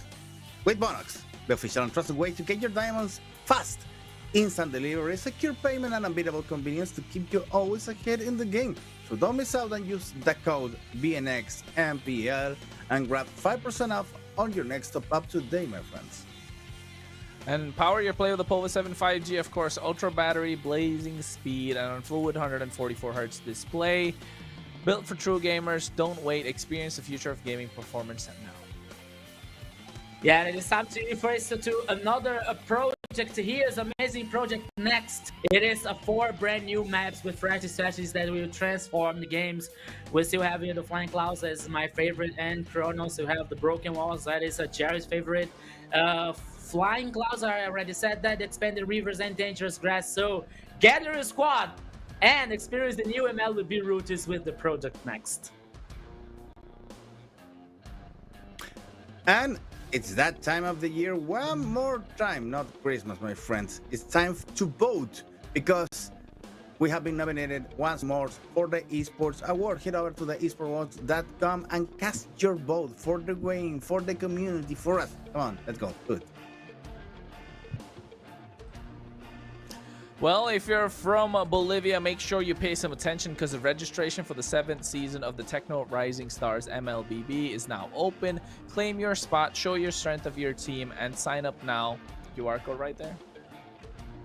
Yeah, and now guys, we're getting close to the grand final of MPL LATAM Season 4, which is going to be in São Paulo. Yes, the MPL LATAM Season 4 grand final is happening on November 15th at Login XP, São Paulo, Brazil. Come join us live on site. Enjoy special skins, exclusive activations, and plenty of surprises waiting for you.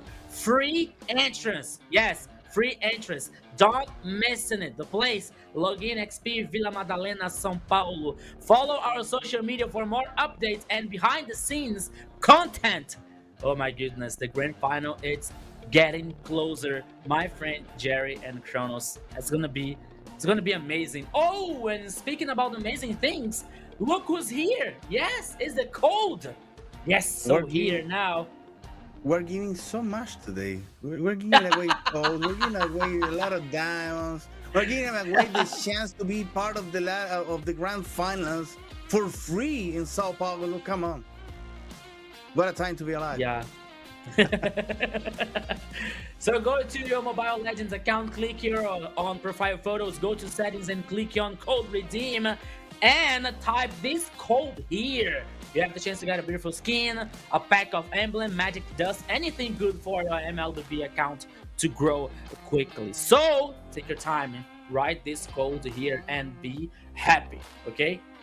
As Jerry said, we're giving so much to you guys. All you have to do for thanking us is sending the like, share the live, call your friends, and watch this amazing MPL LATAM Season 4. And also vote for your MVP. Yes, yeah, for sure. Vote we for need you to MVP. vote for the MVP. And you know what? Give us something, you too. Go ahead and follow us on our social medias. Especially okay. Because we are aiming to get Kronos into the M7. So go ahead. G_Kronos 23. Yes. Go ahead. Hashtag Kronos for M7. Let's go, guys. You know what, guys? You know what? Thank you so much. Thank you so much. I appreciate it. But at the same time, I put a story up on my Instagram tagging Hesu, and I asked him, why don't you play like that every game? And guess what? He replied, I will. He didn't reply to me, I will. That's it. That's all he said. I will.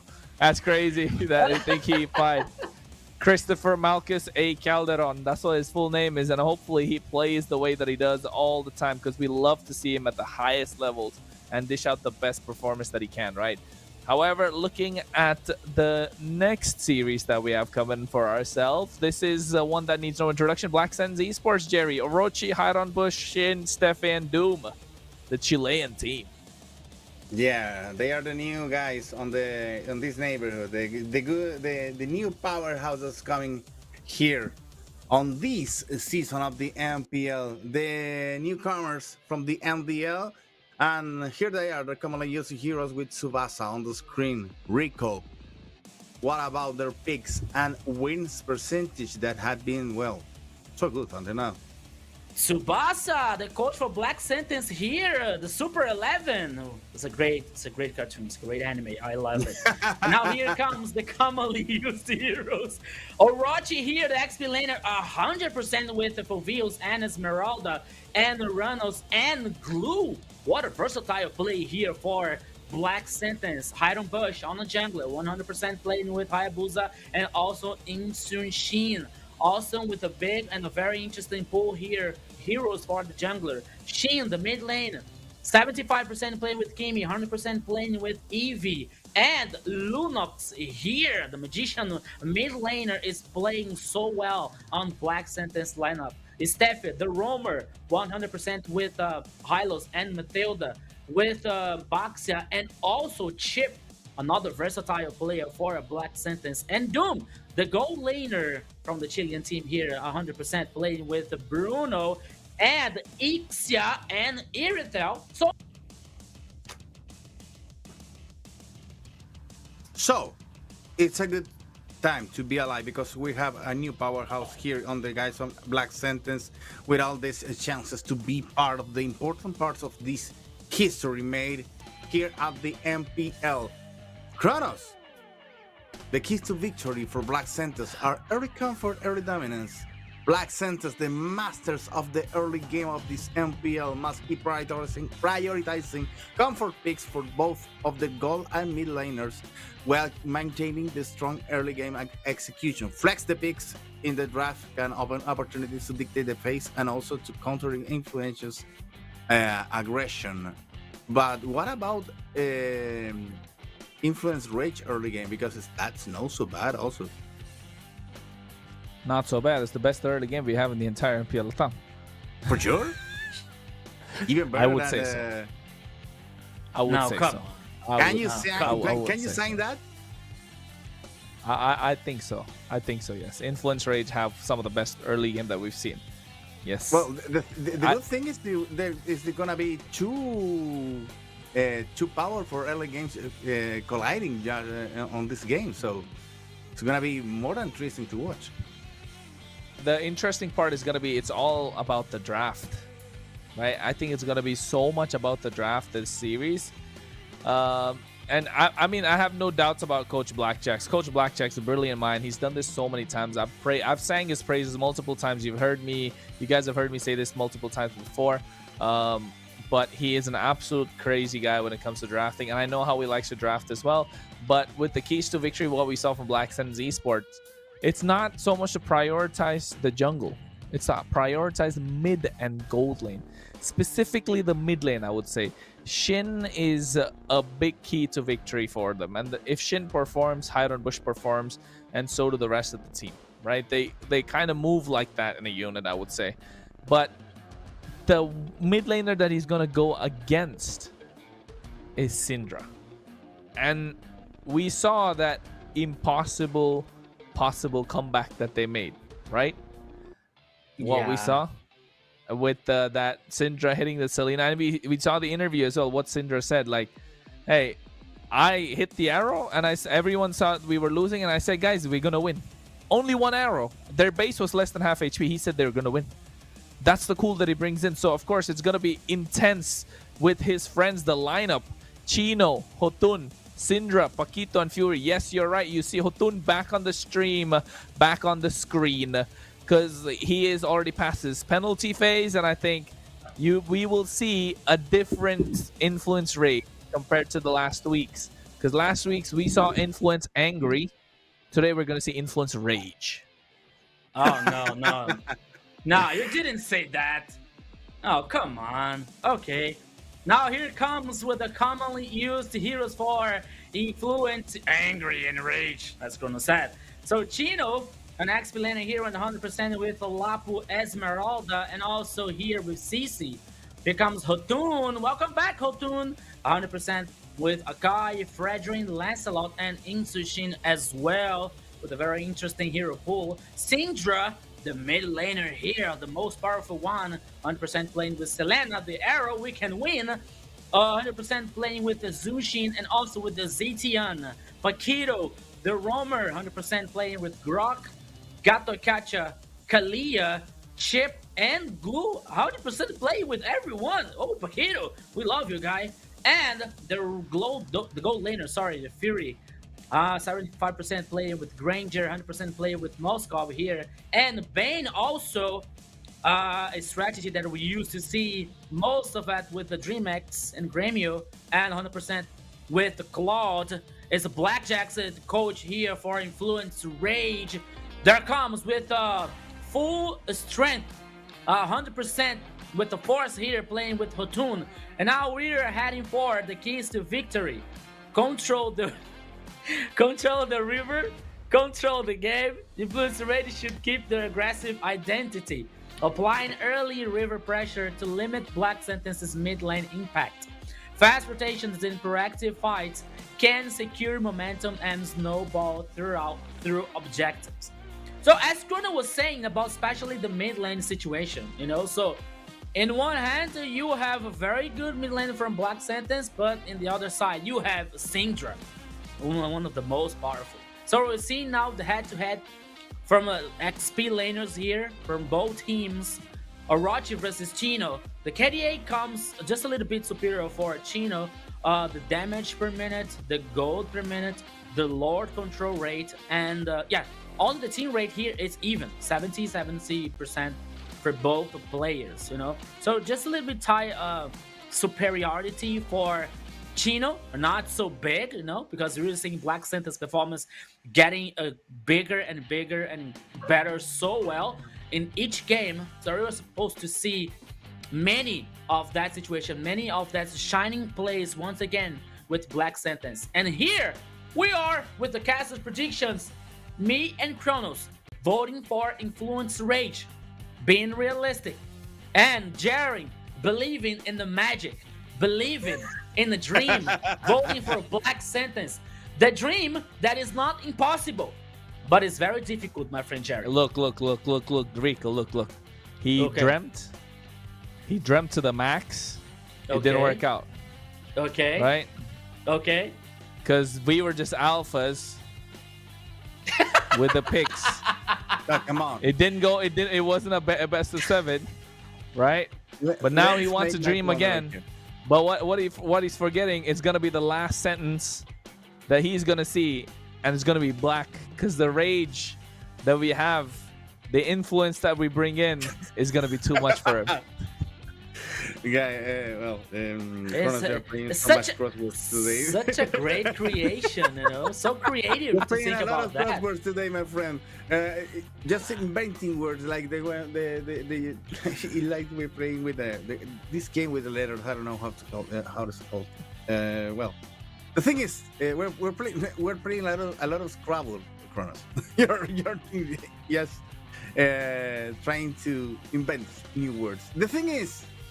Okay, let's make some history back over here, because Black Sentence already faced Influence Rage, but what the first game of the MPL was the first game for them of the MPL. And also of the MPL. Don't you remember? Influence Rage and Black Sentence was the first game on this broadcast, and Black Sentence fell 2-0. So now's a new chance to prove Influence Rage that Black Sentence have learned a lot. Black Sentence have made it into the MPL with a nice and beautiful story after beating Alpha 7 and sending him to the lower bracket. Don't forget that last year Influence Rage was against Alpha 7 too, and a different story was made. So I think it's a good chance for Black Sentence to make a nice surprise over here and to let us enjoy of a new era of this MPL. And that's it, period. I won't say anything else right now. Did you record that speech, Jerry? That was a great one. That was a good one. I'm trying to make a speech. But the thing is, I believe in magic. I believe in Black Sentence. I believe that Black Sentence can make it real in front of Influence Rage. But take a look of the first skill of the first bands and also the first picks, because looks like Black Sentence is going all in with the Grok, Lapu Lapu, and I one more time. Some common picks during the whole season, and also in the other side you have already Sushin, Hilda, and Esmeralda. The things about Sushin is a powerful pick for the middle lane. I don't know about I make the matchup over there. Kronos also gonna be. I'm not liking the Hilda here so much. Hilda's not gonna do a lot, but then again, it's okay because you get to play aggressive. You can bait a lot out. The draft is looking good so far, but look at the bans. My goodness, that's 4 jungle bans, 6 jungle bans already. But they leave Hotun's Hayabusa open. He picks it up, and I think now hide on bush on the Fredrin. The flexibility is not showing so much. Not a lot of early game, but definitely it's gonna close out. Yeah, the Bruno comes in as well, so they have some sort of an early game on Black Sentence. Good for Shin. I like the Yves being picked up, but again, Esmeralda is just so good here. Esmeralda is good, demolishes the Eve. Esmeralda kills the Fredrin. Esmeralda kills the Lapu Lapu. They just need a gold laner to fix it all up. I hope they would have liked to have the Bruno, but they need more range. Granger is available still, but I don't know if they want to burn the Granger pick this early. They're probably thinking Granger, or do we go some other route? Maybe Granger Moskov, again, too early. Harith already banned out.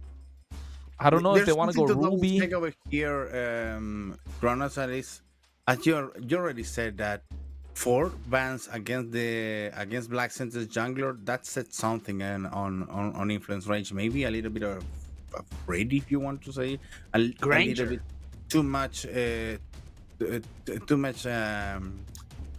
concerns on the junglers.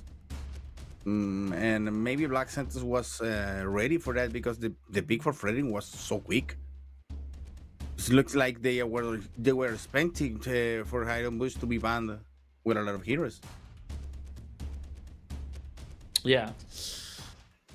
This What do you focus think, Rico? here, mostly part of the jungler for Black Sentence. You know, that could be something. That could be like they were studying, especially uh, the jungler of Black Sentence here. That could be a very impactful on the game. But you know what? Everything can happen here in the first game. That's going to be a very important game for a Black Sentence. They are coming. They are very strong.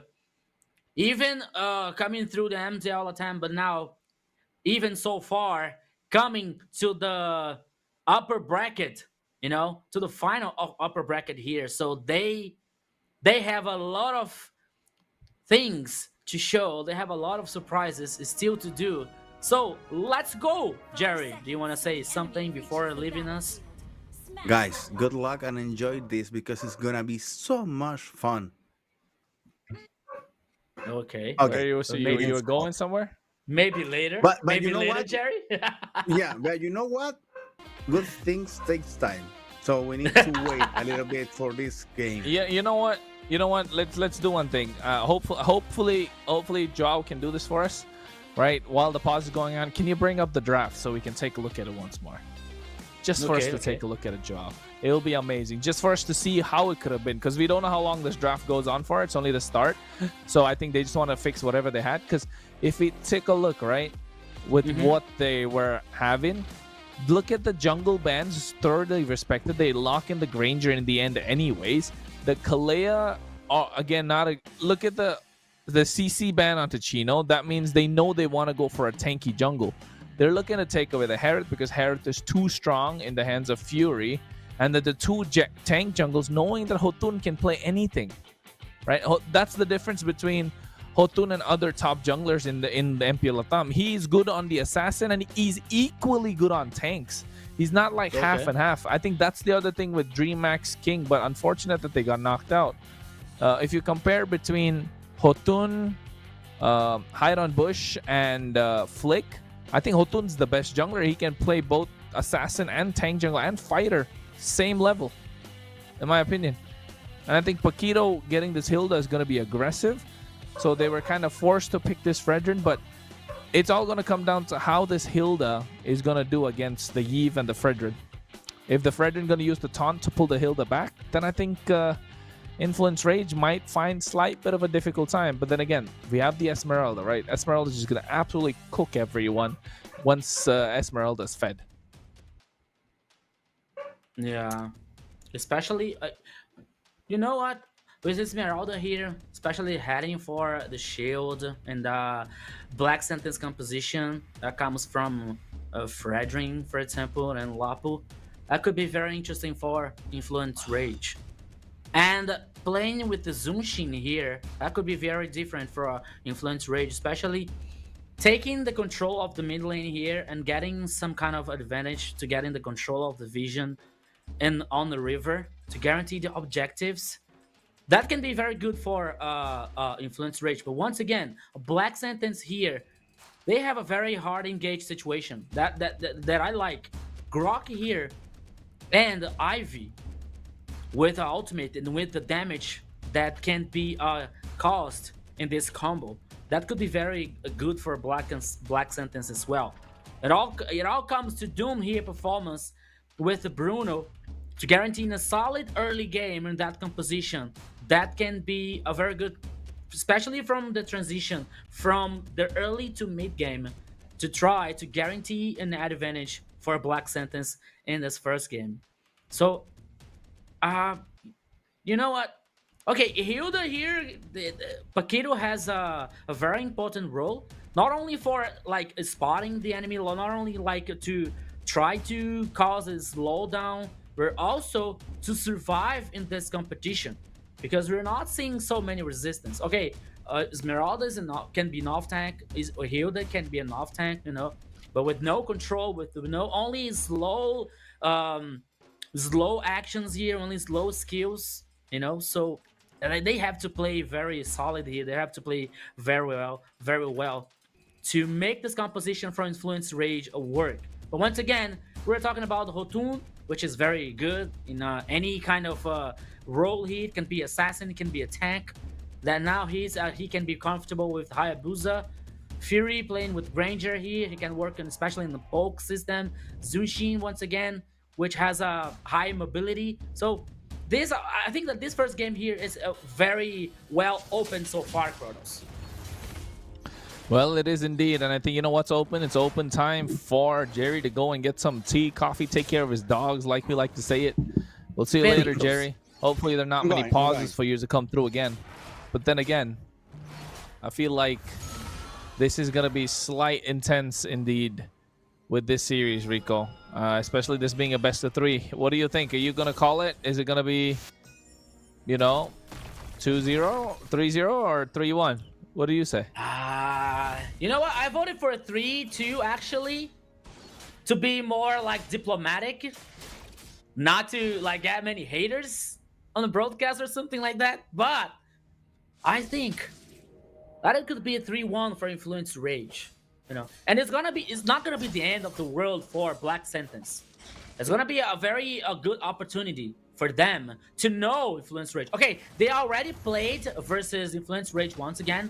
I believe it was in the first week. But now the role is different. The situation, that can be just a little bit different now. Because Black Sentence now, they are more confident. They are more like in synergy here, especially with the lineup. So that can make all the difference, especially in the first game. So Black Sentence have to play solid. Have to play confidently here to guarantee the first victory in the first game, Kronos. Yeah, and I think, oh, they almost tried to get the Gold Crab Orochi, but Chino able to get it. Level 4 already. Turtle's getting started. Look at Stefe trying to reset the turtle. I think I think he might look to reset the turtle just because. Okay, wait. Hide on Bush comes into the fray. Hotun's there. No purple buff. Syndra comes in as well, has the lantern. Paquito come flanking in from the side. Both level 4. Now it goes in. Falling Star Moon already used up. You can see RWM drop down as well. Retribution from Hotun to get that, but you can see Chino taking out super low. Goes in for the Raging Slash. Hide on Bush. Oh my god. Orochi coming in from the side, flanking in with a Lapu Lapu. Able to destroy 2 at one time. My friend Kronos here, but once again now come Paquito. He has to be careful. Okay. He was lifted up here, but not too many dangerous situations now for Influence Rage. But we have to talk about Shin. We have to talk about Shin. Because the ultimate from Eevee here was responsible for causing so much damage. But now here comes Hide on Bush only to finish the team fight here. So Orochi and Hide on Bush, the 2 kills, goes for the jungler and XP laner. Very good early game for Black Sentence. Okay, the turtle went for Influence Rage still, but Black Sentence, they are showing us that they didn't come to play. Ooh, not just that. I think with the way things are going about for Black Sentence, Influence Rage are just doing what they have to at this point. They need to find a way to unlock Fury just about 5-minute mark so he can get that Sky Piercer as well. If he's going for already Sky Piercer. And the way that Orochi is flanked from the side on this Lapu Lapu really did a lot. Hide on Bush on that Fredrin. Just able to taunt everyone at the right time. 25 seconds of the turtle. The movement around the map shows that Influence Rage are controlling the river. So they're having a good time. They're not behind in gold by a lot. It's 500. It's going to be caught up. And I think it's just the movement around this dangerous grass that this Hilda is really working Black Sentence a lot. And I think you're right. Shin, I mentioned this in the draft before. Shin's going to be crucial when it comes to these important things. And I want to take a look at the items. I don't know. I don't think Hotun has the shoes built completely. Yeah, now the turtle here. The both teams are dancing around this important objective now. Chino does the front line, but once again, the ultimate here from Eevee. Ooh, but now Hilda is responsible to take a kill for Shin. Now they were clever. They were very smart. But the second turtle here comes for Black Sentence. Kronos. Ooh. Both teams are running away now. Yeah, I think this good turtle for Black Sentence. Hotun tried to go in, just knows that he's not. It's not good for him. I think he's playing Hayabusa really well here. You're not really gonna start the turtle, because you can see the front line from Black Sentence is too much. His team can't deal with it, so he just has to go and try and go in for the steal. However, Shin was left a little open, so Paquito just ran in for that kill when the RWM was dropped down. It's working well so far for both these teams. I think it's been a slow, methodical game, especially it being a best of 5. Nobody's going home in this series, so it's definitely going to be slow. And looking at the items, I was right. Hotun doesn't have the boots built out completely. And, Fredrin and Hide on Bush just finished this, and so did Hotun. So after getting their first items, Anti-Cuirass, full build on Hide on Bush. That just means he's going to be able to tank Hotun as well as Paquito quite a lot on this Fredrin. Hotun here already done some damage. Oh, no, Shadow. Hide on Bush realizes that they catch him off guard. This is so well planned. Ogi, Shadow kill coming out as well at the same time. He might be able to survive. Hide on Bush is taking too much damage, but look at Chino. He almost catches him. Shin might be able to get the kill. Quad Shadow comes in. Orochi tries to go in as well, but Shin able to get that Void Crystal poke down, able to get that kill. Oh my goodness, Hotun! What a slippery player here! Like a frog, you know? They're so hard to catch. But now he was catched by the way. The first kill for Shin. That was a very important hitter. Black Sentence, sorry. They're like the first game with a very interesting early game here for Black Sentence so far. One more turtle. Hotun. I think that Hotun is not a 5-bet, it's not a contest. Yes, 2 turtles now for Black Sentence. What a very interesting early game here for the Chilean team. After 6 minutes, almost 7 minutes here, Kronos, Black Sentence is playing very solid. They definitely are, and I think Influence Rage know that as well. They're really just waiting for Fury's power spike. They can't do anything against the front line the Black Sentence have, and especially the Grok as well as this Fredrin is working out so well for them. Shin is doing really well to stay out of the reach of Hayabusa. This Yve and Hayabusa have not faced each other at all. They have been away from each other, which is really good for Black Sentence, and I think Hotun's not able to find the right angle to flank in, try and get some pickoffs, and nobody's been able to poke down Shin as well, so they're not able to maximize the utility of the Ogi Shadow kill. And I think Black Sentence Esports are doing a wonderful job keeping the Hayabusa at bay. Yeah, Ronas, you're so right. You're so right, and also Black Sentence trying to playing here and trying to neutralize their strength. You know, focusing on the goal lane, focusing on the carries of the team from Influence Rage. So we'll see now Hotun with Hayabusa finding and closing the Hunter Strike here for Hayabusa so far. As Fredrin, they already closed here the first item for defense. It was a brute space. Okay. No, Anti-Cuirass, sorry. The Anti-Cuirass. And for Bruno, has Claws versus Hunter Strike and Sky Pierce for Fury. We didn't see Fury playing and participating so far, but Granger is getting farm, is getting resources here that can be very important for Influence Rage. But now the situation is, my friend Kronos, almost 9 minutes.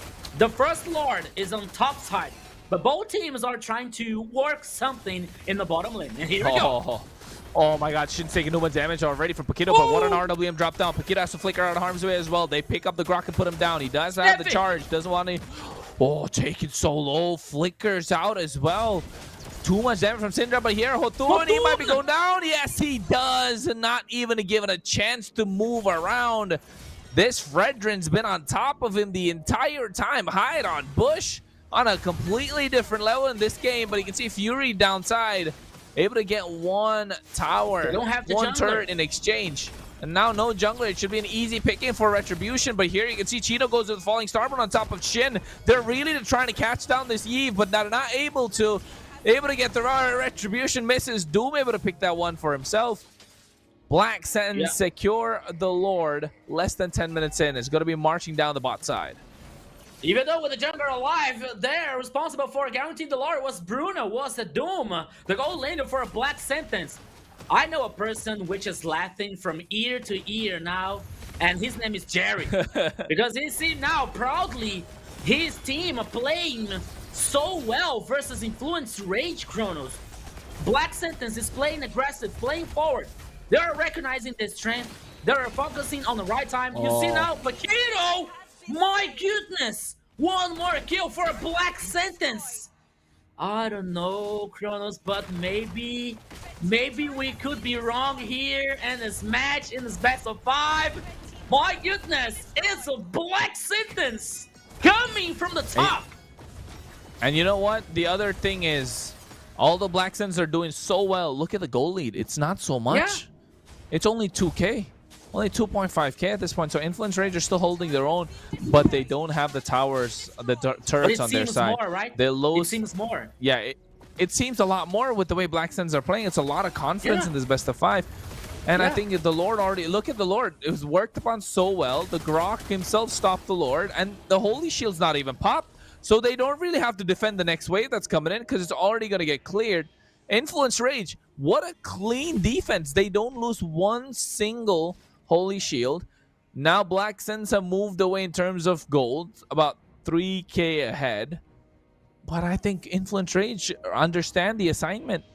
They're not panicking. They're taking it slow, waiting for the right time.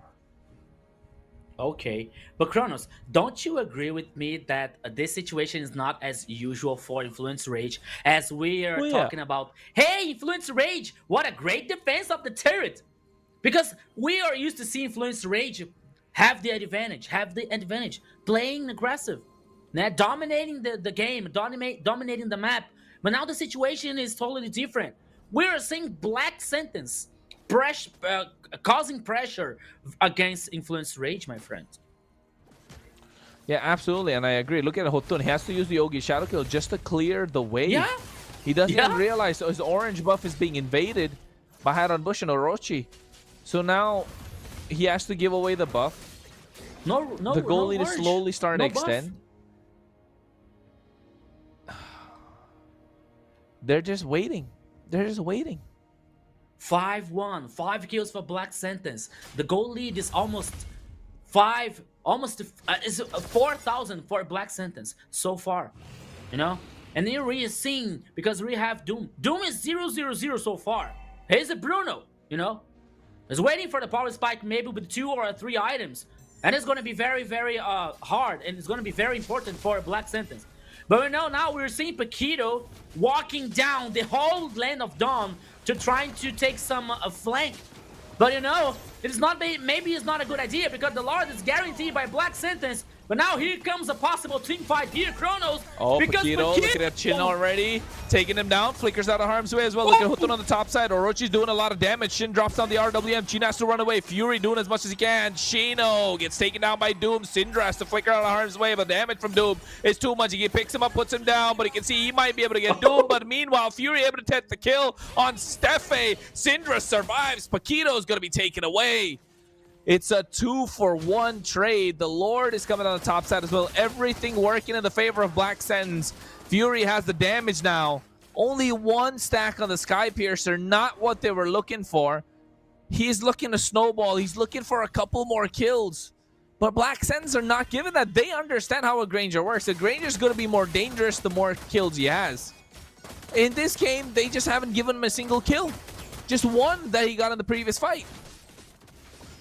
Yeah, now Doom here. That could be a very dangerous situation. But the Hotun! Whoa! Oh my god. Hotun once again. There is a 4th kill against the Hotun. Now with the minion wave synchronized here, Kronos, the focus is the last line of defense of the turret. But here comes once again Black Sentence. They are deciding to continue the pressure, especially with the Iron Bush here, but there is no minion waves. So there is still... Oh, conceal. Steffe goes in as a tectonic charge. Fury flickers out as well. Nice RWM, but Steffe taken into the base crystal, gets taken down, but you can see they lose 2 members. Chino's down and out. Paquito as well. Oh my goodness, they have a wave coming in. They have to try and clear, but it's already cleared. The base is Black Sentence Esports able to get game number 1 in this best of 5. What happened here, Kronos? What are we seeing? A Black Sentence playing so solid. Black Sentence playing aggressive. You know, not disrespecting Influence Rage, but they know what they have to do. They know that they are allowed to neutralize, especially Hotun, one of the heart of this team. And it worked very well for them. You know, so first game, and it was a clean and safe victory for Black Sentence. And Jerry now is mewing because he knew that Black Sentence is way even stronger in this best of 5. And you know what? Influence Rage has to open their eyes now because Black Sentence is coming for the top. Yeah, for sure. I mean, I'm 100% sure that Black Sentence is not gonna leave this chance anyway. So they're gonna be trying to solve this quickly.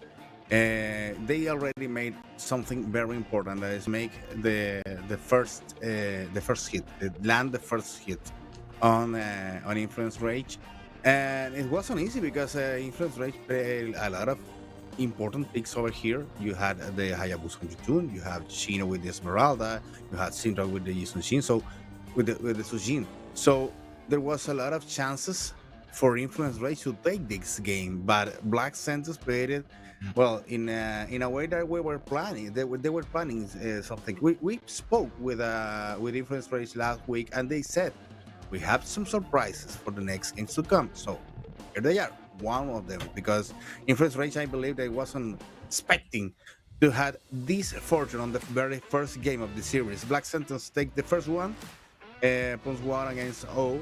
Influence Rage now had some work to do to come back on this game, and also to come back from a game that was all on Black Sentence.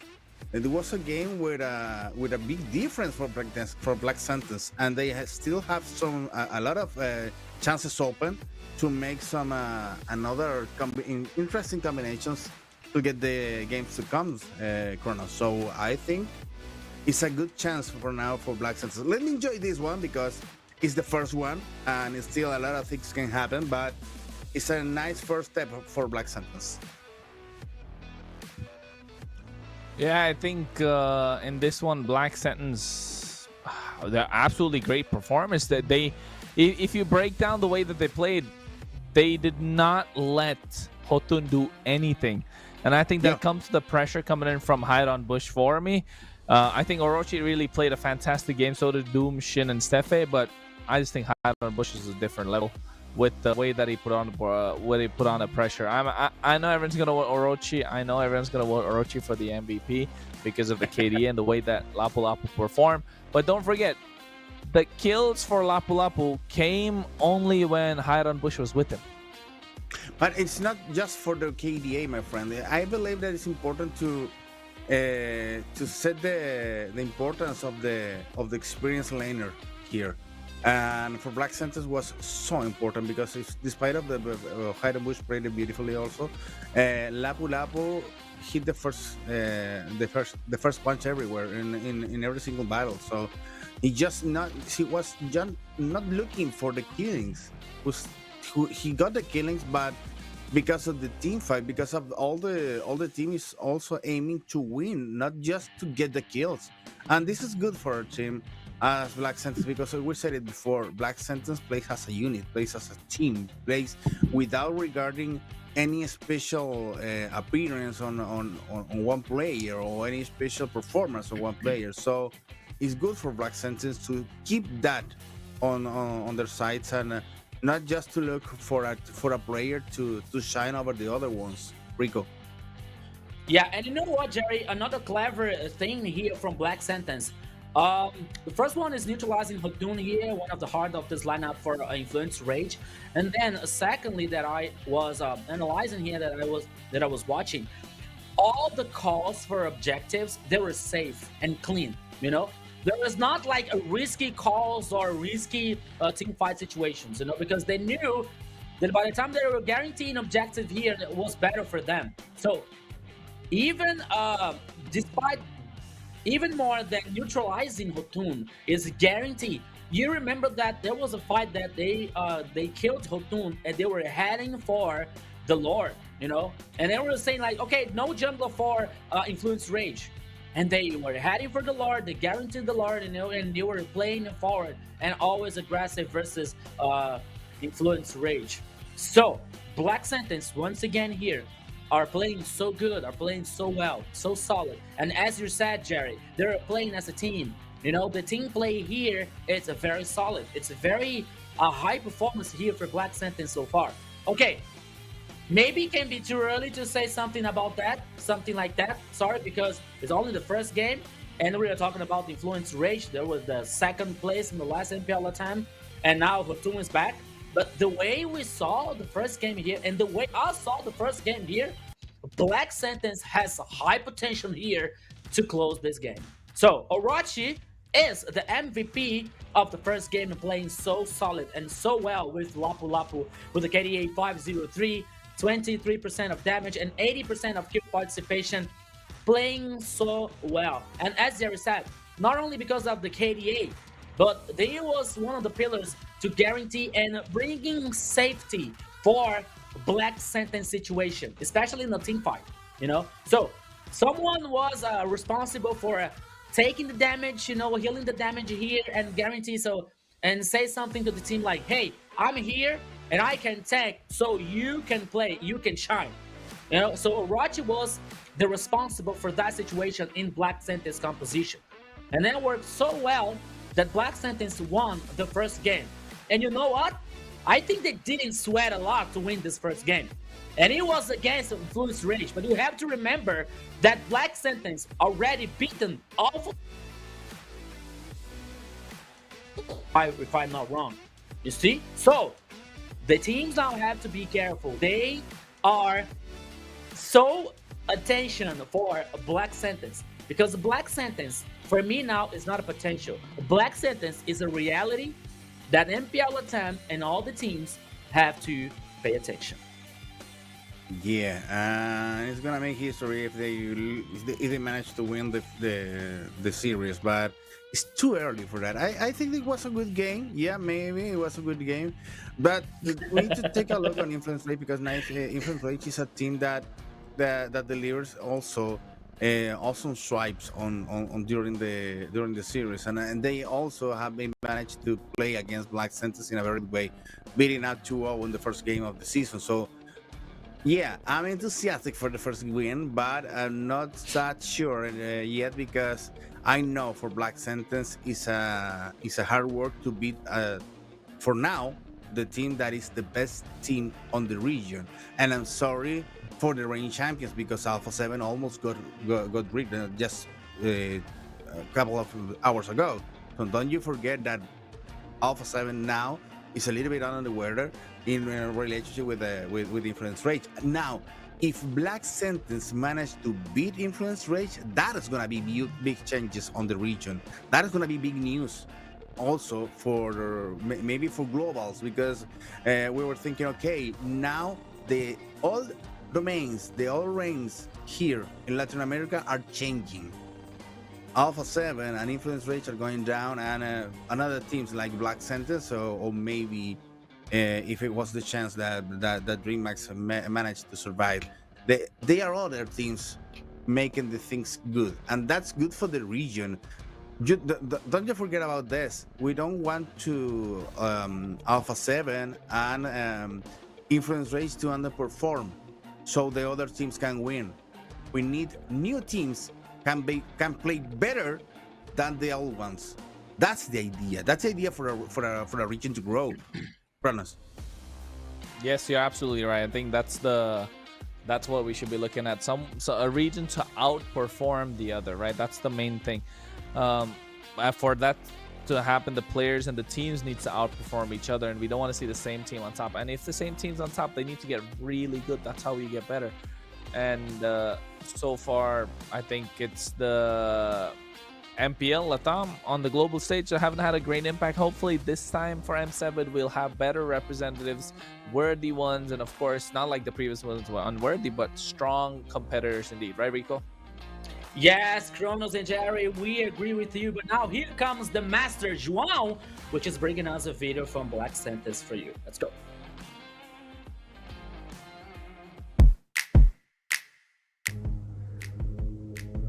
Parece changue.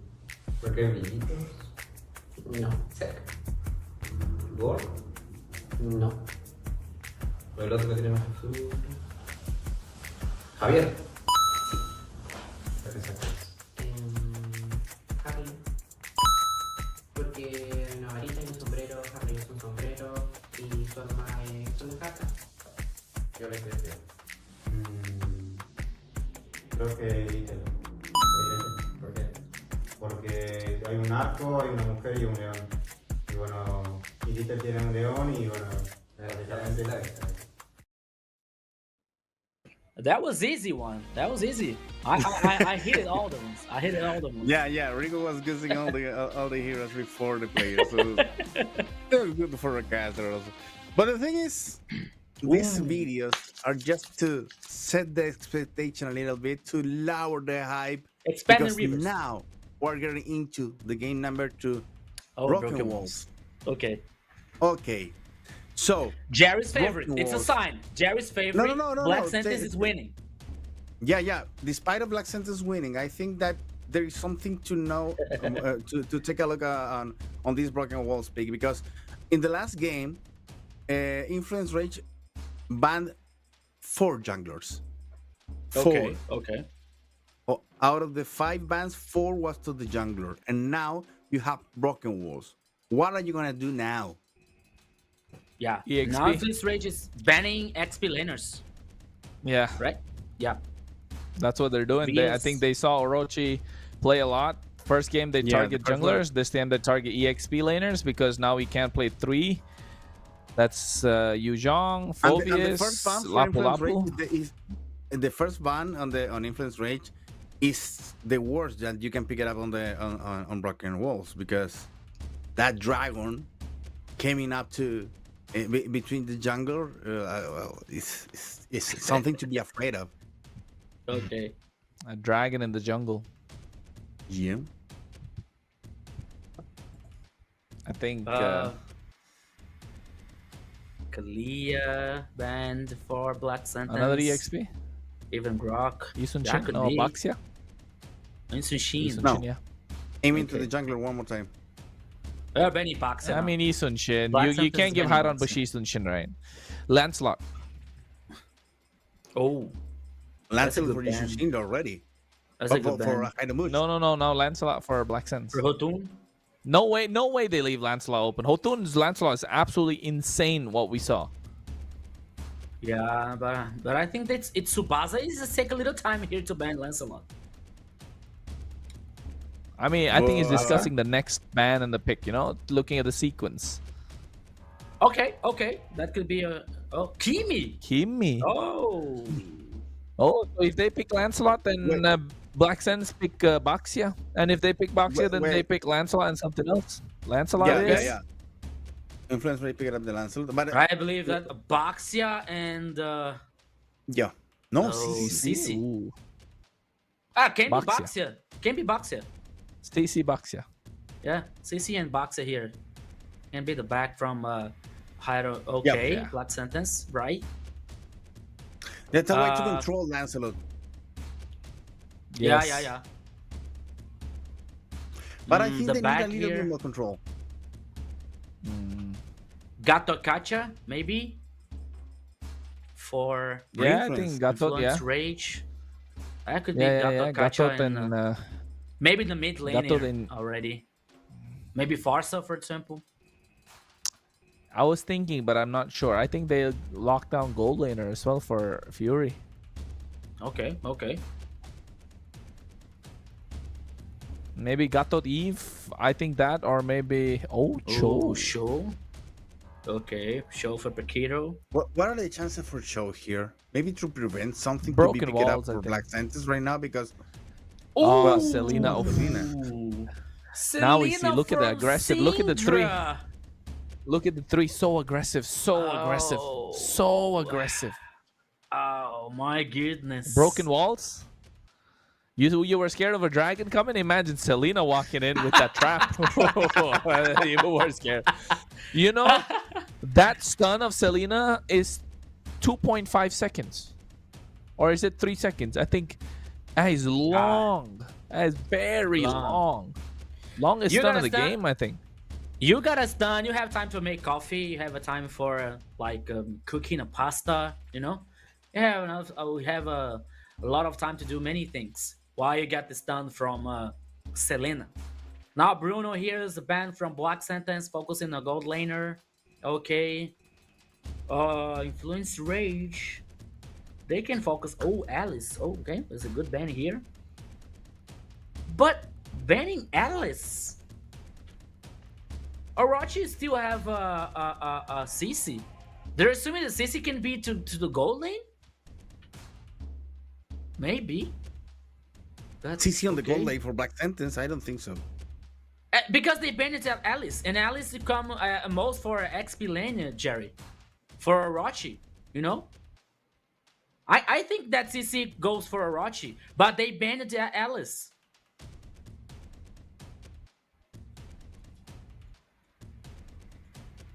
No, I don't know. I think Black Sentence is going for the more traditional picks for the last ones.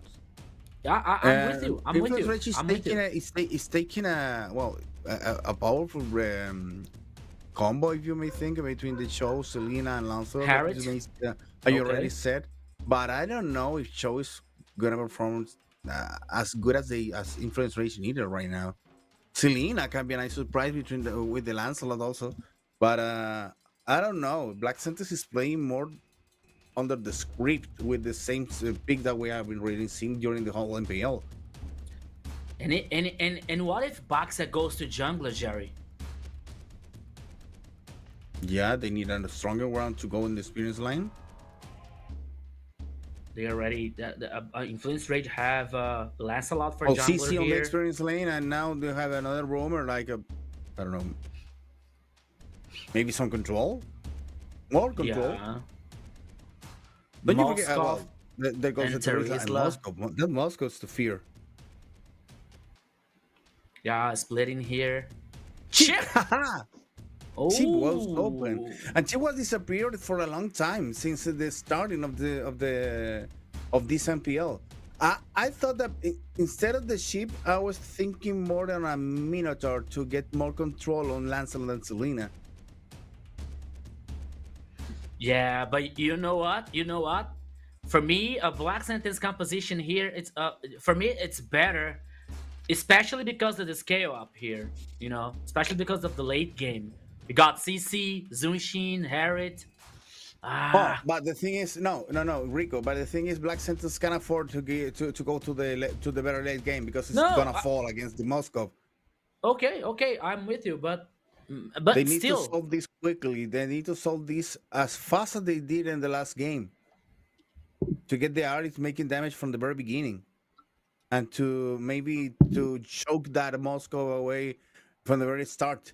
Maybe trying to deal some pickups on Bakito. That's a good idea. But because if Black Sentence, if Influence Rage managed to get into the last game, it's win for Influence Rage. Okay. That's my call. All right. Okay. And you are going to make the calls right now. The calls and also the words to describe this game so beautiful as you know how to do it, Kronos and Rico. On game number 2. Well, ladies and gentlemen, we are in the land of dawn anyway. It is game number 2 in this best of 5. First game of the hands of Black Sentence Esports. Hotun able to get his trusty Lancelot. Let's see if it's working out because they have aggressive mid lane, aggressive front 3.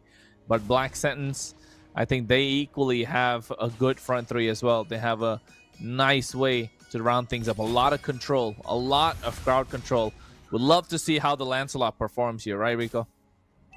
Yeah, I think that this time here, Hotun has to play so well, especially because they're playing with Lancelot here with a very high mobility and a very high physical damage. So for Lancelot here, guaranteed objectives is so good for Influence Rage. You know, he makes a triangle and he used his might for a guaranteed objective. But now we're heading for the first team fight here. Kronos, here we go. Oh, already doing a lot of damage. Hotun gets picked up. You can see Thorn Rose trying to make it out, but I don't think he will. The control is too much. Orochi draws first blood. Hotun! Hotun! What did you do, my friend? We were talking about you. You're the hope for Influence Rage so far. And now you were killed for the first time. But now Syndra, Syndra's aim is on fire, you know? I didn't see Syndra missing an Absol arrow so far in this game. So that could be a good hope for Influence Rage. But once again, Hotun. Hotun was trying... Okay, Hotun... He's trying to play so aggressive, but here comes again! My friend, Oh no, what a... Oh my god, Chino just gets dismantled again. They're all playing it. The previous game was the same. This game's the same. They're playing around Shin so much and doing so well as all at the same time. Paquito can't really do anything about it. But I think Black Sentence have found the winning formula against Influence Rage. Hotun has been suppressed game number 1 and game number 2. On both the games, he's playing the Assassins, and I mean, it's traditional that a tank jungle usually comes out on top against an Assassin. But here, neither is Fury able to do anything, and because Doom has got the better picks both games as well. Steffe gets spotted up by Paquito, trying to go in, but he sees Doom come in as well, so he has to make it out of harm's way. It's going well so far, and I think Influence Rage need to find an answer, quick. My goodness, what is going on here? Oops! Oh, okay, Doom using the Purify here to play safe, to be in a rescue situation here, but Hotun once again! Kronos, we have to save Hotun! Not looking good, man. Hotun is not having a good time. This is his second game in a row. He is being invaded constantly by Shin, by Steffe, by Hide on Bush. His jungle's being taken away as well. I think Hotun's just not having a good time. He's probably tilted at this point. Look at the bot side. They go in with the Zaman Force. And Steffe gets executed. Doesn't even die to anyone as Fury, after doing the SOD, just gets taken down. Shin has been the cornerstone of this team. Is working out so well. Black Sens Esports are giving Influence Rage a run for their money. 4-0. You know what, Kronos? Even with the death of one player of a Black Sentence, the neutralize doesn't come for Influence Rage. It goes for the turret. The situation is not so good for Influence Rage so far. We were seeing now the goal lead almost until 2,000 for a Black Sentence, but now Shin has to be careful. 4 players in the mid lane. What a naughty situation here, but now he's safe. But Shin is so confident, you know, so he is facing check on the bush, but now Shino can't be the next target. He was forced to use the flick. Paquito, he was stunned. But now the objective, the focus is the turtle here, Kronos. That could be guaranteed by Hotun. Zaman Force already dropped down. Looking to get the turtle. Hotun has to make it out of harm's way, but the turtle already secured. SOD connecting to slow them down. That bought enough time, but look at Hide on Bush. He goes in as well. The shield unit just enough damage. Hotun gets pulled back, but you see a nice penalty zone coming in. But to no avail as Black Sens Esports chop them up. That is 2 down, and now they go to the top side. Immediately take away Fury. What an insult. That is massive quick rotations. Just going from the down to the top side. They are not leaving anyone alone. Syndra has to flicker out as well. Black Sens Esports 0-7. They look like they're on a different level. Kronos, I'm shocked. I'm shocked. I'm so. I see. Let me explain. It's not that Black Sentence is a bad team.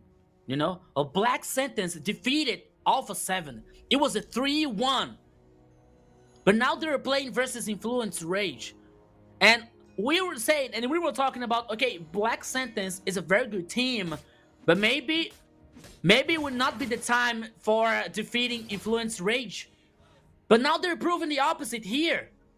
They're not only winning Influence Rage, They are dominating. It's going to be a massacre, especially in the second game. The gold lead here is in. Oh no, Chino already taking out low. Look at them. He has to use the penalty zone to get out as well. But Shin moving together with them like a unit, able to catch them off guard. And I think Black Suns Esports, they're just not able to do anything. Influence Rage do not have an answer. And I know Jerry's smiling. Jerry is waiting to say that I proved everybody wrong. Because if Jerry gets this right, he goes ahead in terms of all, you know, all the predictions as well, Rico. Yeah, but I don't think that he was the only one. I think that there was more. No, he's the only one. Voting for. He was the only one. Only one. Jerry. Jerry is the star. Jerry is a blessed guy. But now we're seeing Black Santas dominating the game. The gold lead now that we were talking about like a few minutes ago was about like almost the 2,000. But now the goal is at 4,000, but once again, the mid lane here, Kronos! No, fight goes in. Zaman Force dropped down. Penalty zone used as well. But look at Steffi, goes into the back line with a shortcut. Hotun taking down low. Doom is dishing out the damage. Gets the kill, Orochi, but Steffi, concealed play. He's able to make it out alive. He's trying to recall with a concealed play. Really well tried. He tried to do as much as he could. Gets taken down. And now I think Influence Rage finally got their first kill. 7 minutes, 50 seconds into the game. That's a long time to get one kill. But look at the way Influence Rage now have to respond. They need to find answers. And Hotun, so far, in both the games, he's been 0-4-0. He hasn't done nothing. Hotun, one of the hopes for Influence Rage. Are not playing well so far here, Kronos. Yeah. I think that Chip is so cute, you know, like the way he's walking, his skin. He's not walking. Yeah, sorry. The way that he's laying down on the machine, you know, just like chilling. Oh my goodness. Oh, you see the portals. That could be a very good situation for the Black Sentence. Even with Chip even Steffi using this portal here to surprise and try some surprise and amazing plays here versus Influence Rage. But now there can be a dive versus Hotun. Kronos! Yeah, already. Yeah, it's done. They juggled the towers. Oh no, wait. Oh, the arrow could have been costly, but Doom had to purify. Doom had to purify though. So I don't think it's just they don't have enough crowd control. Paquito has been nothing. I haven't seen Cho this game at all. And Hotun is 0-5-0. They do not give him any room to breathe whatsoever. Did you see Paquito using the ultimate from Cho? I didn't see. To be honest. No, not once. I didn't see. I didn't see the way of the dragon here from Cho so far. What I'm seeing here in Black Sentence guarantee one more important objective. Guaranteeing one Lord. I think the first one, yeah. The first Lord here goes for Black Sentence. 10 minutes. The goal lead now goes to almost just a little bit higher from 4,000. But once again, it's not only the gold lead situation. It's the whole thing, Kronos. It's the aggressive playing style. It's the team play style. It's the macro play style played by Black Sentence, which is very superior than Influence Rage so far, my friend. Very superior at this point. They have strategized. They have found answers. 10 minutes in, the Lord's coming down slowly. Slowly, they're pushing the Lord. Conceal. Steph is so calm, so just walking on the land of dawn, you know, just taking a fun. You see, look at how Steffi. Look at Steffi. He's just standing there. He's just standing there. He knows. Oh wait, he's forced to flicker out. Hotun. He was playing with fire. Yeah. Steffi was playing with fire. And got burned, you know, like not total burn, but it got a little burn. And now the Lord Retribution. Oops. Shortcut comes down as well. Now they go on top of him. He has to get out of harm's way as well. They're attacking from two sides. Tier 2s are all gone. Inhibitors left standing. Holy defense popped on the top side. Nice way to defend for Influence Rage, but here comes the next set of waves. Oh no, they're going on top of him. Doom has to purify to get out of there. Chino already used the penalty zone. Doesn't have it. Hotun needs to find a way to try and go in, but has too much crowd control. Too much for him to be able to do anything. Punctures his way through. Finally gets a Phantom Execution. Able to get the first kill in the game for himself, and the second one for Influence Rage. They take down Doom. Finally, things are starting to align. The stars are coming closer, but not any closer than they would like. 11-2. 6K ahead is Black Sentence. That is the way for Influence Rage. You know, like Syndra hitting the Absol arrow, and comes the follow-up with Hotun, especially with Hotun here with Lancelot. It's not that the Syndra didn't hit the Absol arrow before, but now here comes the dive. Shortcut already been used. Paquito already has to get out as well. Shunpo used, but here comes Hide on Bush looking to get on Chino, but nice penalty zone comes in as well. Fury taking out loads. Amon Force dropped down, but he can see a lot of damage coming in from Black Sens. Orochi looking to take down Chino. He should be down and out, but there it is. The nice Abyssal arrow hitting, but they can't stop Orochi. Mega kill. 405 on this CC. Able to take him down. Hotun has to find a way, but you can see the bot side pressure still coming in. I think they're trying to end. It's 4 versus 2. They're able to get the inhibitor on the bot side for free. Jushin trying to stop him. Oh, Shin just barely catching Hotun. That was so close. That was so close to stop Hotun heading back for the base. But now Hotun did it. But okay, Shino now is getting back to the game again. But the lore was initiated by Black Sentence. And honestly speaking, I don't think there will be any kind of contest here because Hotun is so far from the Lord. And Black Sentence now has so domination, especially with the jungler. Oh, there he goes. Oh, he's not crazy he's not crazy at all, Kronos. Definitely not. Definitely not. But the fact is, 13 minutes. The goal lead here, heading for more than 5,000 for Black Sentence. The items. Here, Harriet, the Starlium Sight, Heaven's Feather, the Holy Crystal, and now the Blood Wings for this Harriet. 4 items. What a very strong late game here for the gold laner. Zushin here with the glowing wand, Wishing Lantern, and also Blood Wings. Halberd for Orochi and the Oracle also. The players of Black Sentence are so strong. They have so many advantage here. And now they're causing much pressure. Not only trying to synchronize the wave because the Lord was melted down, but only to secure that Influence Rage wouldn't get out of the base, Kronos. Yeah, and I think so far it's just so much pressure being added upon by Black Sentence onto Influence Rage. Influence Rage just have no answers whatsoever. This lineup, this drafting, I said it before, it all comes out of the draft in this series, and I think Black Sentence are doing so well in the draft. They already won the game in the draft itself with a lot of crowd control, with a lot of sustain.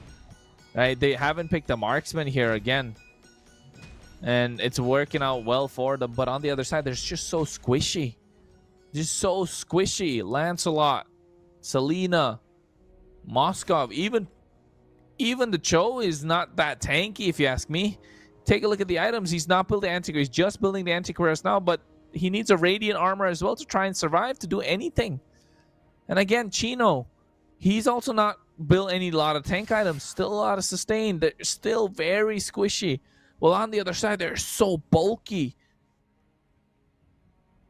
Yeah. And you know what? And many thanks for this guy, Steffi, Chip. Always like so creative with his play. And not only to initiate the plays, you know, but also to respond. Do you remember that dive? That try of dive in the bottom lane? That Chip was alone, but suddenly there was like 4 players with Black Sentence with him. And there was like Chino was killed, and I think that Hotun was killed in the process too. So Steffi here has so many options. Chip here is so dynamic of creating these plays, you know, creating these options for getting advantage for Black Sentence. But now the situation is one more Lord on the pitch, on the top side once again. Hotun now, it's very close to this objective. He has to do something. He has to seal this objective. But you see Black Sentence. They try to fake, they try to bake, but they are very disciplined. They are not like trying hard to get this Lord. They're not trying hard to melt this Lord, you know, because they know that one. Oh, Steffi using the invisibility here with Paquito. Here comes Oh no, Kronos. already Way of the Dragon, but you see the wrong target. Chino is taken out so low, they can't really do anything. Paquito has to run away. Now they turn their target and attention to him. He's trying to recall as well. I thought, wait, never mind. It's broken walls. He's trying to find a pick-off. He doesn't have the Way of the Dragon, but here he gets spotted out indeed. Doom has the damage. Zaman Force dropped down. Is baiting a lot. They're trying to split the fight into two, but Lord 14,000 HP. I don't think Hotun can go in. He's trying to go through with the punctures, but I think they ditched the Lord completely. They want to go for the fight. Paquito in the back line. He's getting a 5-man try, but he's able to make it out alive as well. Nice use of the arrow, but look at Doom. He's able to find him indeed at the end. Now they turn their attention again to the Lord, and I think they just might be able to get this one. And they completely forgot the Lord for trying to focus the players of Influence Rage. Okay, oops. Okay, alternate from Moscow. Oh, arrow. Oop. Okay.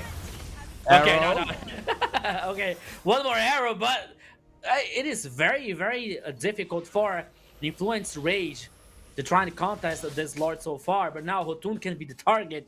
But Steffi was only playing with the food so far. But the fact is, Kronos, 18 minutes.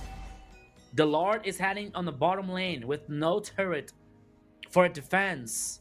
Influence Rage once again now has to defend his base at all costs. Because Black Sentence, here comes once again. Trying to synchronize the minion waves. And maybe this could be the final push for Black Sentence. It has to be, right? It has to be. All three waves crashing in. Hide on Bush already starting to roll. They see him rolling. They hate him. And at this point, the Lord, 25,000 HP. Steffi taken out low. You can see the mid lane inhibitor getting taken down as well. Here comes the Crimson Beacon, but at the same time, Fury trying to do a lot of damage, getting caught up at the same time. Nice bit of a knockup coming through, but you can see it there with the big Way of the Dragon. The Lord already taken down, 10,000 HP. Now they're melting it down. Hotun Immortality's already popped. But there they have a 3 minutes coming through. They're trying to end, and I think they will. Black Sentence able to take 2-0 against Influence Rage. Kronos, that is absolutely insane. As our friend GM Obsidia in the chat says, Jerry knows something. Because even now, so far, Black Sentence rules the best of 5. Black Sentence rules the final upper bracket here, 2-0. And now, I want to hear from Jerry. So, Jerry, okay, in the first game, you were saying something like, okay, guys, it's too early, you know, the feet's on the ground, let's be realistic. Okay, but now, after the second game, what do you have to say to us, my friend Jerry? 2-0 for Black Sentence. Nice for Black Sentence right until now, but I think that Black Sentence needs to be focused right now because it's good to win 2 games against Influence Rage, but the thing is, they can't make the same mistake that DreamHack made in the last series. They had now the hype. They now have the first chance to set the series, to close the series right now, and they need to make it right away because if you watch the game number 2, time was passing. And time was also going by for Black Sentence because there was a flick over there when you have when you are full items, when you are full equipped, when all your heroes, that both teams was almost on the same page, and it was so close for Influence Rage to turn around the team fights that Black Sentence need to be very careful on the last game. They need to close it up quickly. Fast and quickly as they made it right now into these 2 games. The first one was a quick sweep. Beautiful play for Black Sentence. This second one, okay, we saw on the draft the both draft of the both teams, and we said, okay, Black Sentence had a chance, but it's gonna be difficult because Influence Rage had a nice composition over there. The composition on Influence Rage doesn't work at all because Black Sentence made the focus perfectly. They made the focus over Fury. They made the focus over Paquito. Don't let the Moscow to grow. They punished Paquito a lot with that show pickup. So they played beautifully during the first minutes of the match, but after that, on the late game, Influence Rage was coming by. We're gonna be seeing that on the graphics maybe, and you may realize that Black Sentence was close to lose it on this second game. So for game number 3, they need to be ruthless. They need to be. They need to have no Cutthroat. Yeah, that's the expression that I was looking for, Kronos. I think Black Sentence need to be merciless on the last game and end this quickly because Influence Rage have the power to come back. And that Okay. Okay. So the second game here, the victory goes to Black Sentence. And now, okay, we are in the voting system for the MVP, and I had to be honest with you guys. I voted for Stefan, and I might be the only one voting for Stefan here. I might be the only one voting no, for maybe the you Roman. are. I'm the only one. Stefan, I'm with you, my friend. Because for me, Stefan taking a chip here, it was so different. You know, I think that it was so out of the plans, especially for Influence Rage. And you know, and he was like, he was so dynamic because even though that Influence Rage was trying to do some kind of play, Steffi always was ready to respond. You know, with the portals, with taking the damage. You know, surviving sometimes to buy more time for the team. You know, so for me, Steffi was so important with the chip and this composition, and it worked so well, you know. Okay, Orochi once again was amazing with CC. Heidelbush was so good with Baxia. The Sheen playing with Zoom Sheen, yeah, that's cool. And Harriet with the Doom here with 4-1-6 playing so well. And once again, as Jerry said, Black Sentence here is winning because of the team style, the teammate here, the team play. It's very solid, you know. It's the power of the friendship, my friend Kronos, that's winning with a Black Sentence here, you know. It's the planet captain for Black Sentence. 2-0 so far versus Influence Rage. The game duration here is 19 minutes. I can feel some worried feelings of Jerry about like, okay, now Black Sentence has to be merciless in the third game here to end this quickly, because we can talk about like the game duration was 19 minutes.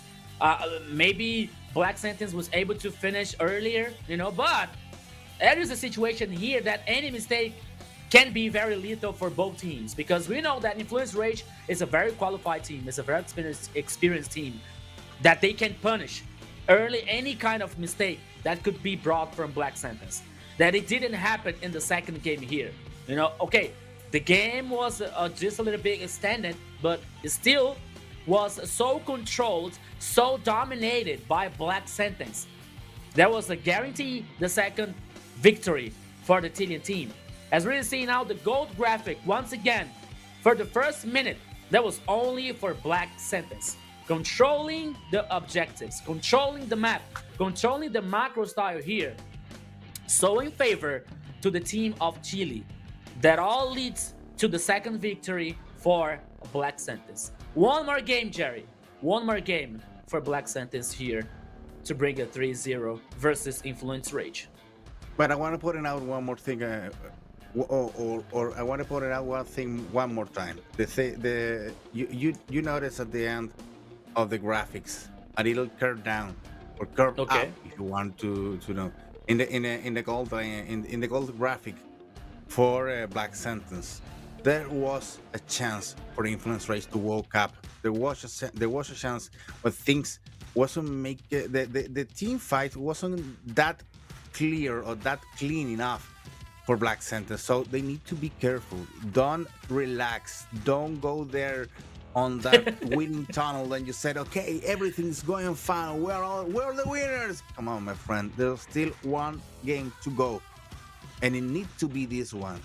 You have Influence Race there on the floor.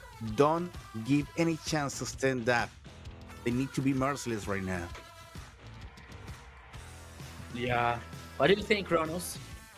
I think the world is gonna start noticing that Alpha 7 and Influence Rage are not the only teams that live in the LATAM region. The competition is tough. It's getting stronger and stronger, and at the same time, hopefully the strength resonates in the internationals. That's my only hope, right? That strength resonates in the international scene. And here, Black Sands Esports are doing a wonderful job, but I think Shin leading the charge. I said this before the first game even. Their drafts work around the mid lane, very much the mid lane in their keys to victory, because it's so important to see how Shin performs. In the first game, he did, but in the second game, you could see it a lot more, especially on the Jushin, right? And the best part is they have made their power picks work. The Jushin, the Boxia, the Fredrins. I mean, it's just working for them. But meanwhile, for Influence Rage, they tried with the Lancelot, did not work. They tried with the Hayabusa, did not work. And I think, did they have even Granger in there? It's not working for them. So they need to find answers. They need to find answers quick. Yeah, you're so right, Kronos. Yeah. You're thinking. You're aiming to your commentary on the hands of Influence Rage. I know it is important to make that point also, because it's one of the powerhouses of the region. But I was thinking of what about the global recognition for the region. If one team that is not Alpha 7 and Influence Rage comes up for the M7, that is gonna be huge, because it looks. I know it's a dream, but let me dream right now, because for now it's a dream.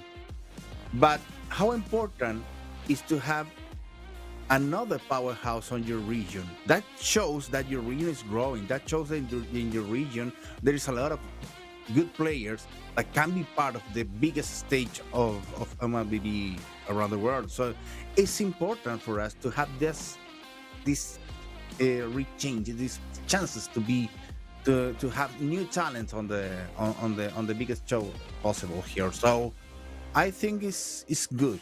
It's good for now for Black Sentence to be calling attention right now. But after all, time will say if they are able to manage. They are able, and they have the talent to be there on the M7. I'm not aiming to that yet, but I think it's good for them to believe in that, and also good for the region to have new challenges there on the big stage. Let's hope. Let's wait what's going to happen, because this is game number 3, and now Expanding Rivers played in Expanding Rivers. Yeah. Oh, fast game. Fast game. Yeah, this is going to be fast one. And you know what? It's even better for Black Sentence, because they were taking advantage of the early game. Oh, okay. All right. Yeah, so draft here is on fire. Black Sentence is banning Kalia and Grok, and Influence Rage banning Yusong, and probably Fovios once again. That would be. As the last time, it's a possibility. The fact is that they changed the focus. Oh, Insuishin. Okay. They know that the first choice is going to be for Black Sentence. They may focus on one more thing, that just the jungler, but I think they need to keep up the most powerful picks of Adam Bush away from their from him, because that if they are having a bad time right now. Imagine with Hayden Bush with Jason Shin. Come on. Okay. Yeah. So I think this is gonna be taking a lot of time, especially because Farsa. Okay, Farsa. Yeah. Well, the two first bans on Black Sentence has been for the 3 games, Grok and Kalia, right? Okay. Am I right? Yeah. Yep. The third one is related to what are they going to play.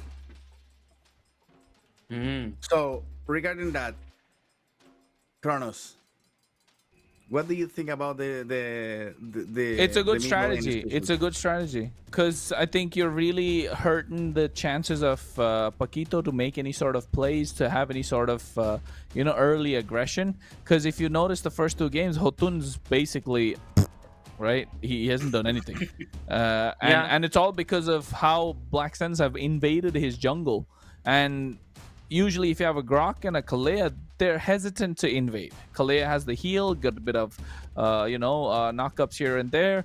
But I think for the Grok as well, it's quite tanky. And you can see, first pick Gatotkacha because that's another tank that needs to be played. No Hilda, no Cho, no Grok, no Kalea, no Gatotkacha. Baxia being picked up, and so is the Kimi. So now I think Baxia is a flex pick, can be in the jungle, can be in the roam position. But if it's in the jungle, what hero pool does Paquito have to play in the roam position left? I don't know if they're going to play it in the jungle. I believe that if they play Baxia in the jungle, it's going to be leaving so much chances open for a hide and bush. Lunox. You need to be more aggressive. Phoveus. Phoveus and Lunox. Damn. Well, okay. 2 strong front rows. Lunox. You know where we saw this? Yeah. Same draft. I remember that. Yes. Same draft. Yes. I told you I didn't like Lunox because there's no single target lockdown. DreamHack. They won that game against Alpha 7. Same draft. Until now. So let's see. Until now, the first half. Not the bans, the picks. Influence Rage though. Bruno. Oof. Again. Bruno. I mean, it's good. They have early power spike. They have mid-game damage as well. They have a lot of... they have a chunky front line. And if I'm not wrong, Black Suns are probably going to pick up the carry here. Just to give it to Doom. I wouldn't even be surprised if they went for the carrier. Because what else is left in the goal lane at this point, right, for them? Yeah. Yes, you have some choices open. But I don't know if the Moscow is a good chance or now. After we saw on the last series, Moscow's a little bit lack of early damage, so it's not a good idea to pick it up for Black Sentence. Maybe. Fanny and Well, Papu. they have the Granger open, no? One more jungler here, focused by Influence Rage. Black Sentence will still have Granger open.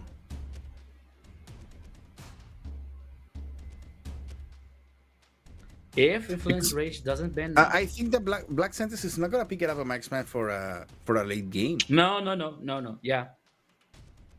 So Kerry and Moskova are out of place right there.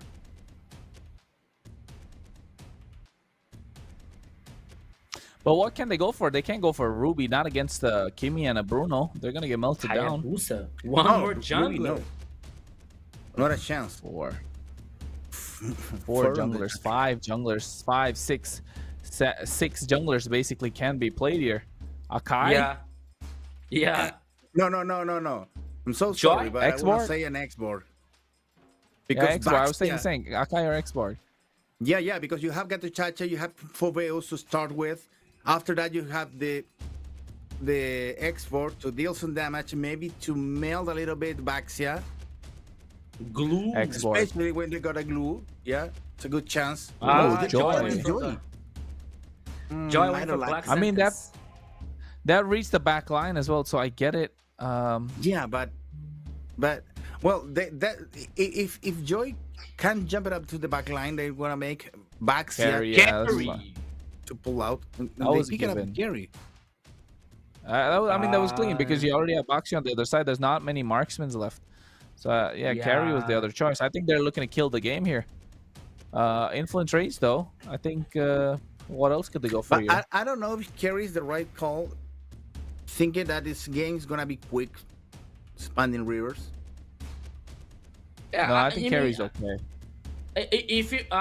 if we are talking about like carry, passive, and qualities here, that is good because it's going to melt down the tanks, you know, through damage. But Doom here has to be the god of position, you know. He has to play. He has to play safe Hmm. to let carry grow. But with Badang now here, to Paquito, okay. Maybe I don't know, but I understand it, but so, ugh. You know what I I feel mean, that Rico? yeah, I guess I feel that there's a lack of damage for influence rage composition. I guess I don't know. No, no, they have the damage. They have the early, they No, have the mid, they have the late, but it's so, ugh. but with Badang, if Badang Yeah. gets a tank item or damage item here, No, Badang is Rome. No. They have the Kimi and the Bruno with the Bakshi and the glue as well. So they have decent amount of damage. But the Badang is so I mean you stop the joy from going in it. I don't know what else to say. I just can't feel it, you know. It's just nah. You know what I'm saying? Like Jerry, are you able to get? I'm not able to express it in words, but folks, I think we'll find out as soon as we get into the Land of Dawn MPL LATAM Season 4, Game number 3. What could be the final game for the night? It is match point for Black Suns Esports. Jerry and Rico to bring you the action, while I just go and figure out this sensation. Well, this could Go be the have some last coffee, game of this series, Kronos. my friends. And Hidden Bush is already running there on the jungle, trying to keep it up the momentum of Black Sentence up. Well, Influence Ray trying to respond over there. Also with Okay. Paquito going defensive right away. But okay, Hidden Bush is ready for that because they were wanting, they were waiting to respond over there. Steph is in bad Steffi. place, needs to run away quickly, and Shin also receiving a lot of damage with Syndra on the middle lane. Just the first moves of Influence Rage trying to respond on the situations over here. Yeah, you see now, Jared, the situation that Influence Rage now is trying to play more aggressive, you know, trying to be more proactive in this third game. But they have to be careful. They have to be, they have to pay attention about that, because we're talking about the Joy. We're talking about like a Lunox. You know, it's not gonna be easy. They have to take the time here, and they have to enjoy, even because of the early game. Okay. But still, they are not allowed to take any kind of risks here, because we have seen Black Sentences play, and they are very good. They are very solid. But now they're just waiting for the first turtle and the Land of Dawn. And Influence Rage playing so together here now, Jerry. The first turtle initiated, but now we're seeing Heidelbush here. That was already started once again. Here comes the first team fight here now, but it goes to Influence Rage.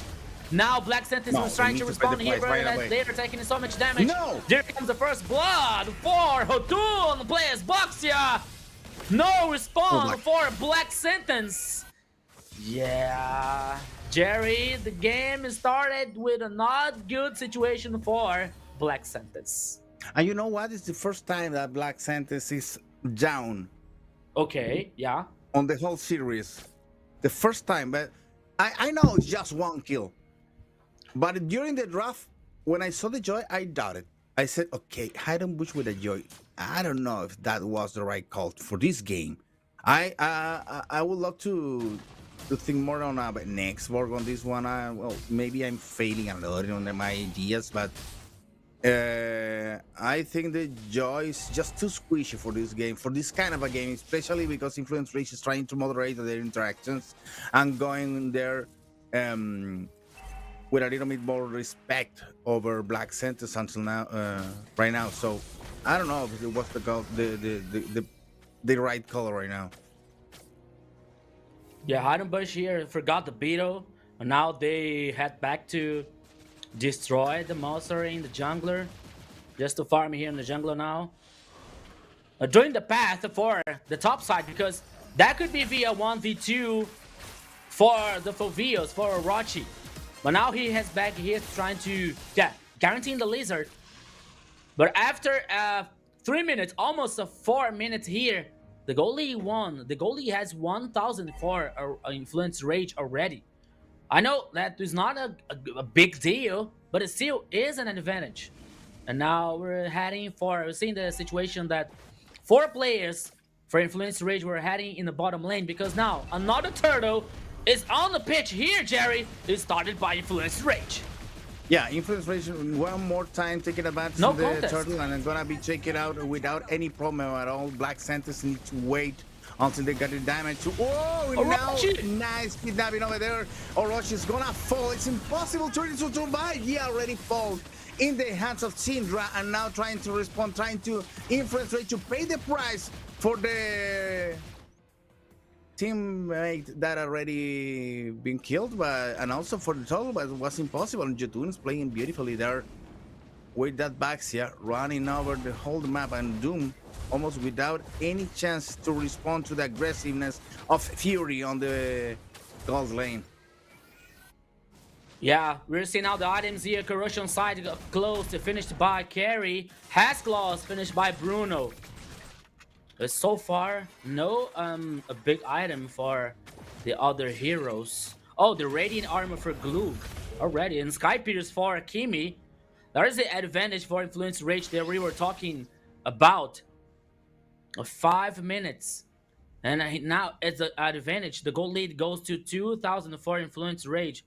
I don't know about you, Jerry, but I don't like that Black Sentence like playing so caution, you know, the play trying to play safe. I don't know, but maybe they have a plan for this. Maybe they just need to be need to win the power spike. The game, not close in the goal difference here, because they're not trying to get desperate about the situation right now.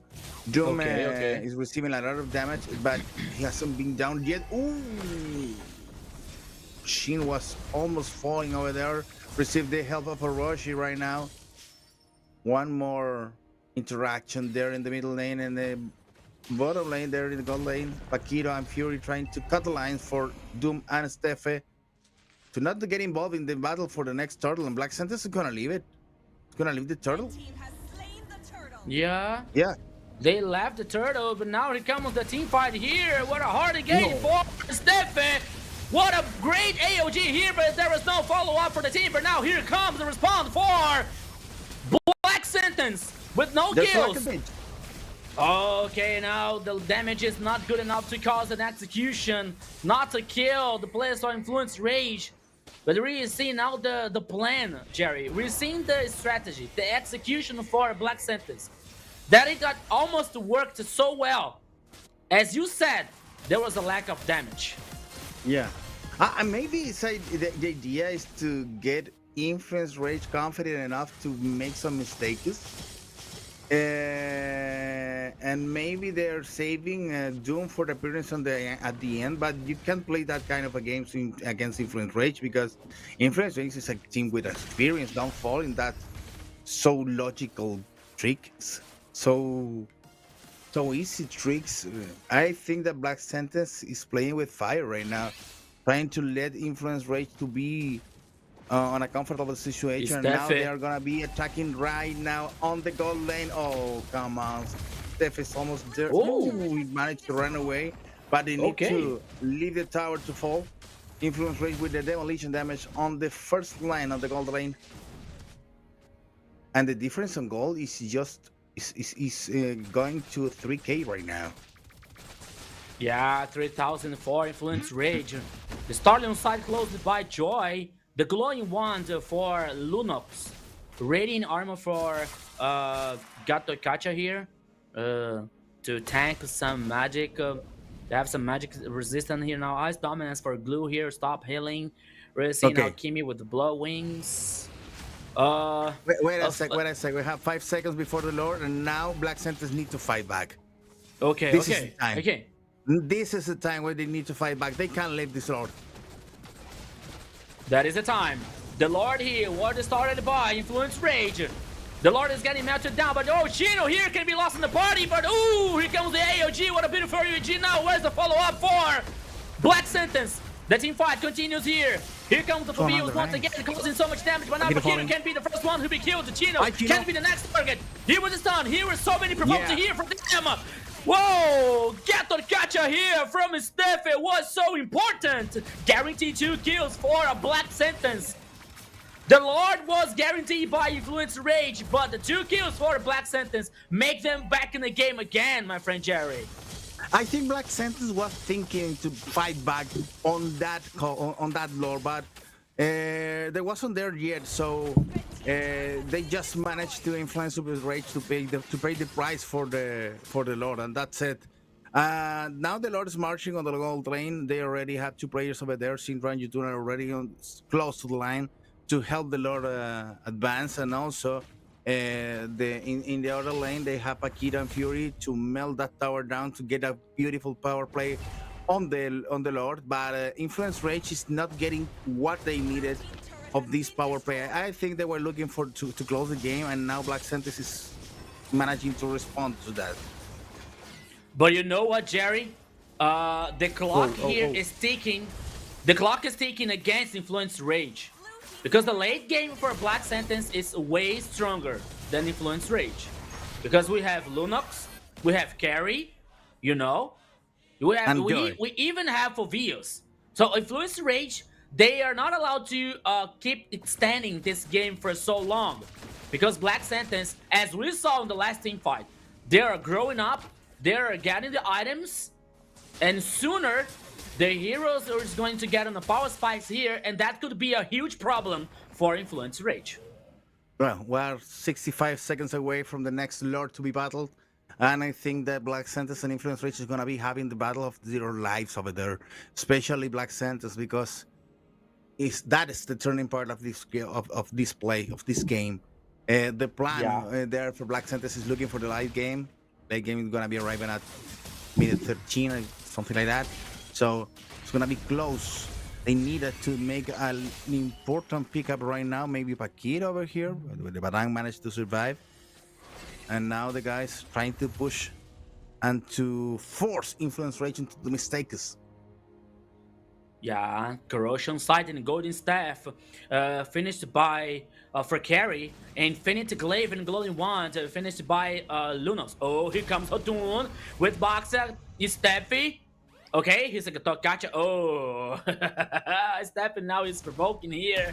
He's getting, but he has to take care. You know, Hotun now is some kind of okay. They realize they're only joking with each other. They're not playing, but now for the main objective, that is the Lord. Now Influence Rage will fat onto for the Lord, and they are trying to now Black Sentence is gonna try to cut the line over there, cut the support line, but they're right late. I don't know if Orochi is able to manage to start the fight over here. Orochi went to the flank line. He's the Fury. Whoa, he was killed now. The Black Senses are getting superior numbers, but now here comes the respawn for Influence Rage once again. Kimi getting the kill against Lunox. It's 1 kill by one another. Once again, now they're trying to control the rest of the players here off Influence Rage. There comes the double kill for Syndra, playing so well. They're now hiding bush here using the ultimate from Joy. Shut down now for Orochi here for Beals. The Lord wasn't through with Set. What an amazing team fight here for both teams, my friend Jerry.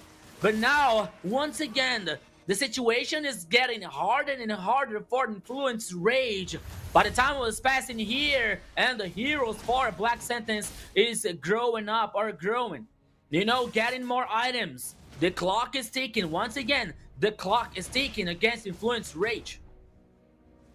And they need to cut Shin and also Doom in the process of the team fight. It's very difficult. Maybe the Badang is the key there to solve that situation. I don't know if Orochi is tanky enough right now to hold another battle, especially because Influence Rage is going to be changing the focus one more time. They're trying to surprise right now from the middle lane. Okay. Trying to cut Influence Rage in half. Oh, Jotun made a mistake. All right, now Hotun using the Beyblade here. Here comes for the first one. No, Here comes the first kill for Lunox. Shin playing so well. Chin now is lost in the party. He can be the next victim. There comes one more kill. And now Black Sentence and superior numbers. They found that perfect team fight here to guarantee the Lord, my friend Jerry. The Lord guaranteed by Black Sentence. Oh my goodness. The situation now is getting reversed for Black Sentence. After 14 minutes, now there it comes, the domination in the map. They're gonna lose 3 towers and destruction even of 4. the turrets, Jerry. They're gonna lose 3 towers and even 4 towers because the Lord is pushing on the experience lane, and now all the forces of Black Sentence are already on the enemy jungle, trying to push even more against Influence Rage that is desperately trying to defend. Yeah, now the turrets are being taken down by Black Sentence. Obscene. They're causing so much damage with no holy shields now for mid lane and the bottom lane here. And now Black Sentence is trying to synchronize the minion waves while the Lord is heading on the top side. That turret is still full on HP. Now here comes the tackle. It's gonna fall. Okay. It's gonna fall. It's gonna fall. Yeah, it's yeah, gonna be because taken down. Rage is so afraid they even can't go out of the base. They're gonna receiving down a lot of damage on the base tower right now. It's gonna fall. That tower is gonna fall. That's for sure. And Black Sentence know how to manage this. Yeah, they are trying to get Influence Rage so desperate now on defense. They have 2 open lines, 2 lines with super minions right now. It's impossible to solve this. Beautifully played from Black Sentence. Now the pressure is on the Influence Rage. Yeah, my friend Cherry. Now the situation is completely different for Black Sentence. After 15 minutes. Oh, the turret number 3 in the bottom lane is also taken down. Super minions in the top and the bottom lane for Black Sentence. I'm sorry, I'm lost. 2 lines. I'm sorry. The delay here. I'm getting surprised for Black Sentence performance, my friend. I'm so sorry about that. Because after we are heading for the 16 minutes of the game, the gold lead now goes for Black Sentence to almost 3,000 for a Black Sentence. And we were saying about the composition, especially for late game composition for Black Sentence. We have Lunox, we have Carry. Carry here with the passive for melting down the tanks. Black Sentence now has a good opportunity here to finish the match, to close the game here for 3-0. Jerry, the reality, the dream is coming true. And Black Sentence, no, to claim victory yet. Black Sentence is making, help me out here. Making an intelligent move over here because he's just making the lines go in a natural way, trying to keep up the Jotun over there. That's killing. You need to close it out. Right now it's melting. Jotun disappear onto the damage of Doom. Beautifully played, and now the lines are pushing and they need to defend, so the door for the next Lord is so open for Black Sentence. That was so intelligent for Black Sentence. Oh, come on. Jerry, I'm speechless here. I'm speechless because Black Sentence found Hotun lost in the party. Hotun was lost in the jungle, was lost in the woods. But now there it comes, causing pressure. And the last turret they're not gonna wait for the Lord. The turret was melted down here by Carry. And now Black Sentence causing the pressure. The pressure is impossible to describe right now, Rico, because Black Sentence has the Lord pushing on the top lane with Joy, and on the bottom lane they have Doom that melts everything that he saw is melting. Take a look at this, because it's going to be a party for Black Sentence looking for the win. Yeah, the AOG here now. The Lord is heading for the Crystal Base, and there it is, my friend. Black Sentence heading for the victory, guaranteed the spot for the grand final of MPL LATAM LATAM Season 4, Black Sentence 3-0. Solid performance, very shining here for the players and guaranteed a spot in the grand final. Oh my goodness. Jerry, how happy you are, my friend. I'm very happy. I need to admit that. But I think for Black Sentence, it's a nice and beautiful first step over here because they still have something ahead, that is the grand finals. But to be there, to be the team that comes from the MDL and being able to set a foot on the first big grand finals, despite of the fact that 3 of the players already had some experience here on the MPL, but they did it, and they did it well, and so well, because 3-0 against one of the biggest powerhouses that the MPL has already. Influence Rage made a lot of mistakes. Black Sentence made everything in the way that it needed to be done. So I think it's the two things happened. I believe that Black Sentence is a team that needs to be taken care of. And also, Influence Rage and Alpha 7 need to set the things up one more time and realize that there is no more 2 powerhouses here in MPL. There are 3 right now. Okay. Yeah. Now the situation, like it got a reversed sweep here now, having a Black Sentence as one of the more powerful teams in MPL LATAM Season 4. As we were having the highlights here, my friend Jerry. So the situation is, okay, Influence Rage started so aggressive. You know, they started guarantee the kills, guarantee the first objectives. But we were saying that the control for Black Sentence didn't allow to lose the control of the game, you know? Okay, the goal lead for Influence Rage was like increasing, you know, but not so far. For me, it seems that Black Sentence knew what they were supposed to do since the first minute.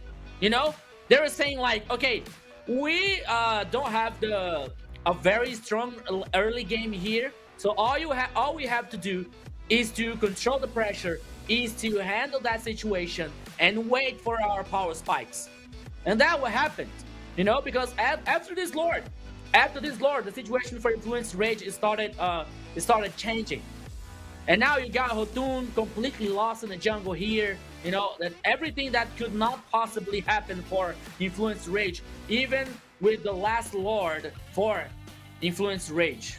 It all comes with Black Sentence winning against not against all odds, because Jerry was the only one who voted for Black Sentence. You know, no. I predicted the finish. I said 3-0. Nah, the finish. Nah. Come on. I said 3-0. I think no one, not even the most even Hades optimistic guy. Yeah, even Hades didn't vote for Black Sentence. You know. I hope we can talk with the guys of Black Sentence right now and to know if they were aiming for this 3-0. But I would think that you can't be that optimistic, especially against Influence Rage. Yeah. I know, like Jerry is like a prophet or something like that. You know, he came from the future to warn us about like that, about saying that Black Sentence now is a very solid team, and now they're in the grand finals. That is the reality. They are in the grand final of MPL LATAM Season 4. You see the path to the glory.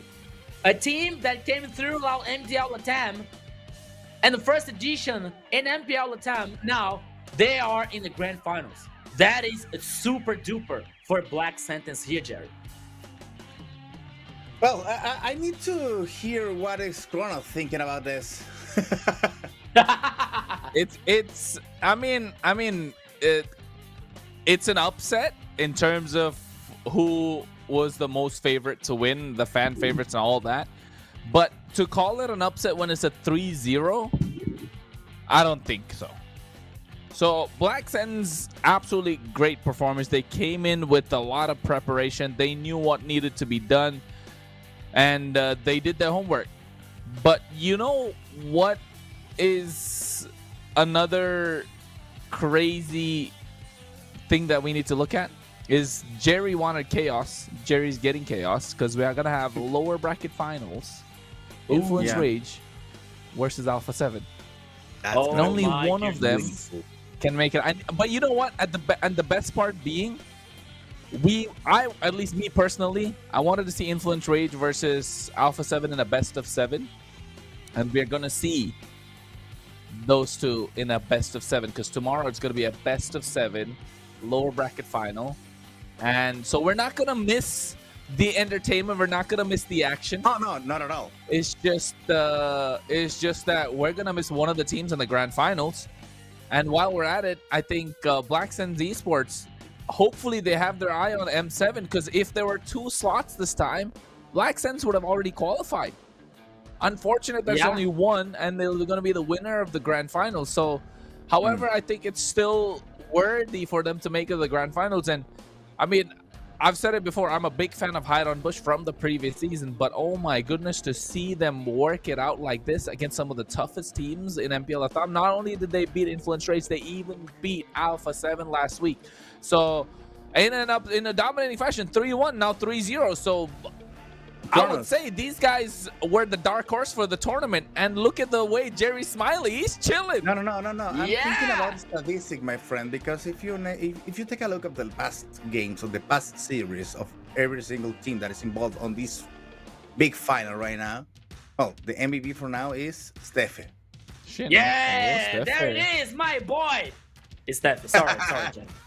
But you didn't vote for Steffe? No. No, you that is voted justice. That is justice. Come on, my friend. You voted for Doom. I call it justice. Maybe this is audience vote, but I think that well, every single player on Black Sands played a role on this winning. Yes, I voted for Orochi though, so because I was thinking that maybe Orochi was the key resistant point there on the important battles when Black Sentence doesn't have the power to beat Influence Rage yet. He offered him into sacrifice to keep that battles going on. So my vote was for Roche, but whatever. I don't care who takes the MVP right now. I'm just thinking we are gonna have a big a grand finals between Black Sentence, a team that comes from the MDL, and any team that is gonna be fighting him is already been beaten for Black Sentence. Okay. So that's another story to tell, because Black Sentence already managed to win against Alpha 7 and also managed to win against Influence Rage. That's logical because they're coming from the lower bracket. But you may think, well, maybe Alpha 7 got in the lower bracket because he loses against another team. No, they loses against Black Sentence too. So Black Sentence managed to send the two teams playing the lower bracket finals to the lower brackets. So that's a nice story to tell also, aiming to the big finals. Yeah. You know what? You gave me an idea, Jerry. I'm going to make that content. MDL team comes to the grand finals. That's what it's going to be. I'm going to start working on that already. Yeah. That's a nice story to tell. I mean, yeah, it's a Cinderella run. It's the story that casters dream of talking about, right? A Cinderella story run. I think that call Black Sentence the underdog is just a dark horse. I prefer the Baba Yaga, the boogeyman. You know? Yeah. No, I don't know. Yeah, and can you imagine the team's getting scared like, oh, who's coming? Baba Yaga. It's like, it comes with Black Sentence, you know? The boogeyman. The power of the Mufa. La Mufa. Be careful, you are next. Well, that covers the memes, you know, like that. I remember for the first broadcast, because I remember that I said thanks to Black Sentence for having the first Chilean team on the MPL, because I'm in doing the broadcast for MPL from season 2, I believe. Yeah, season 2 was the first one, and also made some broadcast before, but I wasn't on the season 1. I was on the season 2, and then so. Good to know that there are some Chilean players here, but we already know that they are not all Chileans. So the thing is, the first time that the team that has the Chilean flag over there. So it's good to know. It's good also because this encourages a lot of players to get involved into the scene of MLBB on Latin America, especially in Chile when we don't have our MDL. We already have some teams that they try to get into the professional gaming, but they are a little bit afraid. Now they have an example to follow. They have a heroes to follow. Black Sentence is making it. So they need to try to, they need to think that it's possible. And now they're showing it's possible.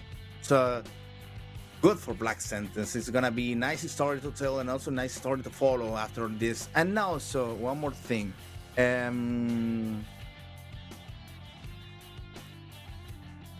that's it. That's I was thinking I need to talk with the guys on Black Sentence before, because I think that is that is important to know what are they was they aiming to on this series. Are they no, they Jerry, aiming come on. to be the You're going to steal my question. Yeah, You're going to steal my question. Go ahead, do it yourself. I'm kidding. I don't. Doesn't matter who makes the question. I think it's the most logical question. It's a situation like for everyone. Yeah. I think that my question would be something like, okay, did you expect that? Did you expect in the first edition you would be already in the grand final? You know, I think that maybe I don't know, that maybe, but for sure all the teams has to be that confident. You know, which is the best team? It's us. Which is going to be the champion? It's us. Who's going to the grand final? It's us. You know, but okay, you have to get this speech. You have to get this mentality, but the reality brings another different situation. You know, so that would be a good question to do to make for Black Sentence. If like their initial goal and the first goal was like, okay, to be in the grand final or maybe be the champion, you know, all the signs that I can see is a sign that we saw in the wall, that I saw in the wall in the last week, you know, dream, plan, do. And this is happening and you know for what? Black Sentence.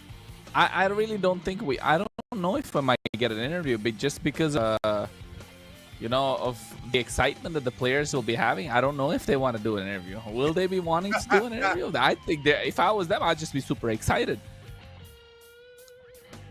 Yeah, that could be. Yeah, I agree with you, Kronos. Maybe the excitement for like being a grand final now, they're celebrating, you know, because they don't have to play tomorrow, for example. So that could be now celebrating this this incredible moment, this special moment for a Black Sentence. Once again, congratulations to Black Sentence, the first edition and already in the grand final. It's a how can I say? It's a big deal, you know. It's a big, not only surprise, but it's a well done deal for this team from Chile, you know, against all odds, against many things. The road, the path was not easy for Black Sentence, but once again, they proved themselves and for us that everything is possible. And there are no small teams on MPL LATAM, you know, so they proved to us that everything can happen, everything is possible. And now, we are thinking about the game tomorrow. The best of 7 tomorrow. The final in the lower bracket. Influence Rage versus Alpha 7. The re-edition of the last final on MPL LATAM. It's gonna be, oh my goodness. It's the re-edition of the last finals, but now playing for survival on the lower bracket. Yes. That's drama, my friend. Or cinema, okay. Call it wherever you want. But it's I don't know. I think that meme is so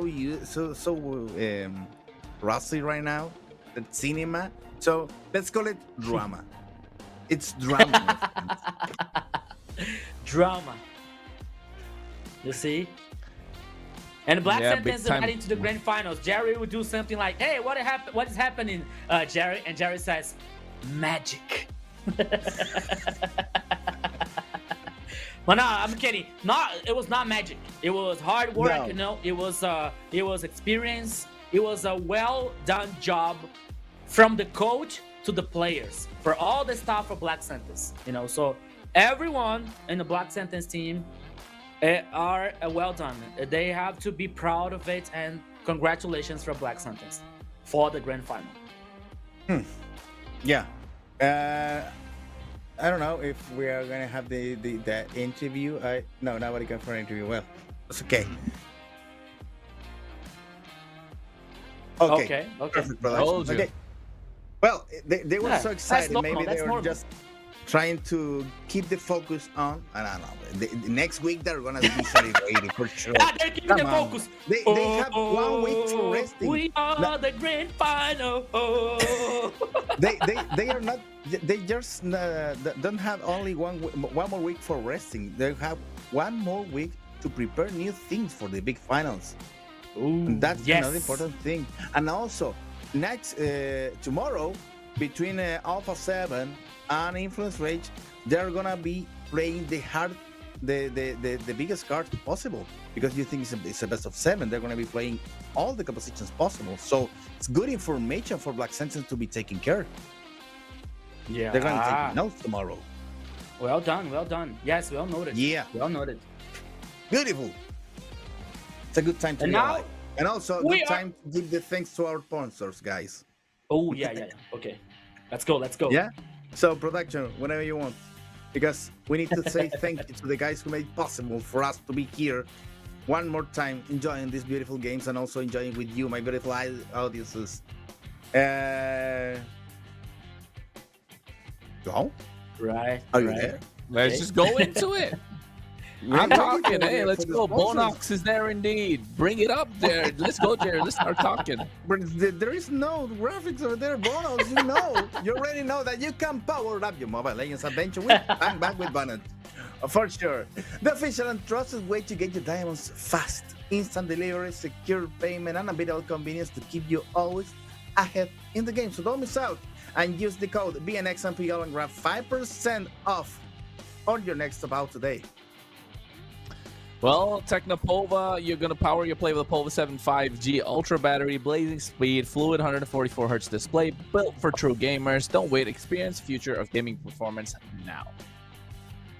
Yeah, let's talk about this amazing project. It is Project Next. The annual map update is live since September 17th. 4 new maps with the fresh strategies that will transform the game. So expanded rivers, flying clouds, broken walls, and dangerous grasses. So gather a squad and experience the new MLBB routes with the Project Next. Well, and you know what? It's that time of the year. One more time, yes. We have been nominated one more time for the Esports Awards. So go ahead and vote at esportawards.com/vote or scan. No, there is no QR code, but go ahead and vote. esportawards.com/vote and cast your vote for Mobile Legends in all the categories that we are nominated, because, well, Mobile Legends is the best mobile game everywhere. Well, if you're from Bolivia, make sure you pay attention, because registration for the 7th season of the Techno Rising Stars MLBB is now open. Claim your spot and show the strength of your team. Scan the QR code and sign up now.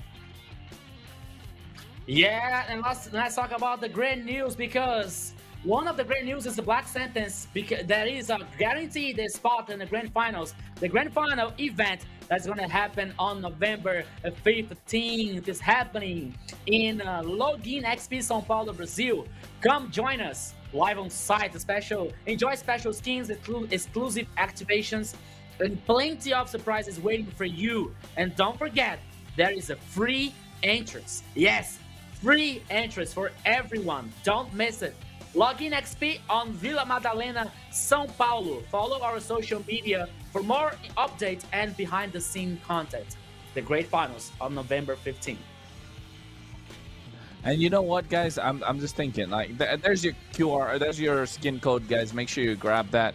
But what I was trying to say is, tomorrow's prediction is gonna be tough.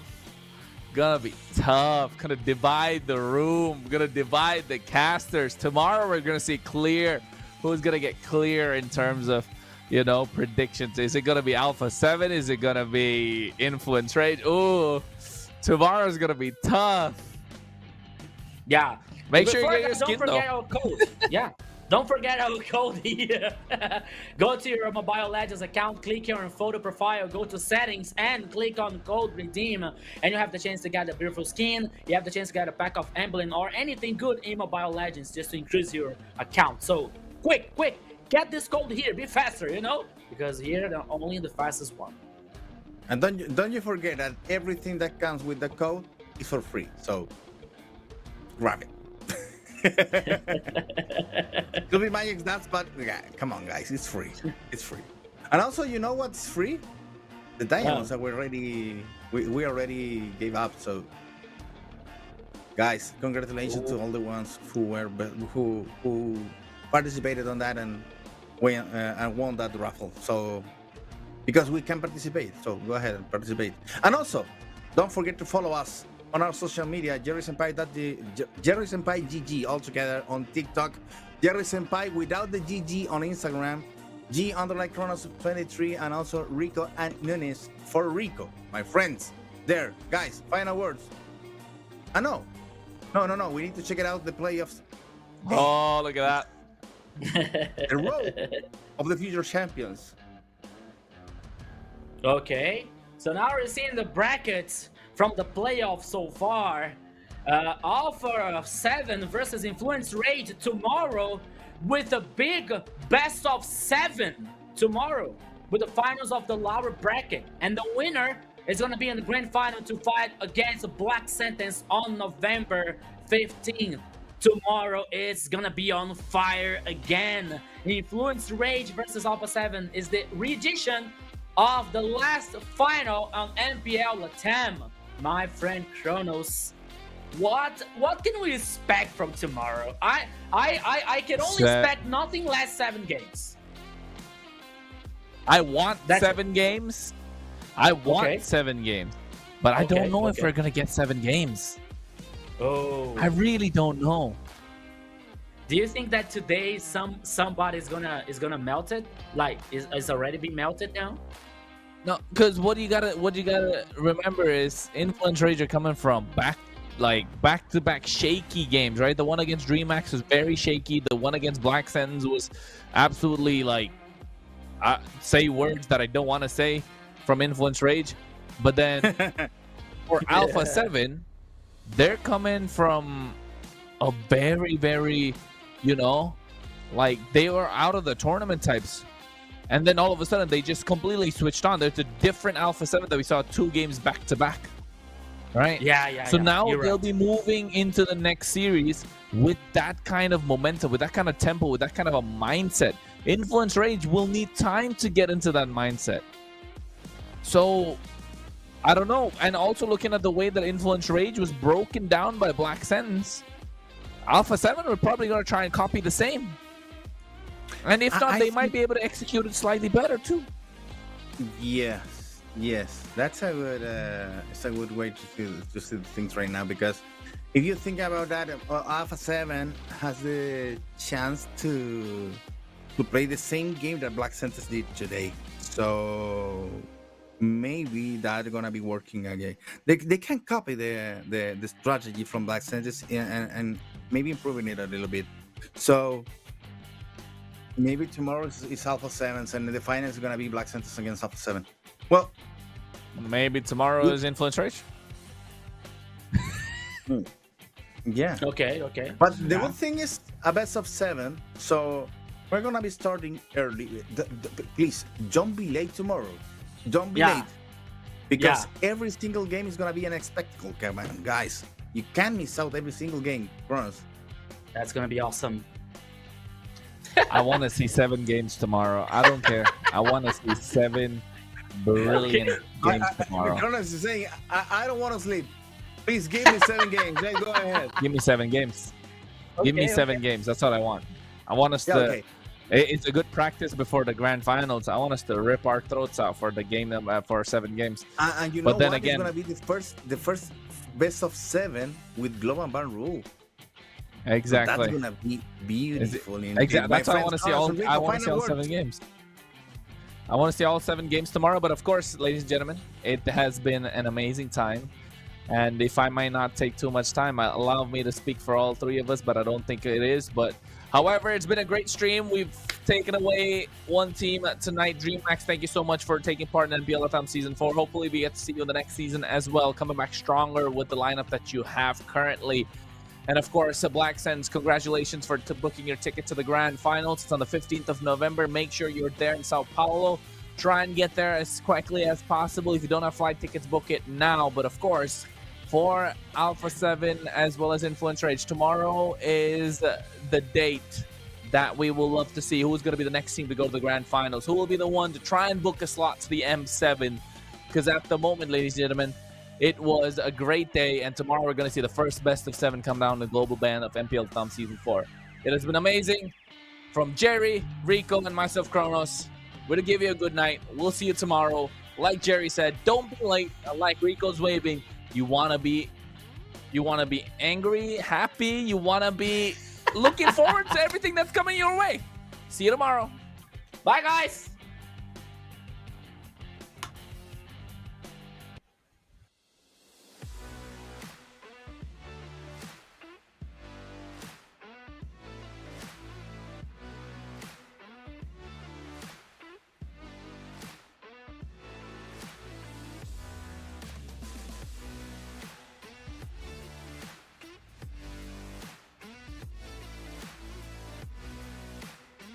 Looking for diamonds for your favorite skins and recharge phases? Bonox is the solution you'll be waiting for. Top up your diamonds at the best price in the safest way with Bonox. Just create your account quickly and easily, select your recharge, and of course, use the code BNXMPL for a 5% discount. That's it! Enjoy your diamonds all thanks to Bonox, the official sponsor of MPL LATAM.